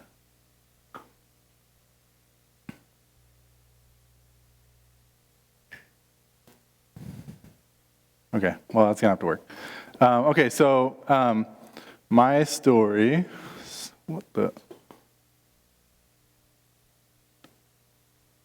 Okay, so my story goes back to when you were young, and looking out there, I know that some of you still are young. This is a story when you had principles, you had ideals. You wanted to build code and solve problems as a developer, and you didn't want to just solve any certain problem. You wanted to solve the super hard problems, the super complex problems, the most unique original code you wanted to build, and it was going to be innovative, right? Jake's talking about clever code, creating those clever solutions. You wanted to be the one who generated all this stuff, right? So you set out on your journey and you built a super amazing thing, right? Website, product, whatever it is. You built a solution for a problem that was one of those no one can solve it kind of problems, right? Nathan talked about problems that are super challenging to solve. Those are the ones you're after. And you did it. So you sat back in your chair, you kicked your feet up on your desk, and you said, "Ah, man, this thing's perfect. It does exactly what I want it to do. It's exactly what the client wants to do. It's elegant, it's sophisticated, it's amazing, and it's perfect. And I'm super pumped." So then your boss came around and said, "Hey, so your code's been working pretty well for the last couple months, and we've been gaining some traction on our project. But we keep getting these prospective clients who they come and they say, 'Oh, it's really It's really cool. It does like 99% of what I want. If it just had this one feature, right, and you know what that one feature is, it's like the most ridiculous feature that anyone could ever associate with your project. It's almost not even close enough to associate with what you built in the first place. And so you think, you know, my boss is a reasonable guy. We're going to talk this out. I'm going to rationalize with him. And, you know, we'll table this and we'll just keep on with this system that I built. So you have that discussion with him, and it doesn't go so well. You end up having to build that feature, whatever it is. And by the way, because your boss is super awesome, he's promised it for the client by next Wednesday. So you're not going to have any time to be sophisticated, plan these things out. So this is you on Monday morning. You come in and you're hacking away at all the elegance that you created that took you months to create. You're ripping things apart. You're pulling out those things that made you so proud. And by the end of this, you're not going to want to have your name anywhere near this thing that is just a mess. So you've built this feature, and you got it out there, and you made it through, but now you've got this application that you're not proud of. So everybody take a breath. Like, we've gone through that together. We're good. Let's fast forward back to today. You have a lot of experience now, and you know that these things are going to happen. You know that your boss is going to come across and say, "Hey, we need this one feature that's ridiculous," and you know what to expect from everybody else in the project. If you're building something for a client, you know the stakeholder doesn't care that you're building in WordPress. All they care about is that it works and it meets the requirements. But you do. You still have this little developer in your ear telling you, we got to build this super awesome, super sophisticated, really elegant solution to make sure that, you know, it's a solid piece of software. Nobody wants to ship bug-ridden software. And you also know that your code is not something that just is a CD. You burn it. If it doesn't work, crack it in half, throw it away, burn another one, change it over time. It's not a finite piece of software. It's something that lives, it breathes. You know that by Monday morning, you're going to have a list after you launch something that, you know, you're already ready to work on next week because it's an iterative process. The only guarantee that I can give you is that when you have that launch, you're going to have a list of things to work on. It's not a dead thing at that point. But because you want that little developer inside you wants to build that elegant solution, you have to now plan for the unknown. You have to plan for something you've never thought of. Pippin said yesterday that, you know, in Easy Digital Downloads, that he probably knows 1 to 5% of possible use cases for his software. That's a hard thing to plan for. And the only way that you can do that is to leave yourself that flexibility in your code to change it over time. So how do you go about doing that in WordPress? We've got these great things, the things that make WordPress all that it is the actions and filter system, right? The ability to extend WordPress. So you leave yourself these trail markers, and you put these in, just like Core does for all of us, extending it. You put in actions and filters because you don't want to have to then, you know, take something and rip it apart because you need to use it somewhere else, or or anything. You leverage this action and filter system. What's interesting is as I've grown as a developer, I've been reviewing more code instead of just writing it. And when I'm in my own little world, I do certain things. And what I've seen as a trend is that when developers release something publicly, they're more apt to use actions and filters because they're thinking ahead, and they're thinking, you know, somebody's going to do something that I never would have thought of, which is great. That's what we want it to be. But I don't understand why we don't do that for ourselves. If we're building a project for our client that we're going to have to maintain, why wouldn't we use actions and filters? Why wouldn't we place little breadcrumbs for us to come back to and change or modify or unhook functionality that's not needed? Chris talked earlier about the development cycle and how to manage that slippage. How do you manage code being written, thousands of lines of code, that suddenly the client's like, you know what? That's not really what we meant. You have to be able to go and pivot quickly. And it doesn't mean ripping out hundreds of lines of code that are integration. If you're leaving yourself actions and filters throughout your code, you can essentially decouple your bits of code from themselves. So let's look at just some actions and filters just to see kind of how you might do this. So initially, you have to set the hook. And in my hypothetical example here, let's just say I'm doing some sort of processing on some data input that's coming in. I'm hooking into init, so I'm hooking in very high, and I have my callback. So the first parameter there is the hook I'm looking into. Second one is my callback function. And the third one is the priority. How high in the stack do I want this to go? Do I want it to go first? Do I want it to go last? Whatever. So then I have my callback function. In here, instead of writing the code to actually process this function right within the hook in the callback function, I do something that's a little more flexible.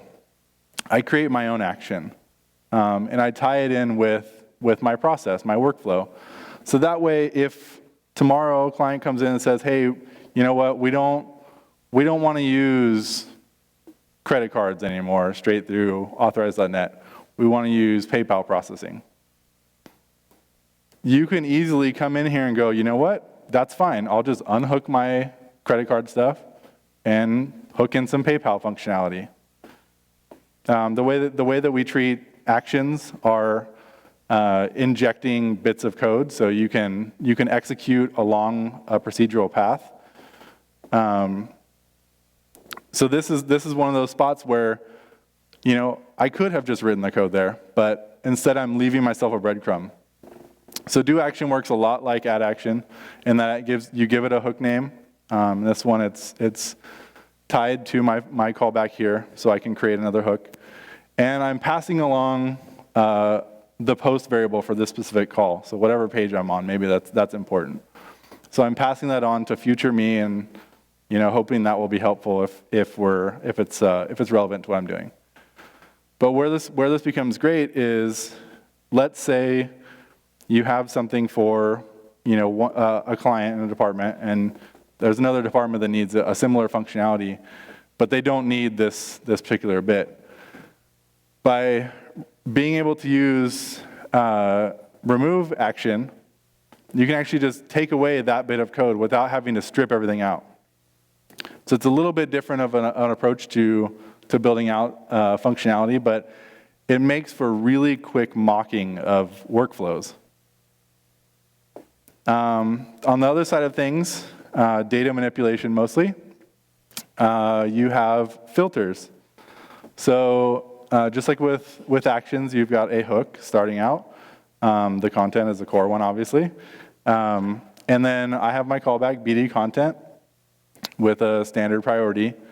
And something I didn't show in actions, but is also available, is the number of arguments you want to pass along. So in this case, I'm just passing 1, but if you have just 1, you don't need to include that number, but it could be any number. And my callback looks like this here. So same thing, this has an argument with content. Instead of just returning whatever my modification is, I have my own custom filter. So rather than do filter, for whatever reason, it's apply filters. And I've got a hook. I've got my processed content.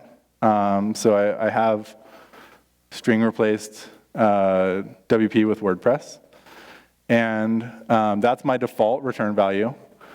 But I'm also passing the original content. So let's say, for example, I'm filtering later down the line and I don't unhook this. I can leverage whatever the original content was in my next hook callback. And similarly to actions, you can unhook the filters. So again, this modular processing of code is what we're really after here. The ability to quickly pivot, even if you spent hours of code or hours of time building code along one path that's going away, it's a 2-second process to get rid of that. So rarely in our work do we ever get a project where it's a single piece of functionality, like I just want this one thing. It's a large project, right? And that becomes a challenge. So when you look at contracts that come in or RFPs that come in and you see a 40-page document of features, you start scoping those things out and putting together an SOW so that the entire breadth of what this project's going to be. But I challenge you to think a little smaller. It's not easy to step back and think, what are the individual components here that we can build sort of quickly? And there's several problems to this. So what happens if, like Chris said, a requirement needs to be replaced by something new and shiny? The longer a project goes on, the more thoughts come out of the client. So that's a real concern. What happens if you are super successful? Of course you are, because that's what we're here for. And a client wants you to do this for another department in their same business. And besides the fact that large code bases are very hard to maintain because it's hard to remember all the bits and pieces, especially in a team environment. So what we do is we build little plugin suites for our clients that build out data architecture separately, build out processing separately. We really break it down to the smallest bits of components because when dealing with enterprise clients, that's what they want. They want stable platforms that can be built off of, that they can use multiple times without having to incur additional costs. They don't want something off the shelf because they have very many internal workflows that may not apply to. They have concerns about software bloat or jQuery being on Google or anything like that. So it's good to build up your library of what these little plugin suites are. So one thing we do this a lot with is custom post types. How many of you guys have built like a team custom post type like 75 times, right? So what we've started doing is we build that once with the base set of functionality. And that base set of functionality is a thumbnail, a bio, title, all the basic things you need for a team member. And we can unhook and hook those as we need to. But we have this sort of base starting point for all this kind of stuff.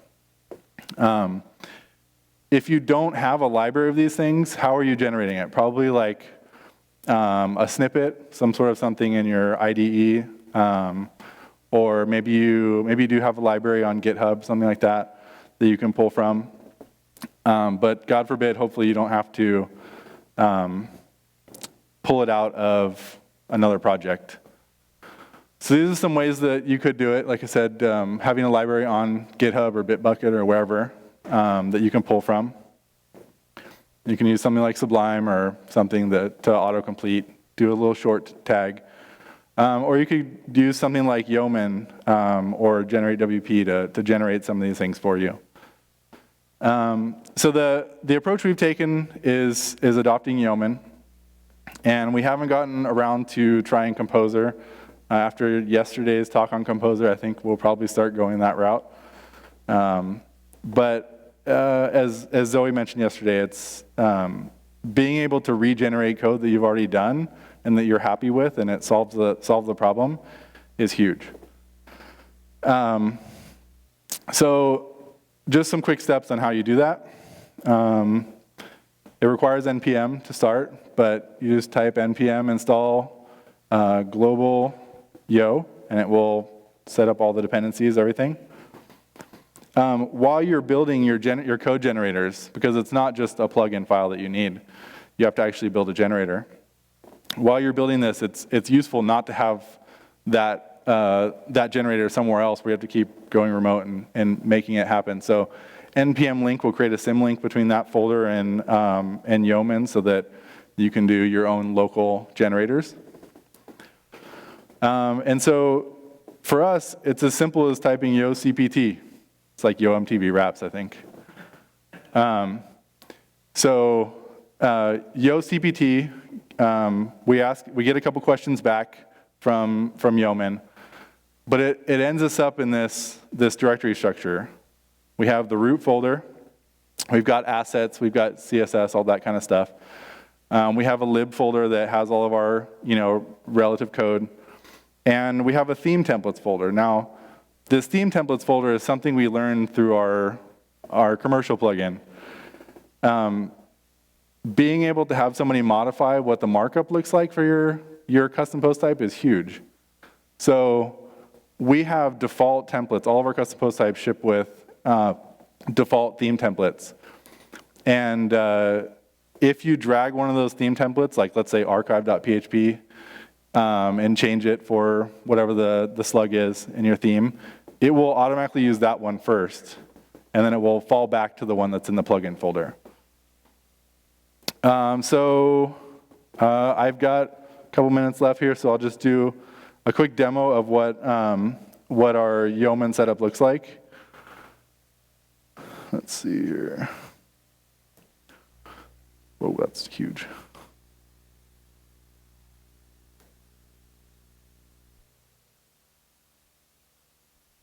Oh, it went to the wrong screen. Sorry.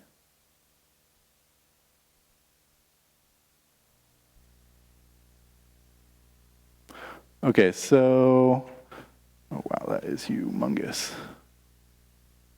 Okay, so basically we've got a project here. This is basically our index file where we asked only 2 questions to create a custom post type. We ask what the text domain is because that helps set up the plugin architecture. It helps for translations, things like that. And we ask what type of custom post type we have. Now, it's not foolproof because we don't have every custom post type you could ever develop in the world, but given some known ones in our company, you can generate some things. So it asks you those 2 things.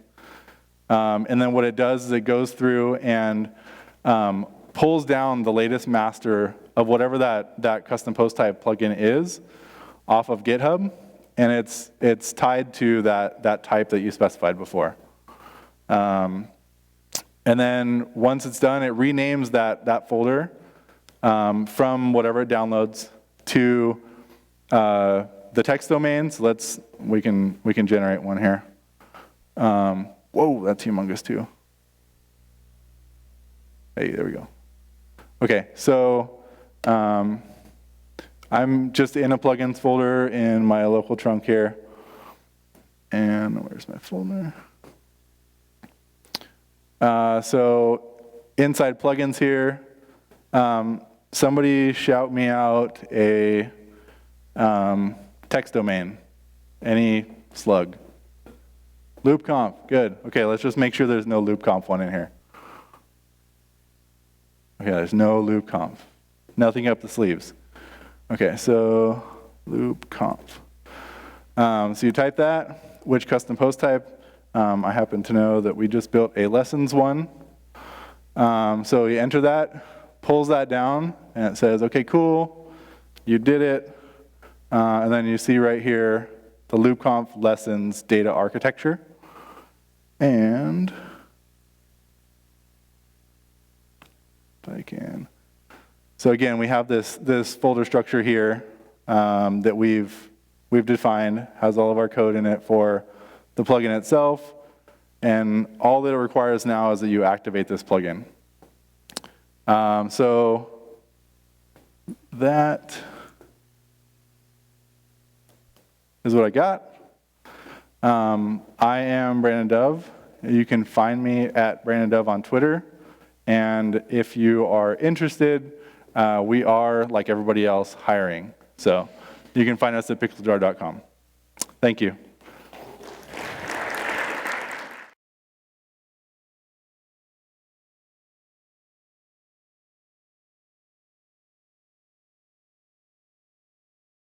We'll be starting in about 5 minutes. So.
All right, I'm going to introduce our next speaker. Joining us at 3 o'clock is Tammy Hart, who is a web developer at Uptrending. She is going to talk today about using sessions and transients to remember and traverse search results. First person to say that 10 times fast wins. Tammy, the time is yours. Hello. Thank you. So yeah, I try to simplify that title a little bit, so traversing search results.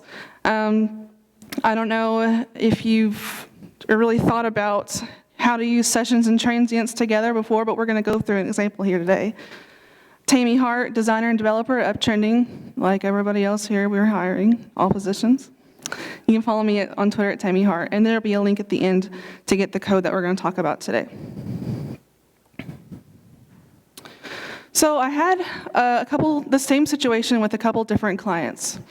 The first one was he delivered content, very specific kind of content, to a very specific audience that instead of it being abstract, like, oh, I saw your post on Twitter, or, people get to his site by searching on Google or, word of mouth.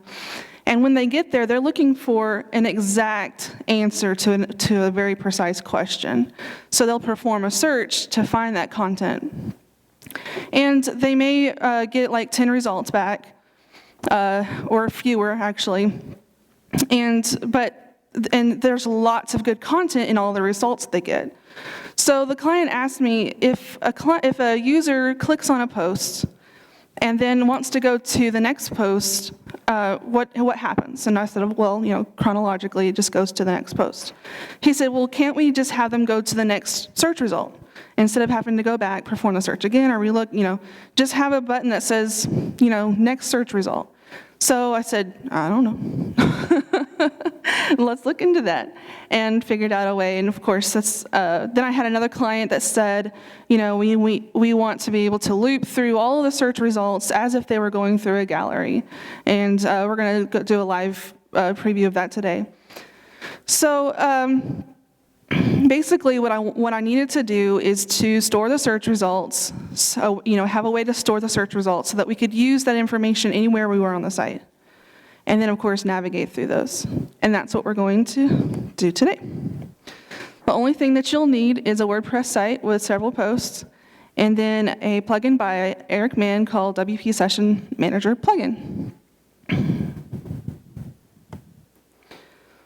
So the first thing that's happened here is we've come to a site and we've performed a search. And out of this site that only has 12 posts, we've returned 2, 4, 8, 9, and 11. Those are the posts that we got back in our search. So we need a way to use a function to return an array of post IDs so that we can use them to get permalink URLs or permalinks. So here's a nice little function, and I purposely highlighted this so that you just pay attention to the most important parts. We're going to use the LoopConf search array, and we're going to give it a unique variable, or we've got a parameter here that's, we're going to give it something unique and say, if this transient with using this search hash variable exists, this unique transient, then if it doesn't exist, we're going to go through and create this data. And there's no line numbers. The posts, WP, get results, globals, those are, that is the query, the return query, let me stop. The requested posts that they got in the search. So then we're going to create an empty array, and that's the data that we want to store. We're going to loop through all of the posts and just add the post IDs to this array, because that's all we need to be able to then use get permalink later on. And then, of course, we're going to set that transient. We're going to make it last for about 10 minutes. And that's just, random, whatever your use case may be for using this example. And then, of course, we're going to return that search array. So again, we've got this basic function. We give it a unique variable, and we get back our search, our post arrays, post IDs, an array. So the thing is that we can do that one time in one place and every single time, but we need to be able to only get the specific user that's performing that search right then and there. We need to get that array of IDs. We're not going to store this, permanently. We're not going to use this for every single visitor of the site, just the specific person that's performing the search. So what we want to do is get the search string. We want to get a unique string that's unique only to that search, not just anybody that types in cats. It's unique to that specific person, that specific search. And then, of course, the post array. We want to put this in our pocket so that wherever we go in the site, we can use this information, and that's what we need a session for. So basically, we want to store 3 important things: the string that they use in the query,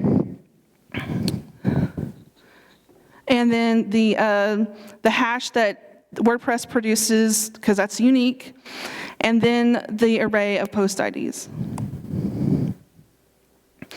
So again, purposely highlighting just what we want to look at. Obviously, we're going to create our WP session instance, and then we're going to store the search string, the search hash, and the search array. And of course, you can see here on this 3rd line down the LoopConf search array function that we created a few minutes ago. And that is what returning our post IDs. But this only needs to happen in one place, if we're on a search page. So we're going to check and see if we're not in the admin, if we are performing a search, and if there's a query bars hash. And then we're going to store this information. If we go anywhere else on the whole site, we want to dump this information. And the reason being is that once we have this option of finding the URL to the next search result or the previous search result, we don't need that information if they've just clicked on to read a post, not from a search, like from the home page or from an archive. So we want to dump that information once they leave. So again, we need 3 little pieces of information and just a few lines of code to get that to us. And we, of course, add this at pre-get post before anything happens on the page. So now we've arrived at post 8. Remember, we put in a search. We return posts 2, 4, 8, 9, and 11. And normally, chronologically, the next post would be 9, but the previous post would be 7. But since we want to traverse only the search results, we want to provide a link that goes to post 9, but goes backwards to post 4.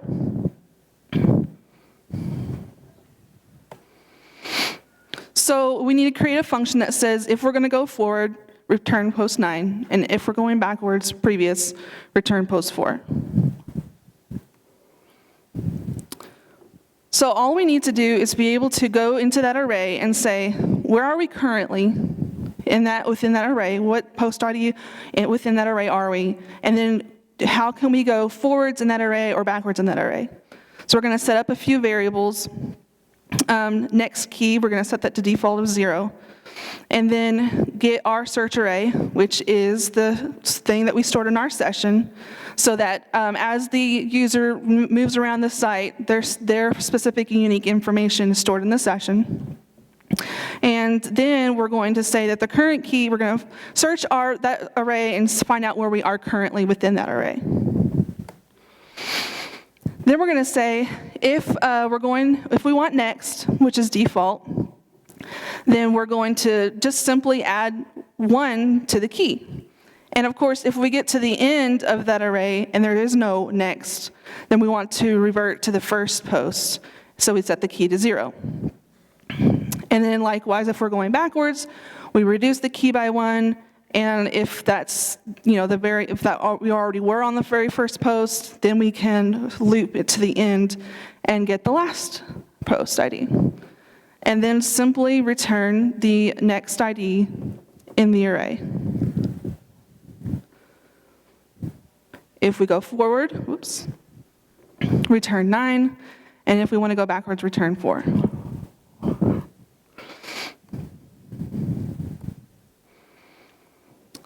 Now, finally, we get to use all of our information that all of our functions that we've created. And I want to give a shout out to a few people, Zach Tolman for teaching me what a transient was years ago, Eric Mann for writing this great plugin, and also Cole from 10up to help me with the logic of this. Because when I was reviewing my code for this talk, I thought, this is pretty simple, but I remember the frustration and the face desking I did to figure it out. And I hope that you can use this as an idea to make cool things. So finally, we're going to go ahead and get our URLs, produce the links, the previous and next links. And all we have to do is see if there's an ID returned, because if there isn't, it returns false. Our function returns false. So if they've created, if we have a next result, then we're going to get, or a previous result, we're going to get the previous URL simply with get permalink or the next URL, because our LoopConf get next search result is returning a post ID. So we just pass that through get permalink and we get the URL. And if those don't exist, if we've just naturally, organically came to a post not through search, then we just use the built-in WordPress functions to get the next and previous URLs. Now, normally, there's a whole bunch of checks and balances that you would probably run this, but for the sake of brevity, in my code, I left a lot of that out.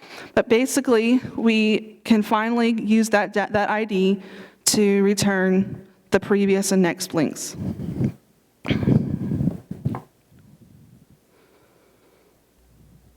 So here's an example. This is the second client that needed this functionality.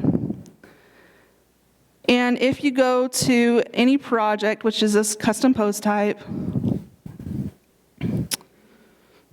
and see some artwork that he did for this project, if you click on one of these are actually attachments. So I set it up so that he could go in and he could upload all of his photos to the project, and then we output them automatically. And then if you click into one, it's just simply you're looking at the attachment page.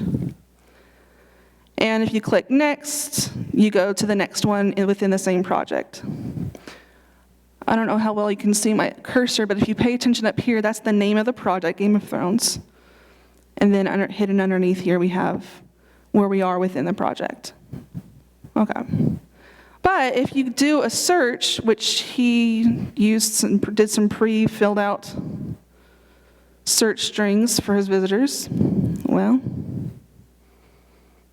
let's try that again.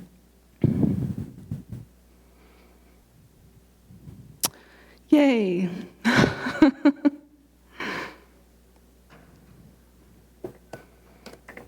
Well, let's just do this.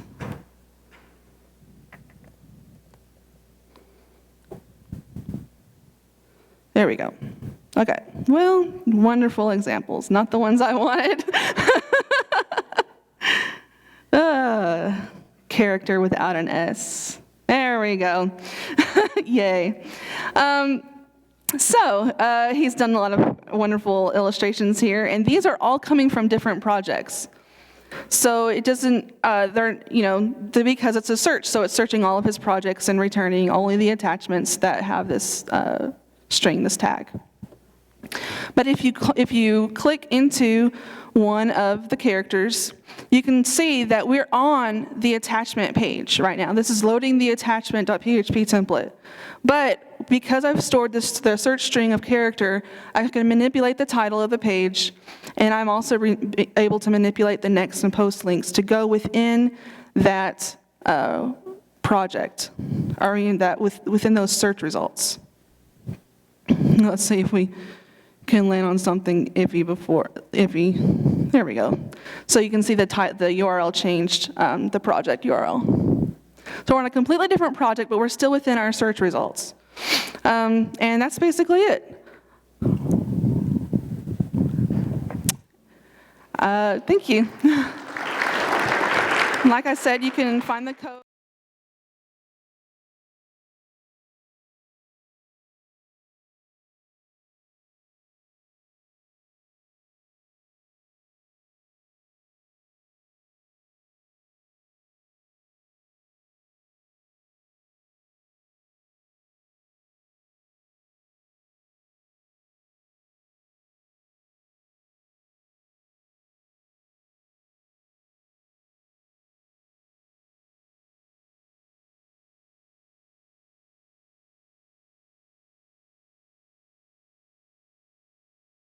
Thank you, Tammy.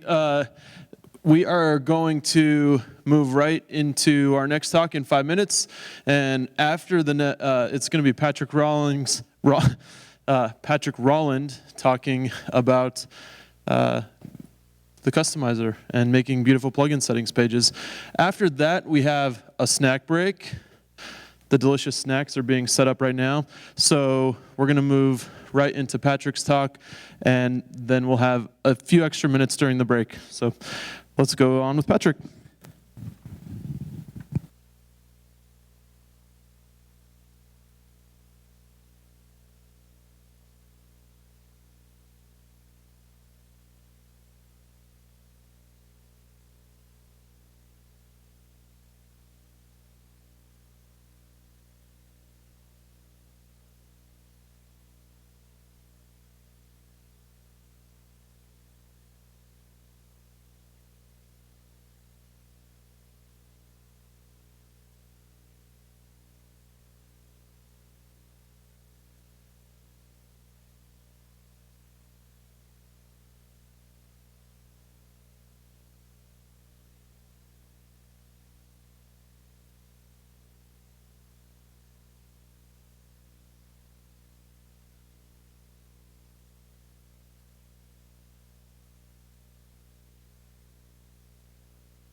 Okay, we're going to get right to it. My pleasure to introduce Patrick Rolland. Like I mentioned before, he is a product manager at WooCommerce, and he is going to talk to us today about building beautiful plugin settings pages using the customizer. So let's give a hand for Patrick.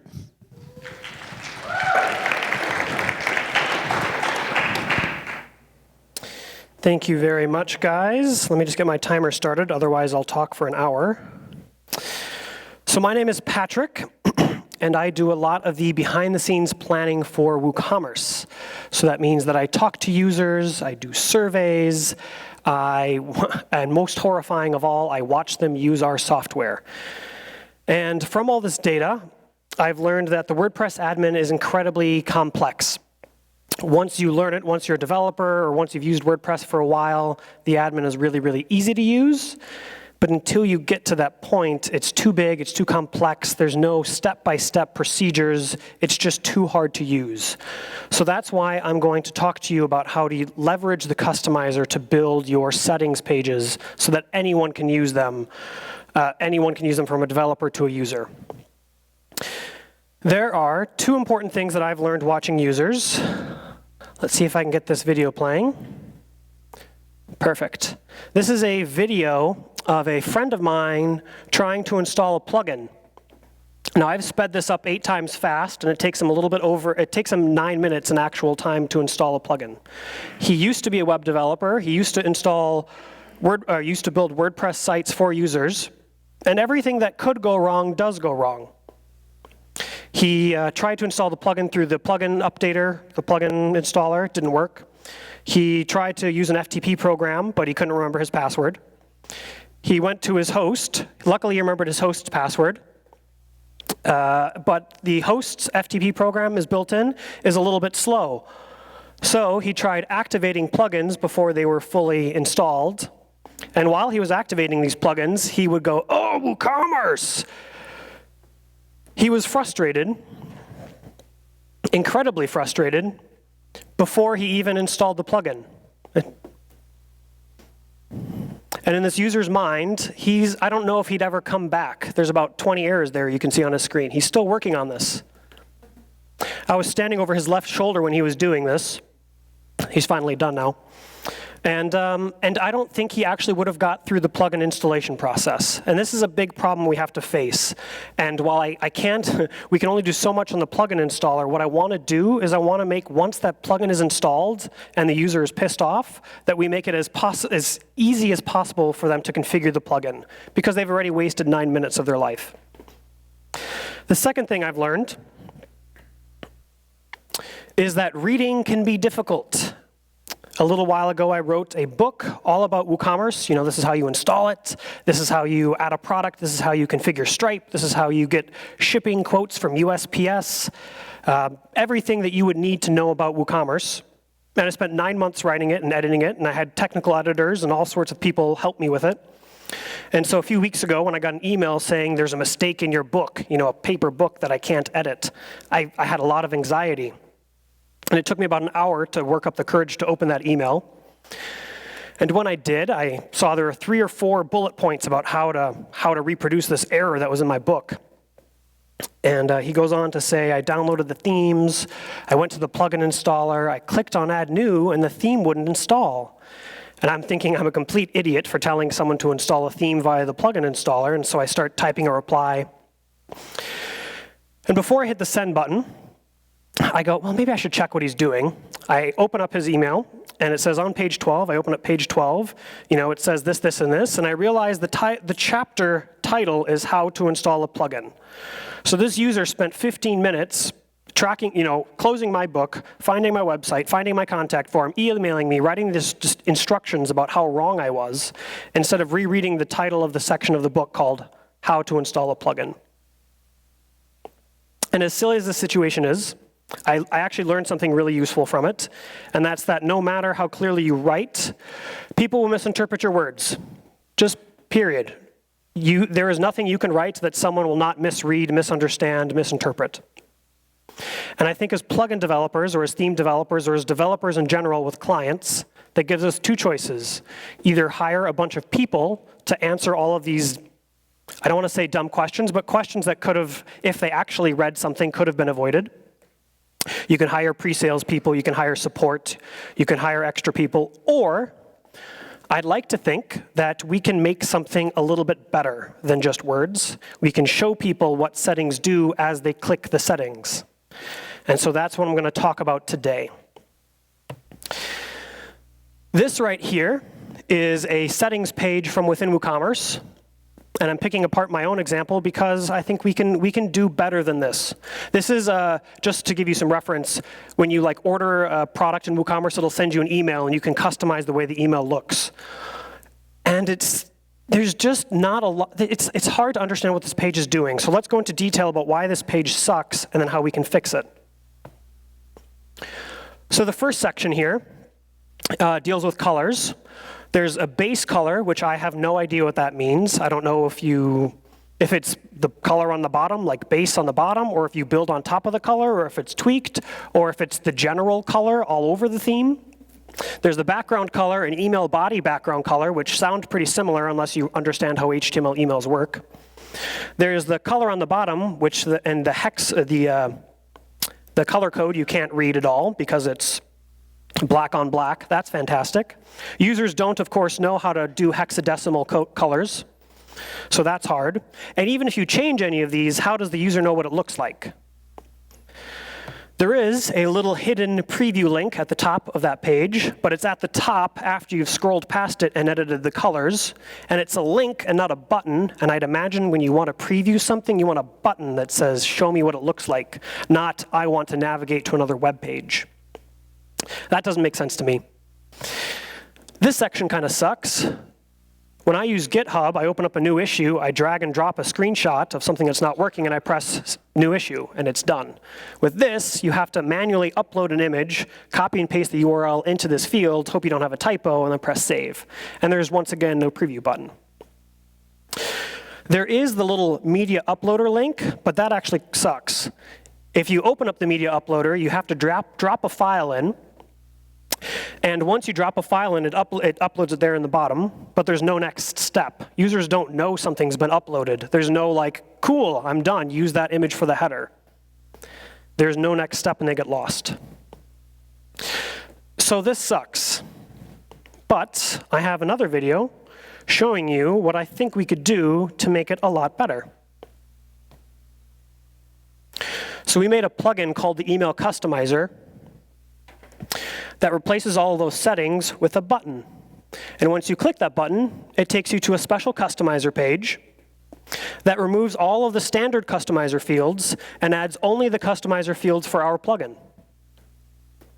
So instead of base color, there's header background color. And there's a font size, there's text color, there's the email width, the email body, background color, and everything is just point and click. This is about 1,000 times easier and more intuitive than the last settings. I think my favorite thing is the rounded corners, just because like, what is rounded corners? Rounded corners 10 pixels means nothing. Rounded corners right there works however, you just round it however much you want to round it.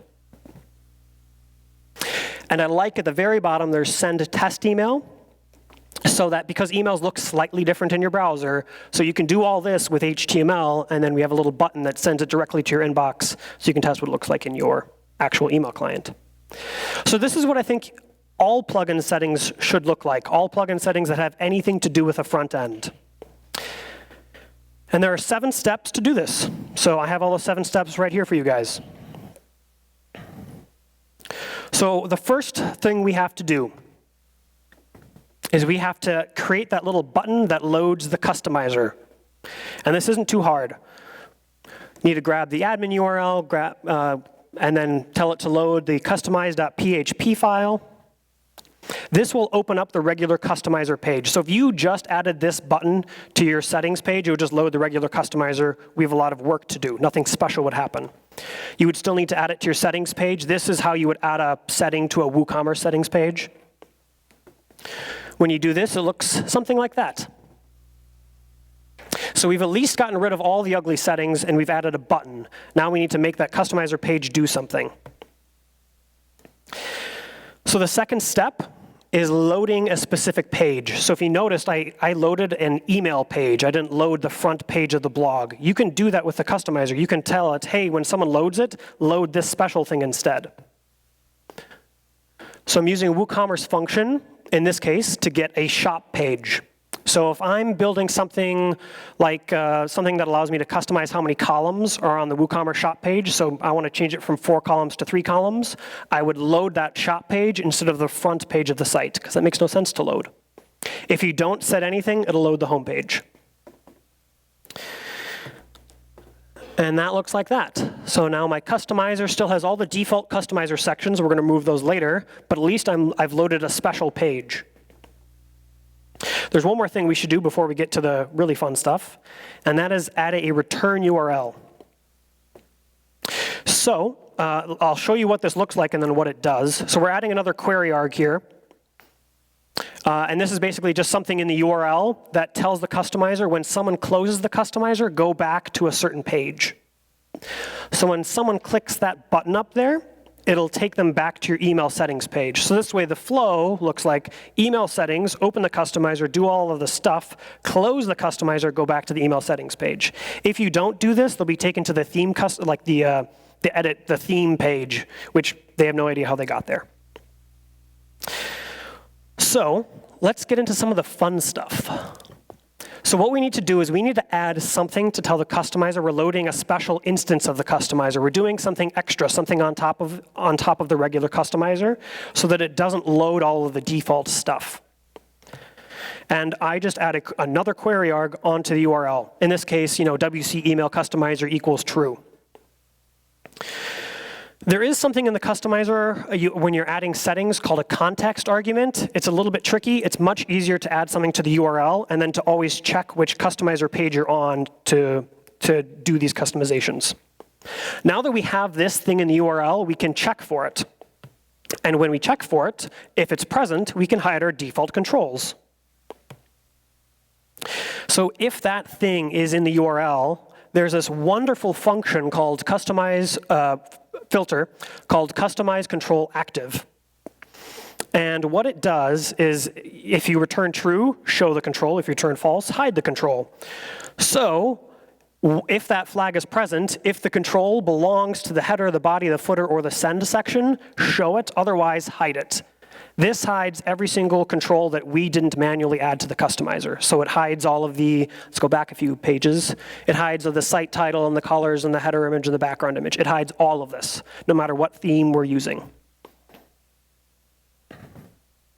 There is one exception, and that is in WordPress 4.2, they added a theme section. So you need to manually remove that. I don't know why. The filter doesn't hide it, so you need to manually remove it. When you do this, your customizer looks like this. And that is fine, because in the next step, we're going to add controls.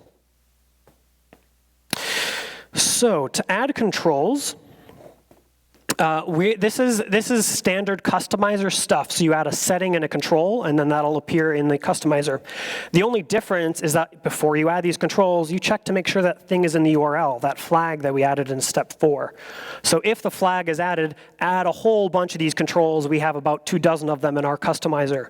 But this is an image control. So they upload their header, and it automatically appears for them, does all that magic stuff. There is something we can do to make this a little bit nicer. One more thing we're adding into the URL. Everything cool is going into the URL. This will autofocus the top or any section you choose. So we have it automatically open the top section so the user has the first step right in front of them. So it looks something like this. So now we've loaded our special page. I've switched it now to load the email customizer page, or the preview of an email. We've added our sections. We've deleted, or not deleted, we've removed all of the default sections, and we've opened up that header on the left. So when the user actually gets to this page, they press customize, and an image, a render of that email pops up right in front of them, and it prompts them to start editing the header. They can just start jumping in and doing whatever they want to do. There is one more thing we have to do here. And if you don't, I've forgotten to do this before and wondered why things were breaking. You need to save all of your settings as plugin options. The WordPress customizer used to be the WordPress theme customizer. So everything was saved as a theme modification, which means that as soon as you switch themes, you lose everything. So there is just one line of code to change this. When you are adding your settings to the customizer, you need that type equals option. If you omit that type equals option, it'll be saved as a theme modification, and it'll be tied to your theme. You almost always want to save it as a plugin option. So this is step 7 out of 7. In terms of code, I don't think this is hard. You're loading a special page, you're returning to a special page, you are hiding the default controls, and you're adding your own controls. There's really 4 main steps with a couple extra little utility things in there. And you can do this for any plugin that has a front end, that has anything to do with a front end. There are two things for you to watch out for, two things that I've run into. So number one, this is a screenshot from a few days ago. The customizer is under rapid development. Those are 5 things they're changing in 4.3. They're probably changing much more than that. So I just get these emails to my inbox. I make sure nothing crazy is happening to the customizer that's going to break it in the next version.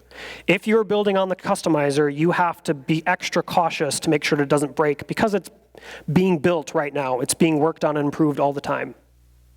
So follow those discussions and test your plugin before the next version of WordPress comes out. The second hurdle is that you have to pay close attention to priorities. So all of your code will look totally accurate, but there are certain things loaded at certain times. If you think you have your code working just fine and it's not, it's probably because you've loaded something too late or too early. In a lot of plugins, you can get around this by in a lot of other plugins, you can just say, load everything on admin init, load all the settings. For the customizer, just pay extra close attention to all the priorities to make sure that you are checking if that URL flag exists after you can check that it exists. So there's a few things I want to recap here that I think are really important. Number one, no matter how clearly you write, people will misinterpret your words. I promise you 100% of the time, someone will get something wrong. WooCommerce is installed on 400,000 sites. That means that if 0.1% of people get something wrong, that's still 400 emails that get sent to us. We don't want to deal with 400 emails. We would rather make something intuitive that everyone gets. The customizer allows users to see what they're doing. Every single setting they check, they just see it immediately. So when they upload their logo to the email, they see that it fits or it doesn't fit, and if it doesn't fit, they'll fix it. There's no questions. What does it look like in my browser or in this email client? What does the email width setting do? They just click the button and they see exactly what it does. And if a user has spent 9 minutes installing a plugin because the plugin installation screen is kind of hard or can be hard if something goes wrong, then when they get to your complex settings page or when they get to your simple, intuitive, easy-to-use settings page, they're not as frustrated with you. It's as easy as point and click. So my name is Patrick Rolland. You can tweet at me at @bftrick. I am the product manager for WooCommerce at WooThemes. And last but not least, I will tweet out the slides to this presentation right now. So that's everything. Thank you very much.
All right, if you could start moving toward your seats, we're going to get started here quickly.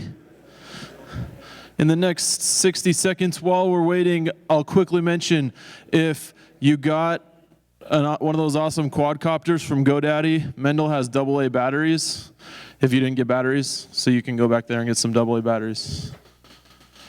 One more time, I want to make sure we get all of our sponsors mentioned. And let's really give them one more, pretty massive round of applause, because like I've mentioned so many times, none of this ever would have happened. So let's give it up for SiteGround, Jetpack, Pantheon, WooCommerce, Simplify Commerce, Azure, WP Engine, Mandrill, Bluehost, Insight, Easy Digital Downloads, GoDaddy, Sadaro, Crowd Favorite, Sakori, WP SiteCare.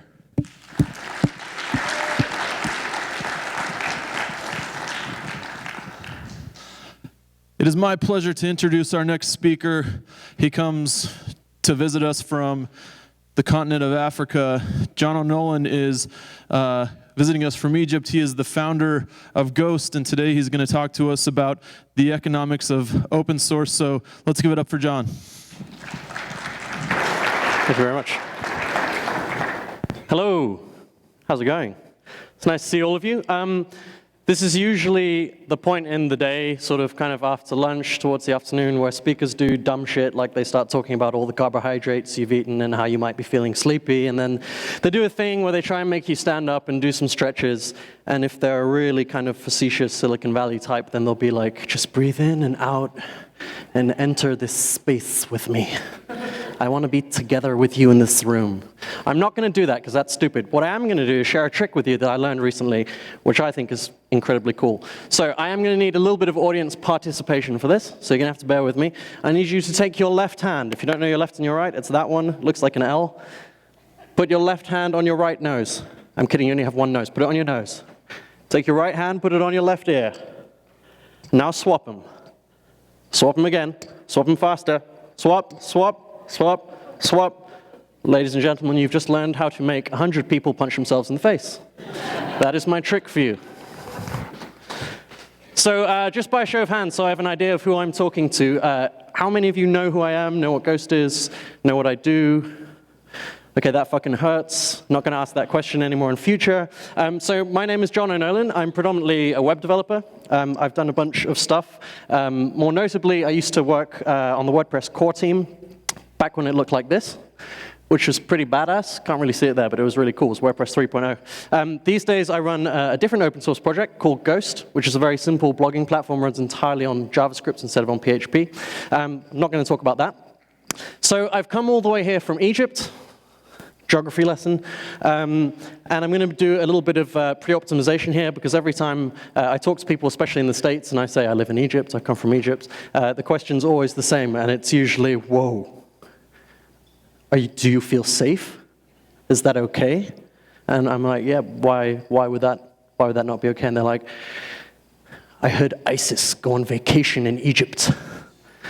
Is that not dangerous? And no, it's not fucking dangerous. Egypt is a beautiful country. It has some problems in their major cities, maybe due to overthrowing 2 hostile governments, but you know what? There's problems in every major city, whether that be London, whether it be New York, whether it be downtown San Francisco. There's problems everywhere. It's a wonderful place to live, but admittedly, it is really hard to live in a developing country. The abject poverty, which I'm subjected to on a daily basis, with no running water, with no electricity, with just, I basically live in a mud hut with some straw and a donkey who I've named Ralph.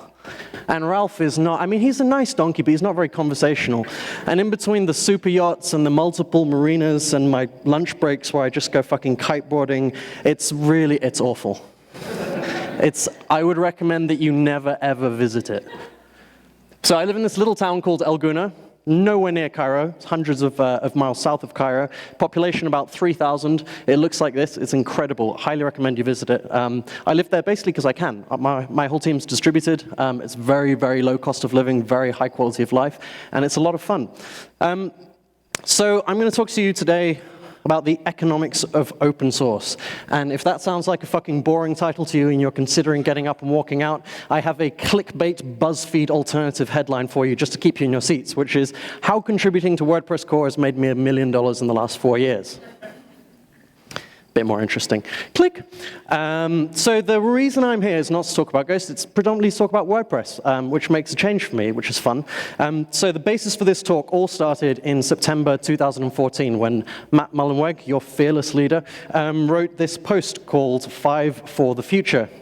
And in it, he suggested that every person, developer, business who is building on top of WordPress should be trying to give back about 5% of their time, their development, their resources to WordPress core in an effort to sort of galvanize the WordPress community and keep it growing and all that sort of thing.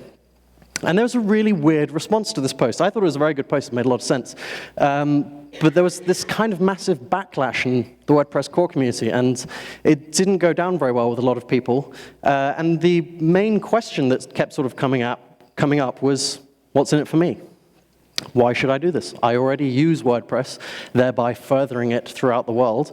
So why should I be giving back more of my hard-earned time and doing this, Matt? It doesn't make sense to me. And sadly, there weren't a lot of answers to that. Not a lot of people responded to this backlash from the WordPress community, core contributing community. And I found that very bizarre, because to me, the reasons are incredibly obvious, but apparently this is not something that's widely discussed or accepted. So in this talk, I want to try and answer that question. I have 3 main reasons why I think giving 5% of your time or more is in the interests of absolutely everything. So first and foremost, contributing to WordPress core is hands down the greatest investment I've ever made in my entire career. I got taught to code and taught to develop by the best developers in the world on one of the biggest products in the world for free. And in addition, I got 3 pretty incredible things out of doing it. Number 1, it turns out putting my work is used by about 100 million people and powers 23% of the web on your resume is pretty fucking useful when you apply for a job, do a startup, or talk to investors. You can't get that anywhere else. It works pretty well. Number 2, you get a competitive advantage to know exactly where WordPress core is going and where it's going next. And that's crazy to me. Like, if you think, how many millions of dollars would people pay to know what Apple is about to do next, or to know what Google is about to do next, or to know what any major enterprise company is going to do next? But by using WordPress and then by contributing to it, you know every single detail of what API is on the roadmap, what's coming up next. You can be so far ahead of the competition for nothing. Reason number 3, you get bigger clients and you can double your prices because by contributing to core, you now have swagger. And swagger is priceless. Money cannot buy any of these things, and yet by contributing your time to WordPress, you get them for free. I find it very bizarre that this is not something which is more publicly recognized. The amount of benefit you can get by putting a little bit of time into contributing to WordPress core is simply unbelievable. You really have to think of it as an investment. You're not giving away 5% of your time, because the 5% or more that you choose to put in, WordPress repays you many, many, many, many times over. Now, when I first wrote about this general subject, I left a comment sort of against this backlash on a blog post by Brian on post status. This is my aside. If you don't know about poststatus.com, you should check it out, because it's a really, really, really good website. If you think of WP Tavern as Fox News, Post Status is like the Wall Street Journal. My infomercial is now complete. So there was a comment which I wrote this comment covering some of these basic points, and Mike Schinkel replied to me immediately. And I like Mike Schinkel. Mike Schinkel, is he here? Mike, are you here? He's not here. Mike Schinkel asks really difficult questions, and some people don't like it. They think his questions are too difficult, but I like it because he makes you think. I call it a Schinkel bomb. He comes in and he's like, what's my question? It's a Schinkel bomb. And you really have to think about your response, otherwise he just kills you. And his question was, are these typical results? Do you really get such a big return, like I have, from contributing to WordPress core? Or is this just something that's kind of a one-off? And there's a lot of different ways you can approach the answer to that and think about the different ways in which it is or isn't replicable. But I think the recipe that, after thinking about this for quite a long time, that I've come up with is very, very simple, which is go up to any WordPress core contributor and ask them one question, consisting of 2 words. How's business? And what you will find is that there is a very, very, very strong correlation between core contributors and their business and the size of the clients they have. It's not really much of a coincidence, if we're being honest about it, that the big agencies who have the biggest clients also tend to have the most staff contributing directly to core. So that's my measure of whether or not this is replicable and whether you should consider this as a viable option. So back when I got into contributing to core, I think it was just before WordPress 3.0, end of 2009. It didn't even quite look like this yet. It wasn't that clean. And I didn't really know what I was doing. I was a freelancer. I was building websites with WordPress, some themes. And I thought, crazy me, it would be a good idea, having my business based on WordPress, to learn a little bit more about how WordPress core worked. Bizarre. So I found a bug one day. There was an error message popping up in the wrong place, something to do with permalinks. And I thought, I want to report this bug. I'm going to learn how to report a bug. And in 2009, this was not a friendly process. This is how track looks now. It was a lot worse back then. But there was this really friendly young guy. He was about 20 at the time, very new, very bubbly, and he'd been working on WordPress for, I think, a month and a half. And his name was Andrew Nason. And he walked me through this whole process, like, here's the bug, let's find it, let's create a ticket on track, let's write a patch, and let's get it into core. And he kind of onboarded me as a contributor with all sorts of enthusiasm that was just awesome. And he dealt with my frustrations and questions and kind of got me into this whole thing. And so that's how I kind of started contributing to core, and I found that there was this design group, and they worked on the UI, and it was, at the time it was brand new, there was almost no one there, so I just started doing that, and following the Make WordPress blogs, getting involved, seeing what I could do, and then this really strange thing happened. The more I was contributing to core and getting involved in the community, particularly the core contribution community, the more I would get into contact with companies who wanted to talk to core contributors and looking for work.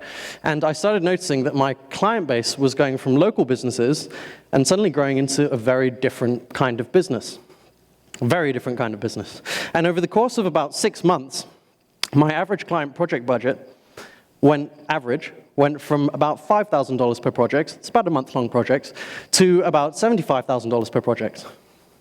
In a very, very short space of time. And yes, working with these bigger clients and their bigger budgets and their bigger projects with more complexity was very stressful, but somehow I managed to find a way to deal with that stress. And that was really what got me through it.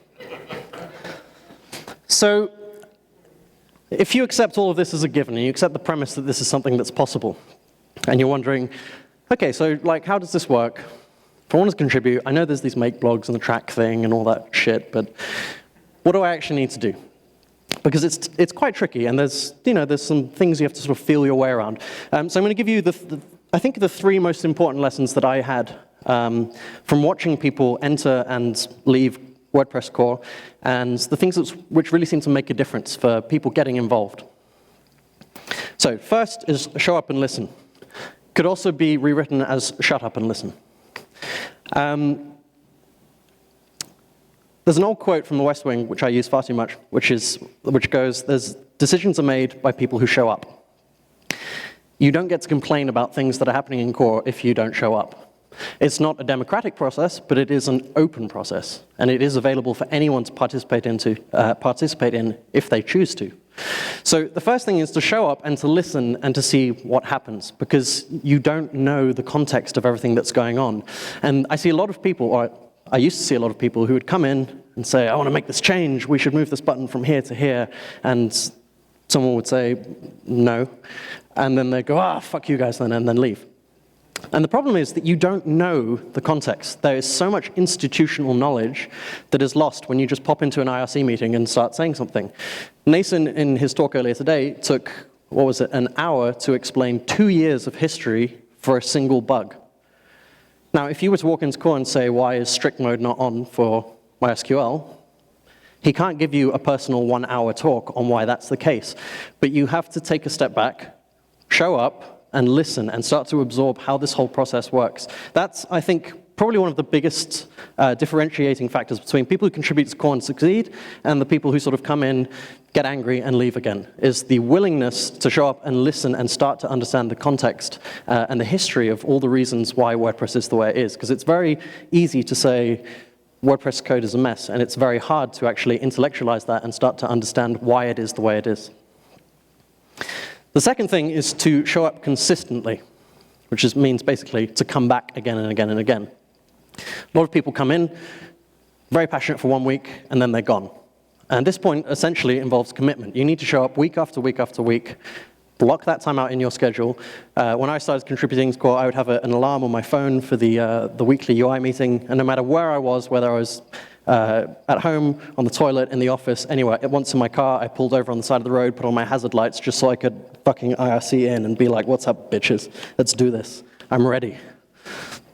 You have to show up. You have to make the effort to be there and to participate. And that's how you earn trust, by being someone who's there consistently again and again and again. The more you participate, the more they start to get to know your name, the more you start to earn that trust. Now, if showing up consistently is how you earn trust, then getting things done is how you earn respect. And that means getting things done that WordPress core needs, not that you need for your personal agenda. So the classic example that I usually use of this is in WordPress 3.1, the admin bar came for the first time. So the admin bar is the thing, when you're logged in, you're on the front end of your site, admin bar's on the top. That didn't exist before WordPress 3.1. It was a top-down decision. Matt basically just went, hey, admin bar, WordPress.com, that looks good, let's do it on .org, and that was it. That was the whole process. So there was no kind of committee deciding this, it just happened. And I didn't like it. I thought it sucked. I thought it was pretty shit, to be honest. And so I was having this discussion with Nathan one day. I said, Nathan, this admin bar's a piece of junk. It not only is it generally a flawed concept, but it's going to break everything, and I'll tell you why. Because the CSS for the admin bar conflicts with CSS and themes, it's completely unscoped, and the CSS and themes is going to conflict with the unscoped admin bar. So basically, they're going to have horrible babies, and everything's going to fucking explode. Now, Nathan, quite used to dealing with my temperament by this point, said one very simple sentence. So help me fix it then. And that's the point where I realized I just had to step up and put the project's needs ahead of my own, and spent the next, I think it was a good 4 weeks, scoping and important declarationing everything in the admin bar, so that by the time it shipped, even though I didn't like the feature, nothing broke, and 3.1 was a very stable release for the admin bar.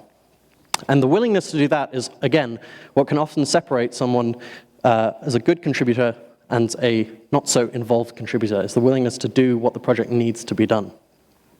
So those are the three biggest things. Something I find very interesting that I learned about quite recently is how the path of a core contributor matches up quite nicely with this thing called Maslow's hierarchy of basic human needs. So Abraham Maslow wrote this in 1943 while studying motivation of people and how people get to different levels of motivation and achievement and all the various sorts of things. And so he created this pyramid.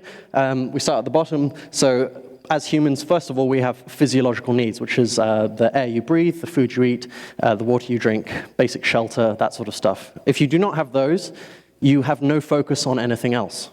Those are the first things you need before you can begin to think about anything else at all. After that, you have safety and security needs. Am I financially sound? Am I physically sound? Is everything going to be okay? If you can't solve those, you can't go any further. After that, you have your social needs. So you need some form of interaction. You need friends, you need family, for want of a better word, you need love. Once you've achieved those social needs, you can then move on to your esteem needs, which is the respect of your peers, achievement, those sorts of things. And the final point in this pyramid is then self-actualization, which is a very obnoxious way of saying creativity, problem-solving, spontaneity. And the people who have those first 4 basic levels of needs solved are then able to get into that creative level of thinking. This was in 1943. Obviously, Reddit rewrote it for 2015. We just need internet. Everything else is whatever. But I'm also going to rewrite it or modify it slightly because there's 2 problems with this. First of all, the words don't fit inside the fucking pyramid. That really bothers me. Second of all, Maslow, in his later years, actually criticized his own work Because he said the pyramid implies that there's a top step and that there's no further to go. But even Maslow said that there's a step beyond self-actualization, which is self-transcendence. So there is no top, there's just more levels. Self-transcendence is when you go beyond your own creativity and problem solving, and you're now looking at what effect can I have on the world? How can I help other people? Maybe it's spirituality, some kind of higher cause beyond self is what then comes next. It's very interesting. And it's interesting how it applies to all sorts of different situations. So I'm going to take one example. We'll call it Andrew Nason's hierarchy of WordPress, and look at his progression through WordPress core. Works bizarrely well. So Andrew Nason was at college one day, and he needed a blogging platform, it's a completely true story, for his college newspaper. So he had physiological needs of a blogging platform. He found WordPress. He became a WordPress user. Now, once he'd established that WordPress wasn't going to go away, it was a pretty stable platform, he became a WordPress developer. Once he started to get to know the community and he started to have interactions with friends, people in core, then he became a WordPress contributor. And once he'd established the respect of his peers and the confidence in his own abilities, he became a WordPress committer. And then once he had this new level to sort of plan where WordPress could go next and have that creativity and that problem-solving level of work, he became a WordPress lead, or the WordPress lead for quite a while. And then, of course, he went that extra step beyond. In February 2015, as we all know, he talks about he now works for the United States Digital Service, an incredibly noble achievement. Is Nason here? There he is. Let's give him a round of applause. Which I think is incredible. When I met Nason, he was saying to me how he basically didn't know PHP until he started contributing to WordPress, and now he's a wizard who works for the White House. Now, I don't know exactly what Nason's first day at the White House was like. I'm not sure. It wasn't documented, okay? They didn't follow him around with a fucking camera.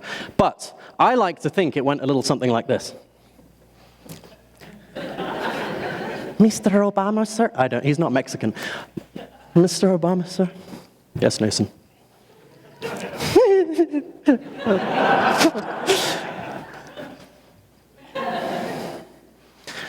I want to make you the word president.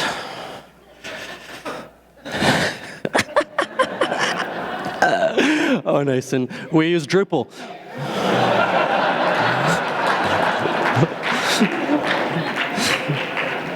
He's so fucking shocked he just grew a beard.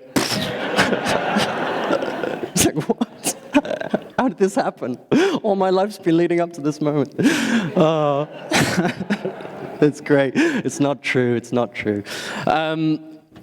Nason's great. So I want to leave you with two closing thoughts. And if you remember nothing else from this presentation, from this talk, please take away these 2 points. The first one, get that fucking troll off the screen.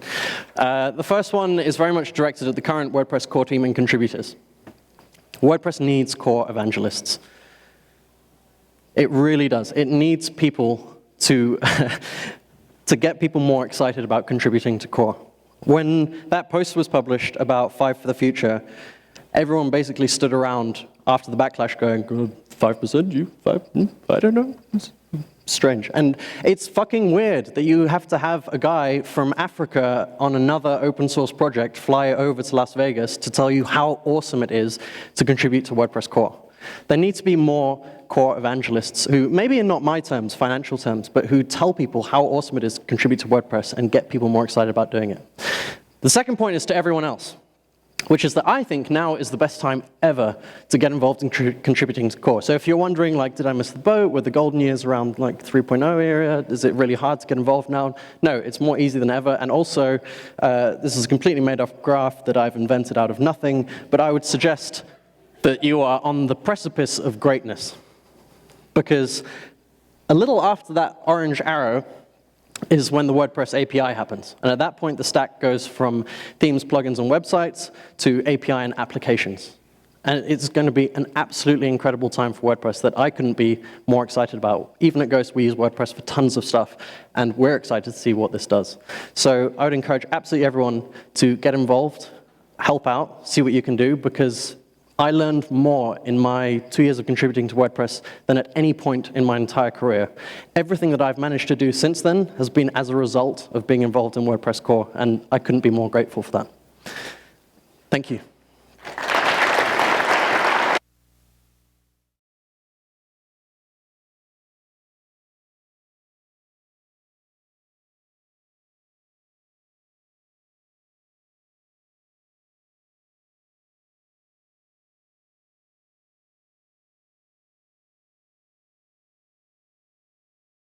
bit.ly/Nason says,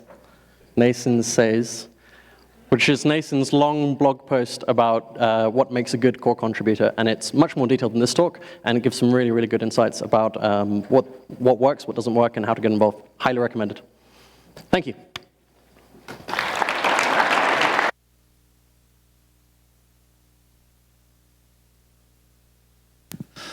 All right, thank you very much, John, for traveling across the world and for that great talk. Next, we're going to hear from Kat Hagen. She is a code wrangler working on Automatic's Team IO, working on some really interesting in production stuff with the API, and we'll start that in about 4 minutes.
All right, we are ready to get back to it. So, like I said, this is Kat Hagen. She is a code wrangler working on Automatic's Team IO, doing all sorts of really neat integration, really neat work with the WordPress API. And she is going to talk today.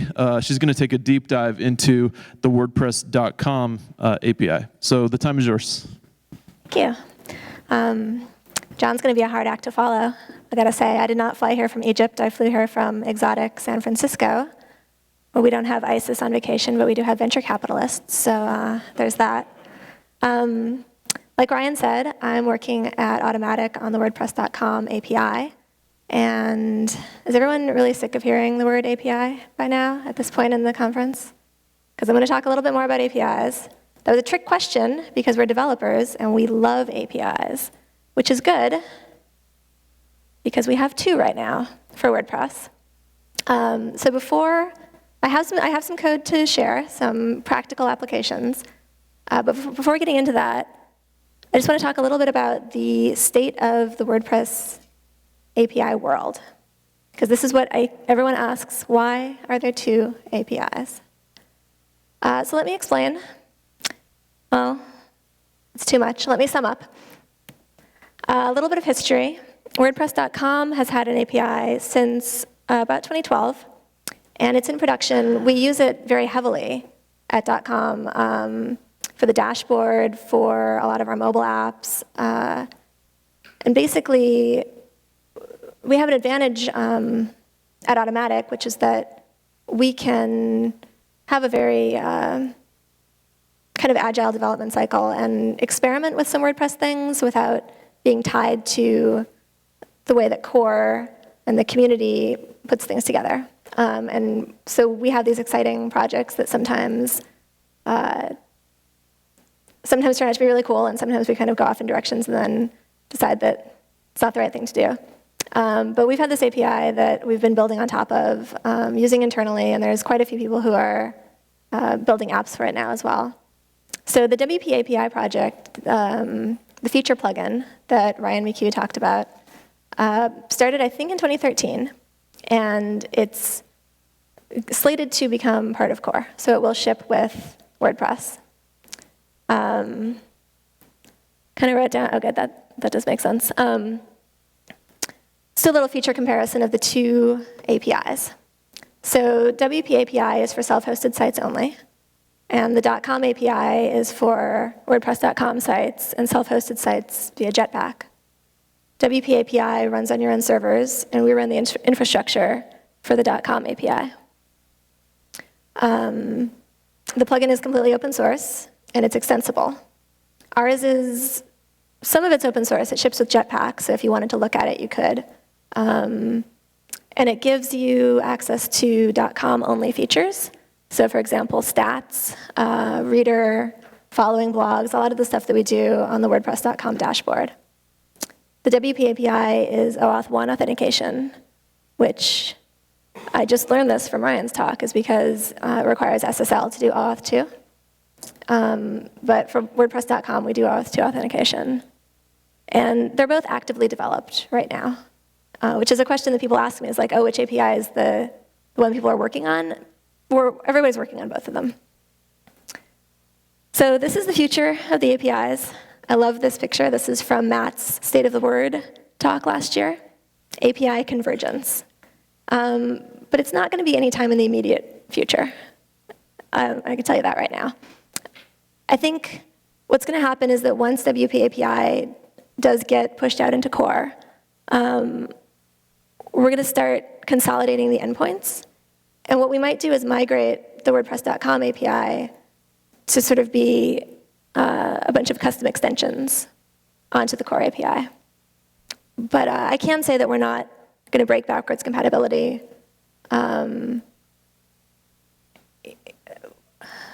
There probably will still be 2 APIs for the immediate future, just because they kind of complement each other, and they solve a slightly different set of problems. So I hope that helped, and it didn't muddy the waters anymore. So let's say you want to build an app on the WordPress.com API. I have a single-page d3.js example that I wrote at the Team.io meetup in Portland a couple of weeks ago. So this is about the simplest thing. I tried to come up with something very simple. This is basically what it does. It displays an OAuth, and we do have internet, good. It displays an OAuth dialog, and then you can connect it to your blog. And it's going to pull your visitors and views and just graph them using D3. And this is how much code this is. I think it's less than 100 lines if you don't count all the CSS.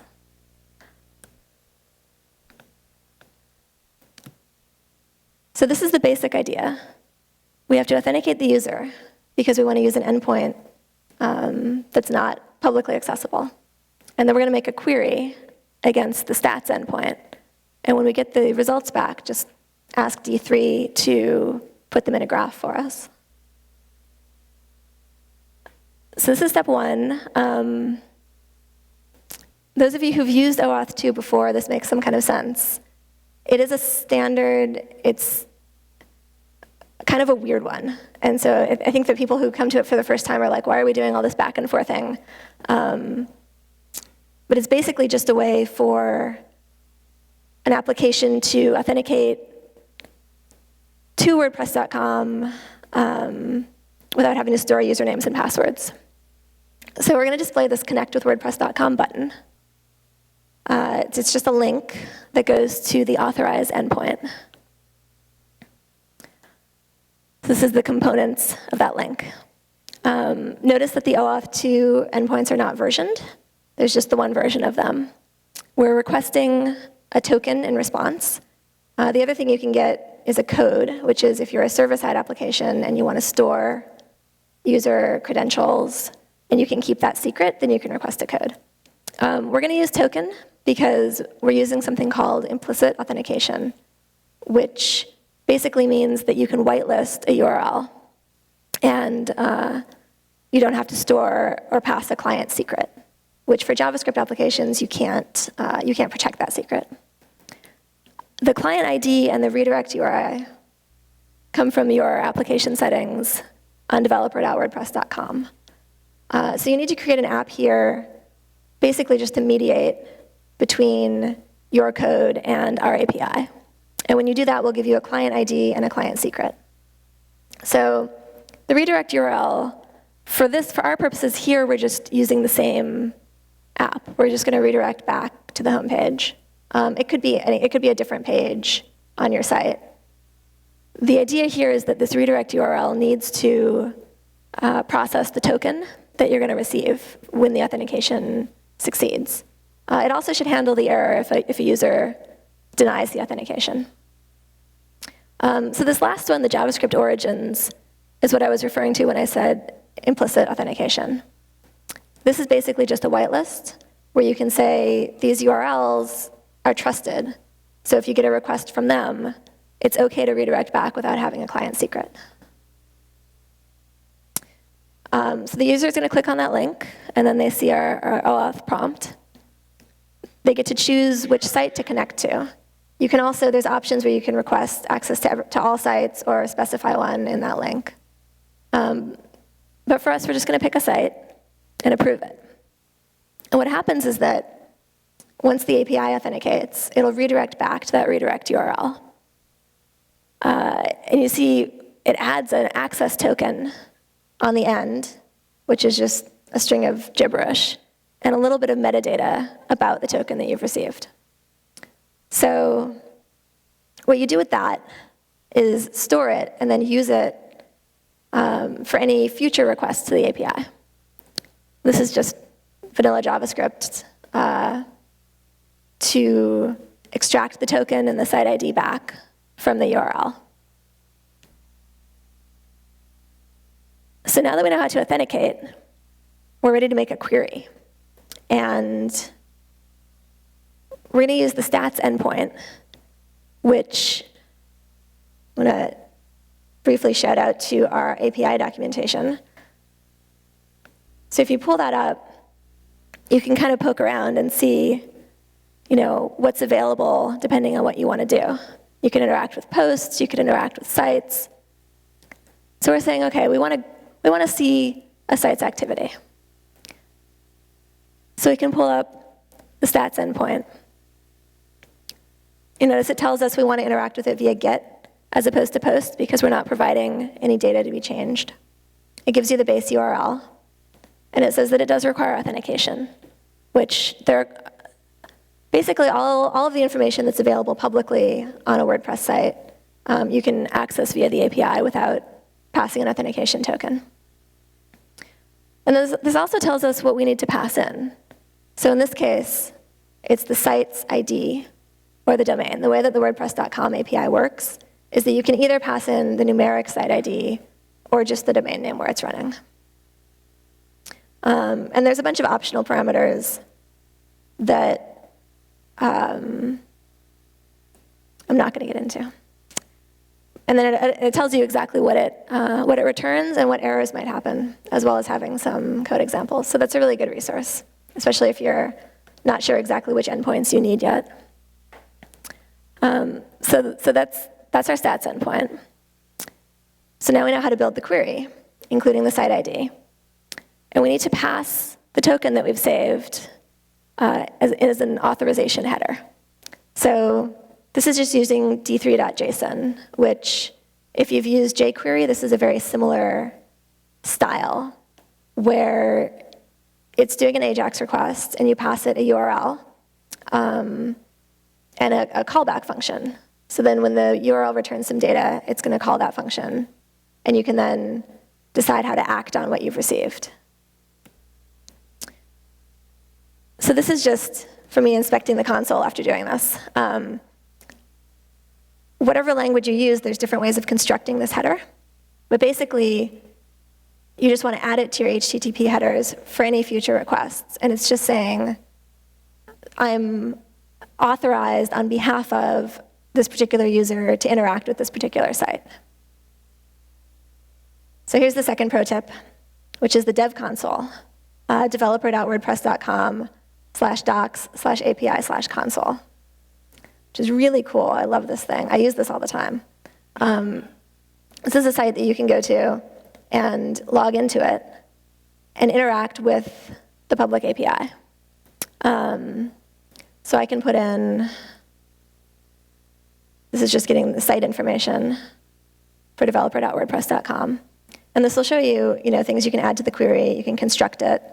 It gives you the documentation embedded.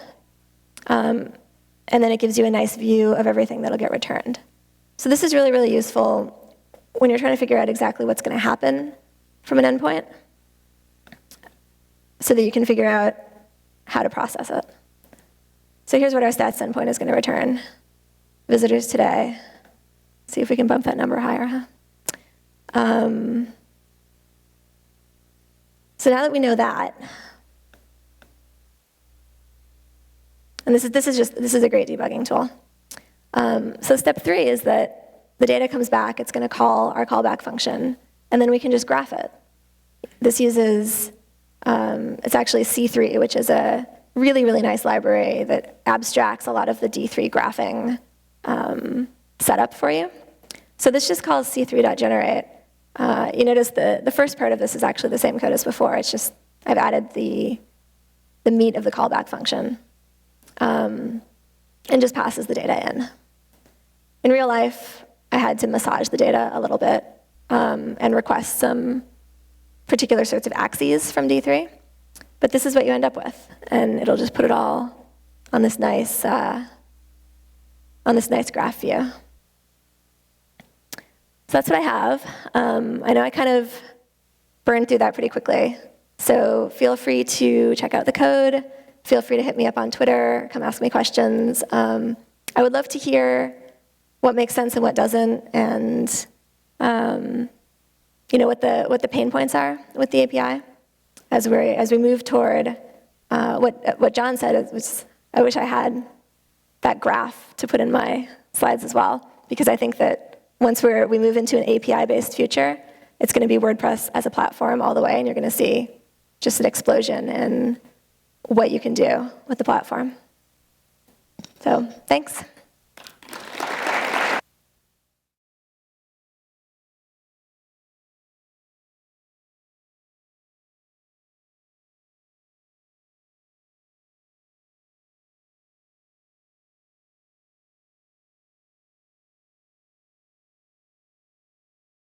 I have John James Jacoby coming up next.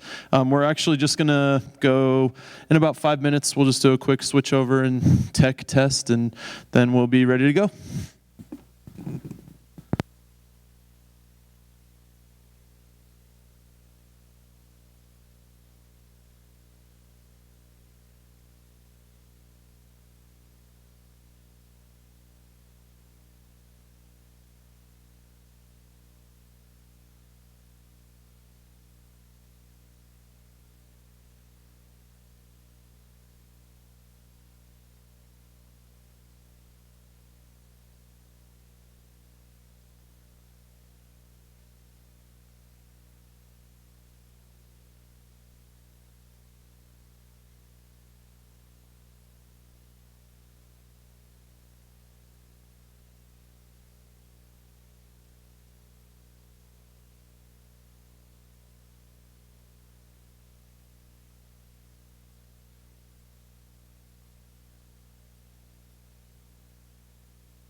iPad right there. So you'll kind of know where you're at. Okay. It'll just count down after you start. That's super good. Okay, we are going to get started with the grand finale. We have with us John James Jacoby. He is the BB Press and Buddy Press lead. He is going to talk to us today about building big plugins. We're talking massive plugins that need to be. Yeah, we're going to talk about big plug. He's going to talk about big plugins. I'm not going to sell it anymore. So we'll turn the time over to John. Thank you.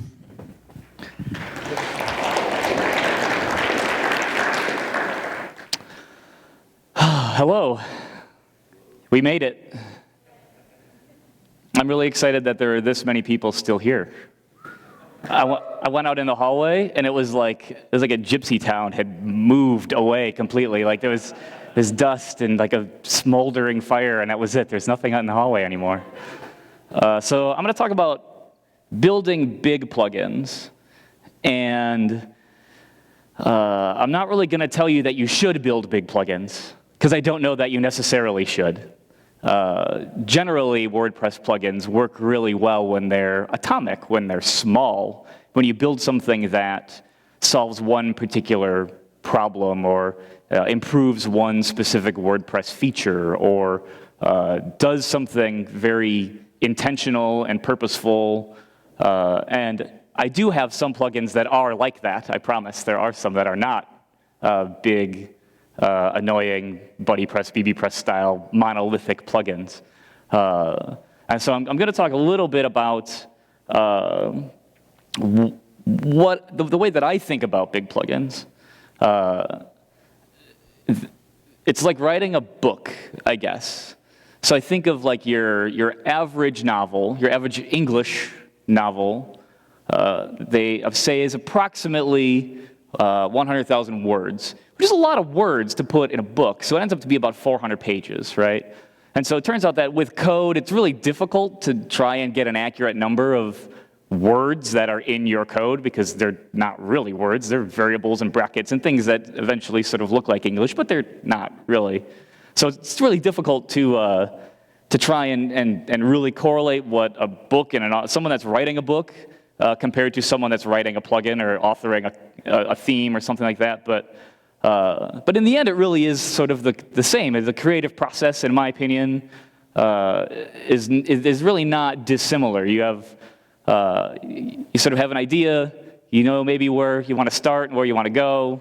Maybe you're not sure how it's going to end, but you know that you have it in you to write something. You want to create something. You want to solve a problem. You want to say something or do something that maybe someone hasn't done. Maybe they haven't done it the way that you want to do it. Whatever it is, there's an idea that you have for trying to accomplish something. And so I'll start off small. I actually have so this is the command that this is what I use to try and do some line counts in some of the examples that I'm going to show you here in a little bit. So if you're curious, this is what I used. This is what I used to figure out how many lines of code were in a few different projects. This may not be 100% accurate. There are different ways, different ideas to kind of do this.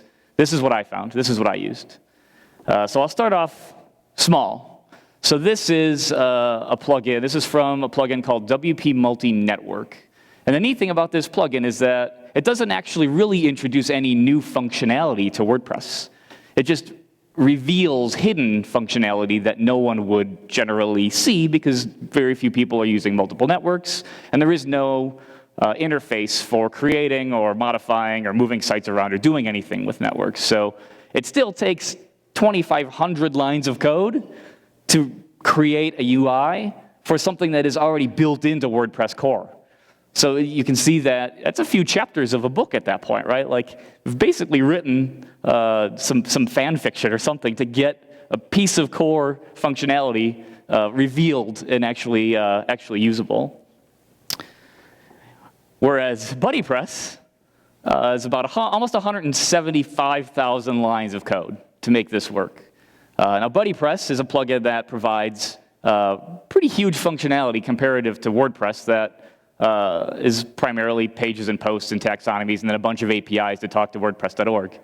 BuddyPress groups, activity streams, profiles, fields, the private messages, there's a bunch, friends, and so in the process of basically writing this book, right, BuddyPress started off as a very different piece of software than it ended up to be today. The problems that BuddyPress originally solved are not necessarily the problems that it's trying to address right now. Originally, BuddyPress was a plugin that only worked on WordPress MU, only lived within WP admin, had nothing to do with the theme at all, inherited some code from Backpress, pulled some ideas from the original BBPress, and was really sort of intentionally built to try and answer some of the needs for social features on WordPress.com. And that's really not anywhere close to what it does today. So over the course of it being 8 years worth of time, this book has taken a much different direction. It is turned into a completely different story by the time that we've gotten to where we are now. And same with BBPress is thankfully a lot smaller, because it uses a lot more core APIs in WordPress, custom post types, taxonomies. Really did not need to rewrite a lot of things for what BBPress is currently. I should have taken a line count for the original BBPress, but then it would have been a little bit higher because it would have included Backpress, and so I felt that was kind of cheating. So, but you can see that even BBPress, which is relatively, I would say, easy functionality, forums, topics, replies, a mock sort of profile using what WordPress provides already. No super robust form building profile fields, nothing like BuddyPress has. And it still takes almost 90,000 lines of code to make that work. Now, I understand the lines of code are not super indicative of really anything, but it comes down to time spent, documentation, writing code, architecture, the same thing that you would do if you're writing a paper or a book or anything else. It's an ebb and flow. It is a creative process of trying to figure out where it is that you're going to take all of this code. And the more code that you write, the more words that you write, is sort of the more complex that this story goes over time. Jetpack, almost as big as BuddyPress at this point, right, in terms of plugins and sizes and components, but the file count is enormous with Jetpacks, which I think is fascinating. And during my brief period of working on Jetpack, working on Jetpack comments, it's not easy to work in such a big code base because you're also working with WordPress, which is another enormous code base, right? So when you're building plugins that provide enormous functionality on top of WordPress's enormous functionality that might be integrating with BuddyPress or BBPress's enormous functionality, you're almost dealing with 1 million lines of code to run a WordPress site and possibly a small community. And so by the time that you get to that point, you really sort of have an infinite number of units to test. All of the integration, all of the functionality, everything that you're talking to back and forth, there is an infinite number of things that could potentially go wrong, or go right, hopefully, but that could potentially go wrong at any one of these given points. And then I think of this, right? Like this is sort of the stack, I think, that we accidentally live in, right? So not only do we have all of these things, I made sure we got Chipotle JS in there for you, because I figured you'd appreciate that. Not only do we have all these tools, which are amazing tools, right, that we need and rely on and we interface with all the time, sometimes transparently, sometimes actively, but each one of these has different versions, sometimes 10, 20 different versions, right? And we can use a lot of these tools are sort of designed to help us wade through the complexities of versions and tools and the code and trying to help us navigate through all this. But when you actually start writing it all down, all the things that we're actively sort of working, the environment that we're actively working in all day to make WordPress work, WordPress.org work, BuddyPress, BBPress, Jetpack, all these things, this is a nightmare, right? Like, I mean, it's fun, I enjoy it, but it's still a lot of things to front load every day. When you wake up and you log in and you start writing code, this is what it is that this is your editorial staff, right? Like these are the people, everyone that's behind each one of these tools is there trying to help you, right? They are there, they've built something, or they're a tool that you're using to try and facilitate the work that it is that you're trying to do, but they do add additional complexity. And so for me, personally, I get what I've told my wife I call permutation anxiety, because there are so many ways that these things communicate with each other.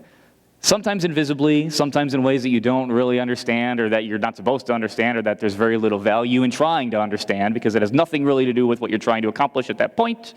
But you do have lots of ways that these things crosstalk to each other. And as a result, since I'm someone who sort of likes to understand how things work, we'll tear apart a transmission, we'll look at the code, we'll start at the beginning, top down, left to right, whatever it is, tear it apart, put it back together, have a better understanding of how things work.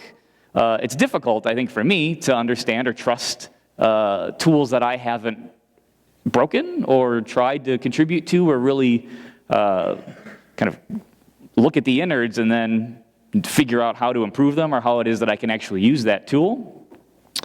And also, as a result of all of these individual little tools that we use, and I think, like John had talked about earlier, actively wanting to really participate in the individual sort of communities or teams of people that are helping build the future of the web, I end up with a sort of dizzying attention deficit, really, of trying to stay on top of latest versions or things that are going in or bugs that might happen or security issues or performance issues that could be part of any number of these different projects. That could be that a Java update made PHP Storm or NetBeans slow. It could be that a core thing has made something faster or slower, and I'm not sure what the results are or why.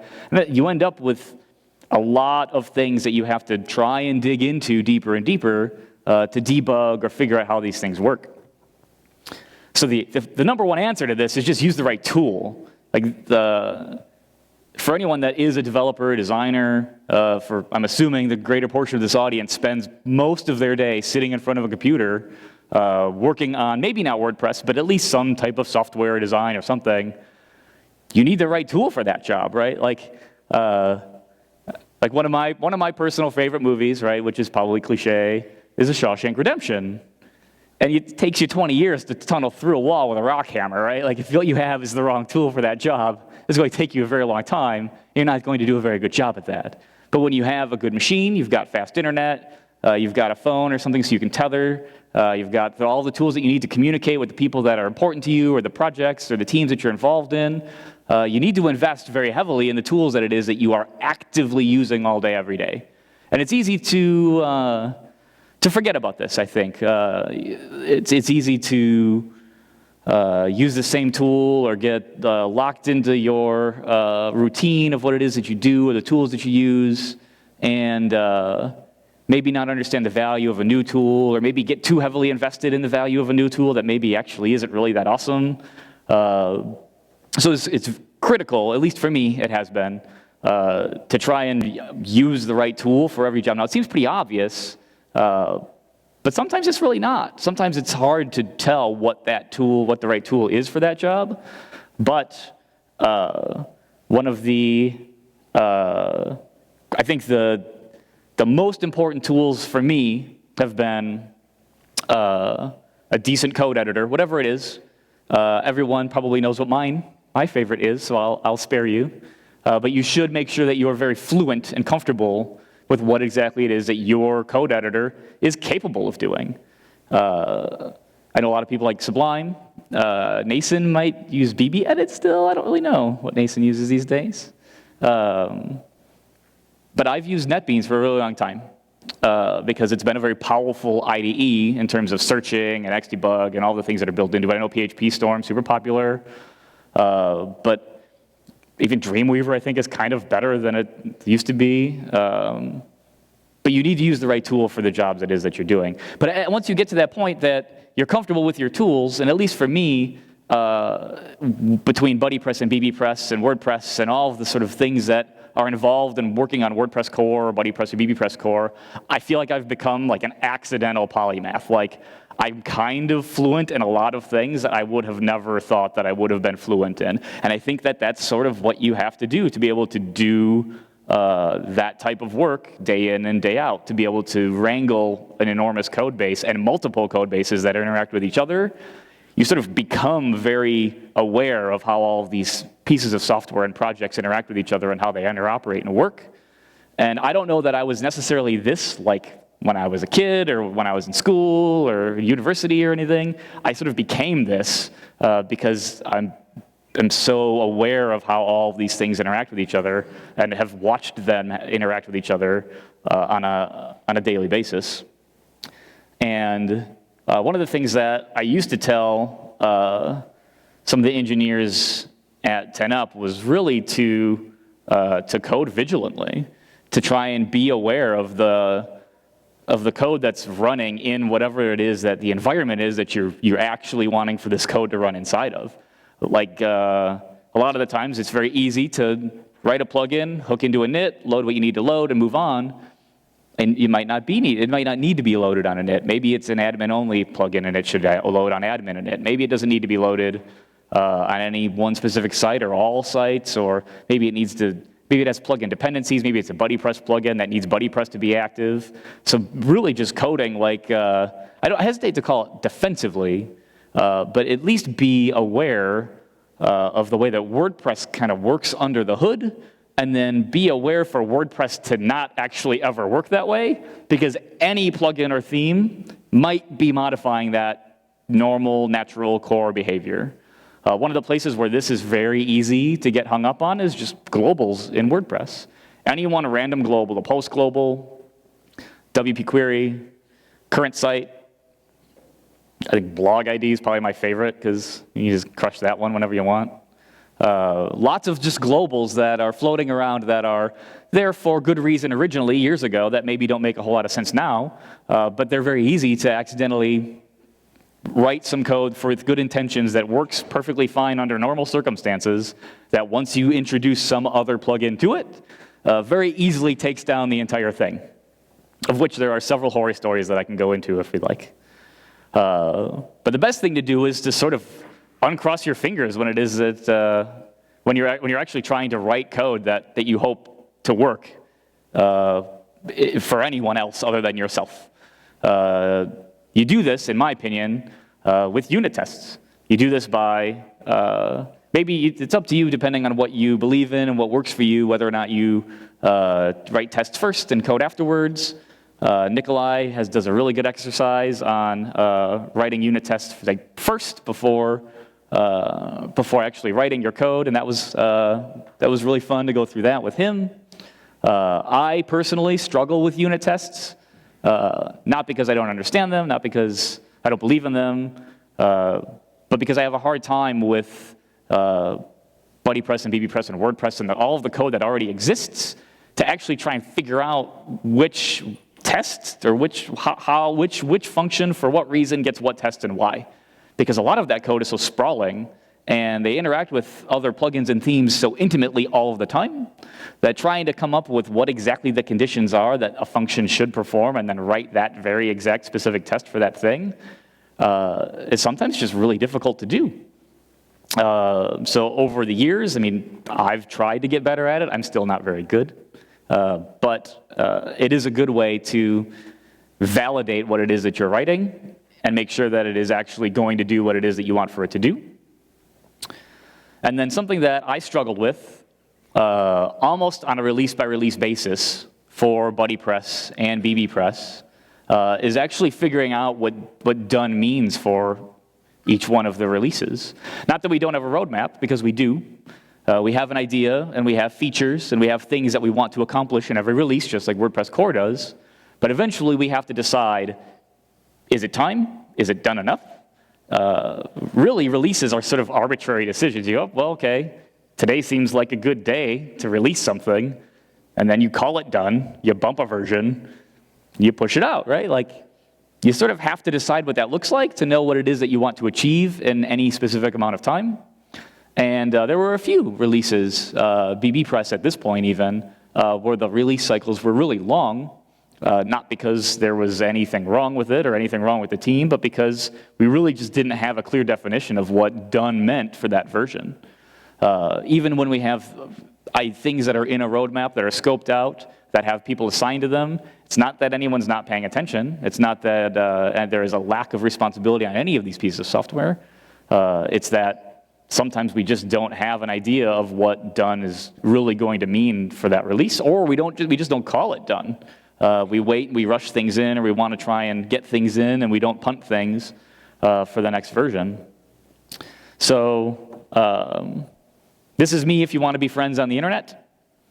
And I would like to personally meet every single one of you in the 30 minutes that we have before the night is over.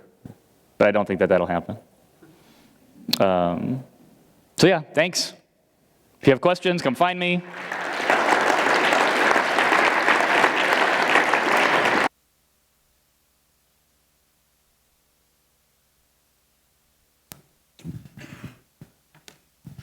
Thank you very, very much. We're officially done. So a couple of things. Did y'all have a good time? Yeah? Like a really good time. I want to see white teeth from smiles. Oh, I like that. Thank you. No, seriously, very grateful that all of you took a chance on this conference. We kind of, as organizers, decided to that we were taking a chance, and we're extremely grateful that you kind of jumped in with us. I want to bring all of the team that made this possible up on stage. Everything that went well was because of this team that's coming up here. Anything that wasn't perfect was probably my fault. So as they make their way up, I want to give one more shout out. Come on, you're coming up on the stage. They want to hide behind the scenes. Yeah, well. I want to give one more round of applause for our sponsors: SiteGround, Jetpack, Pantheon, WooCommerce, Simplify Commerce, Azure, WP Engine, Mandrill, Bluehost, Insight, Easy Digital Downloads, GoDaddy, Sadaro, Crowd Favorite, Sakuri, WP SiteCare. One more round of applause for them.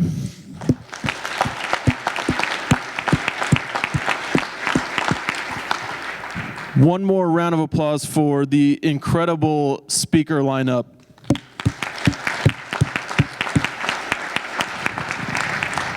And please, one round of applause for yourselves for, again, taking a chance with us.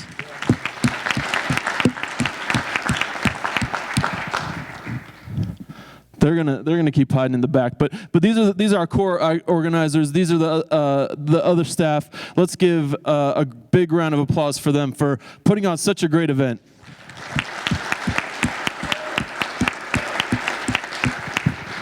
All right, so tonight, you get to enjoy Las Vegas. The first shuttle leaves at 7:30.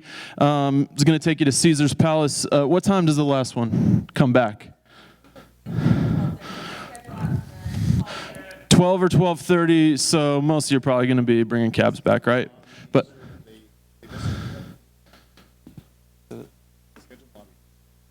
yeah. So just make sure there's a schedule right outside the door. Oh, it's got moved to the lobby. Okay, the schedule's in the front foyer. I'm sorry, I didn't prepare myself. There's a schedule in the front foyer. Just make sure that you adhere to that, or you probably will end up bringing a cab back. But yeah, go enjoy the town tonight. Nothing official planned for tomorrow. We're going to officially wrap year 1 of LoopConf. Thanks again.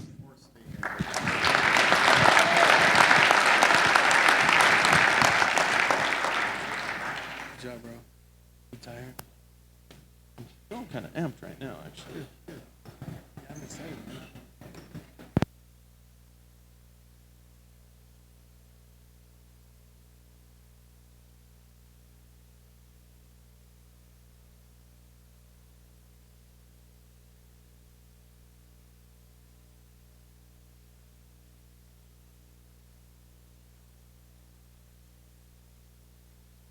If you'd like one more chance to come back and dig through 2 different styles of LoopConf t-shirts right here in the corner, they're up for grabs. If you're a meetup organizer, you want to take some back to your meetup, you're welcome to do that.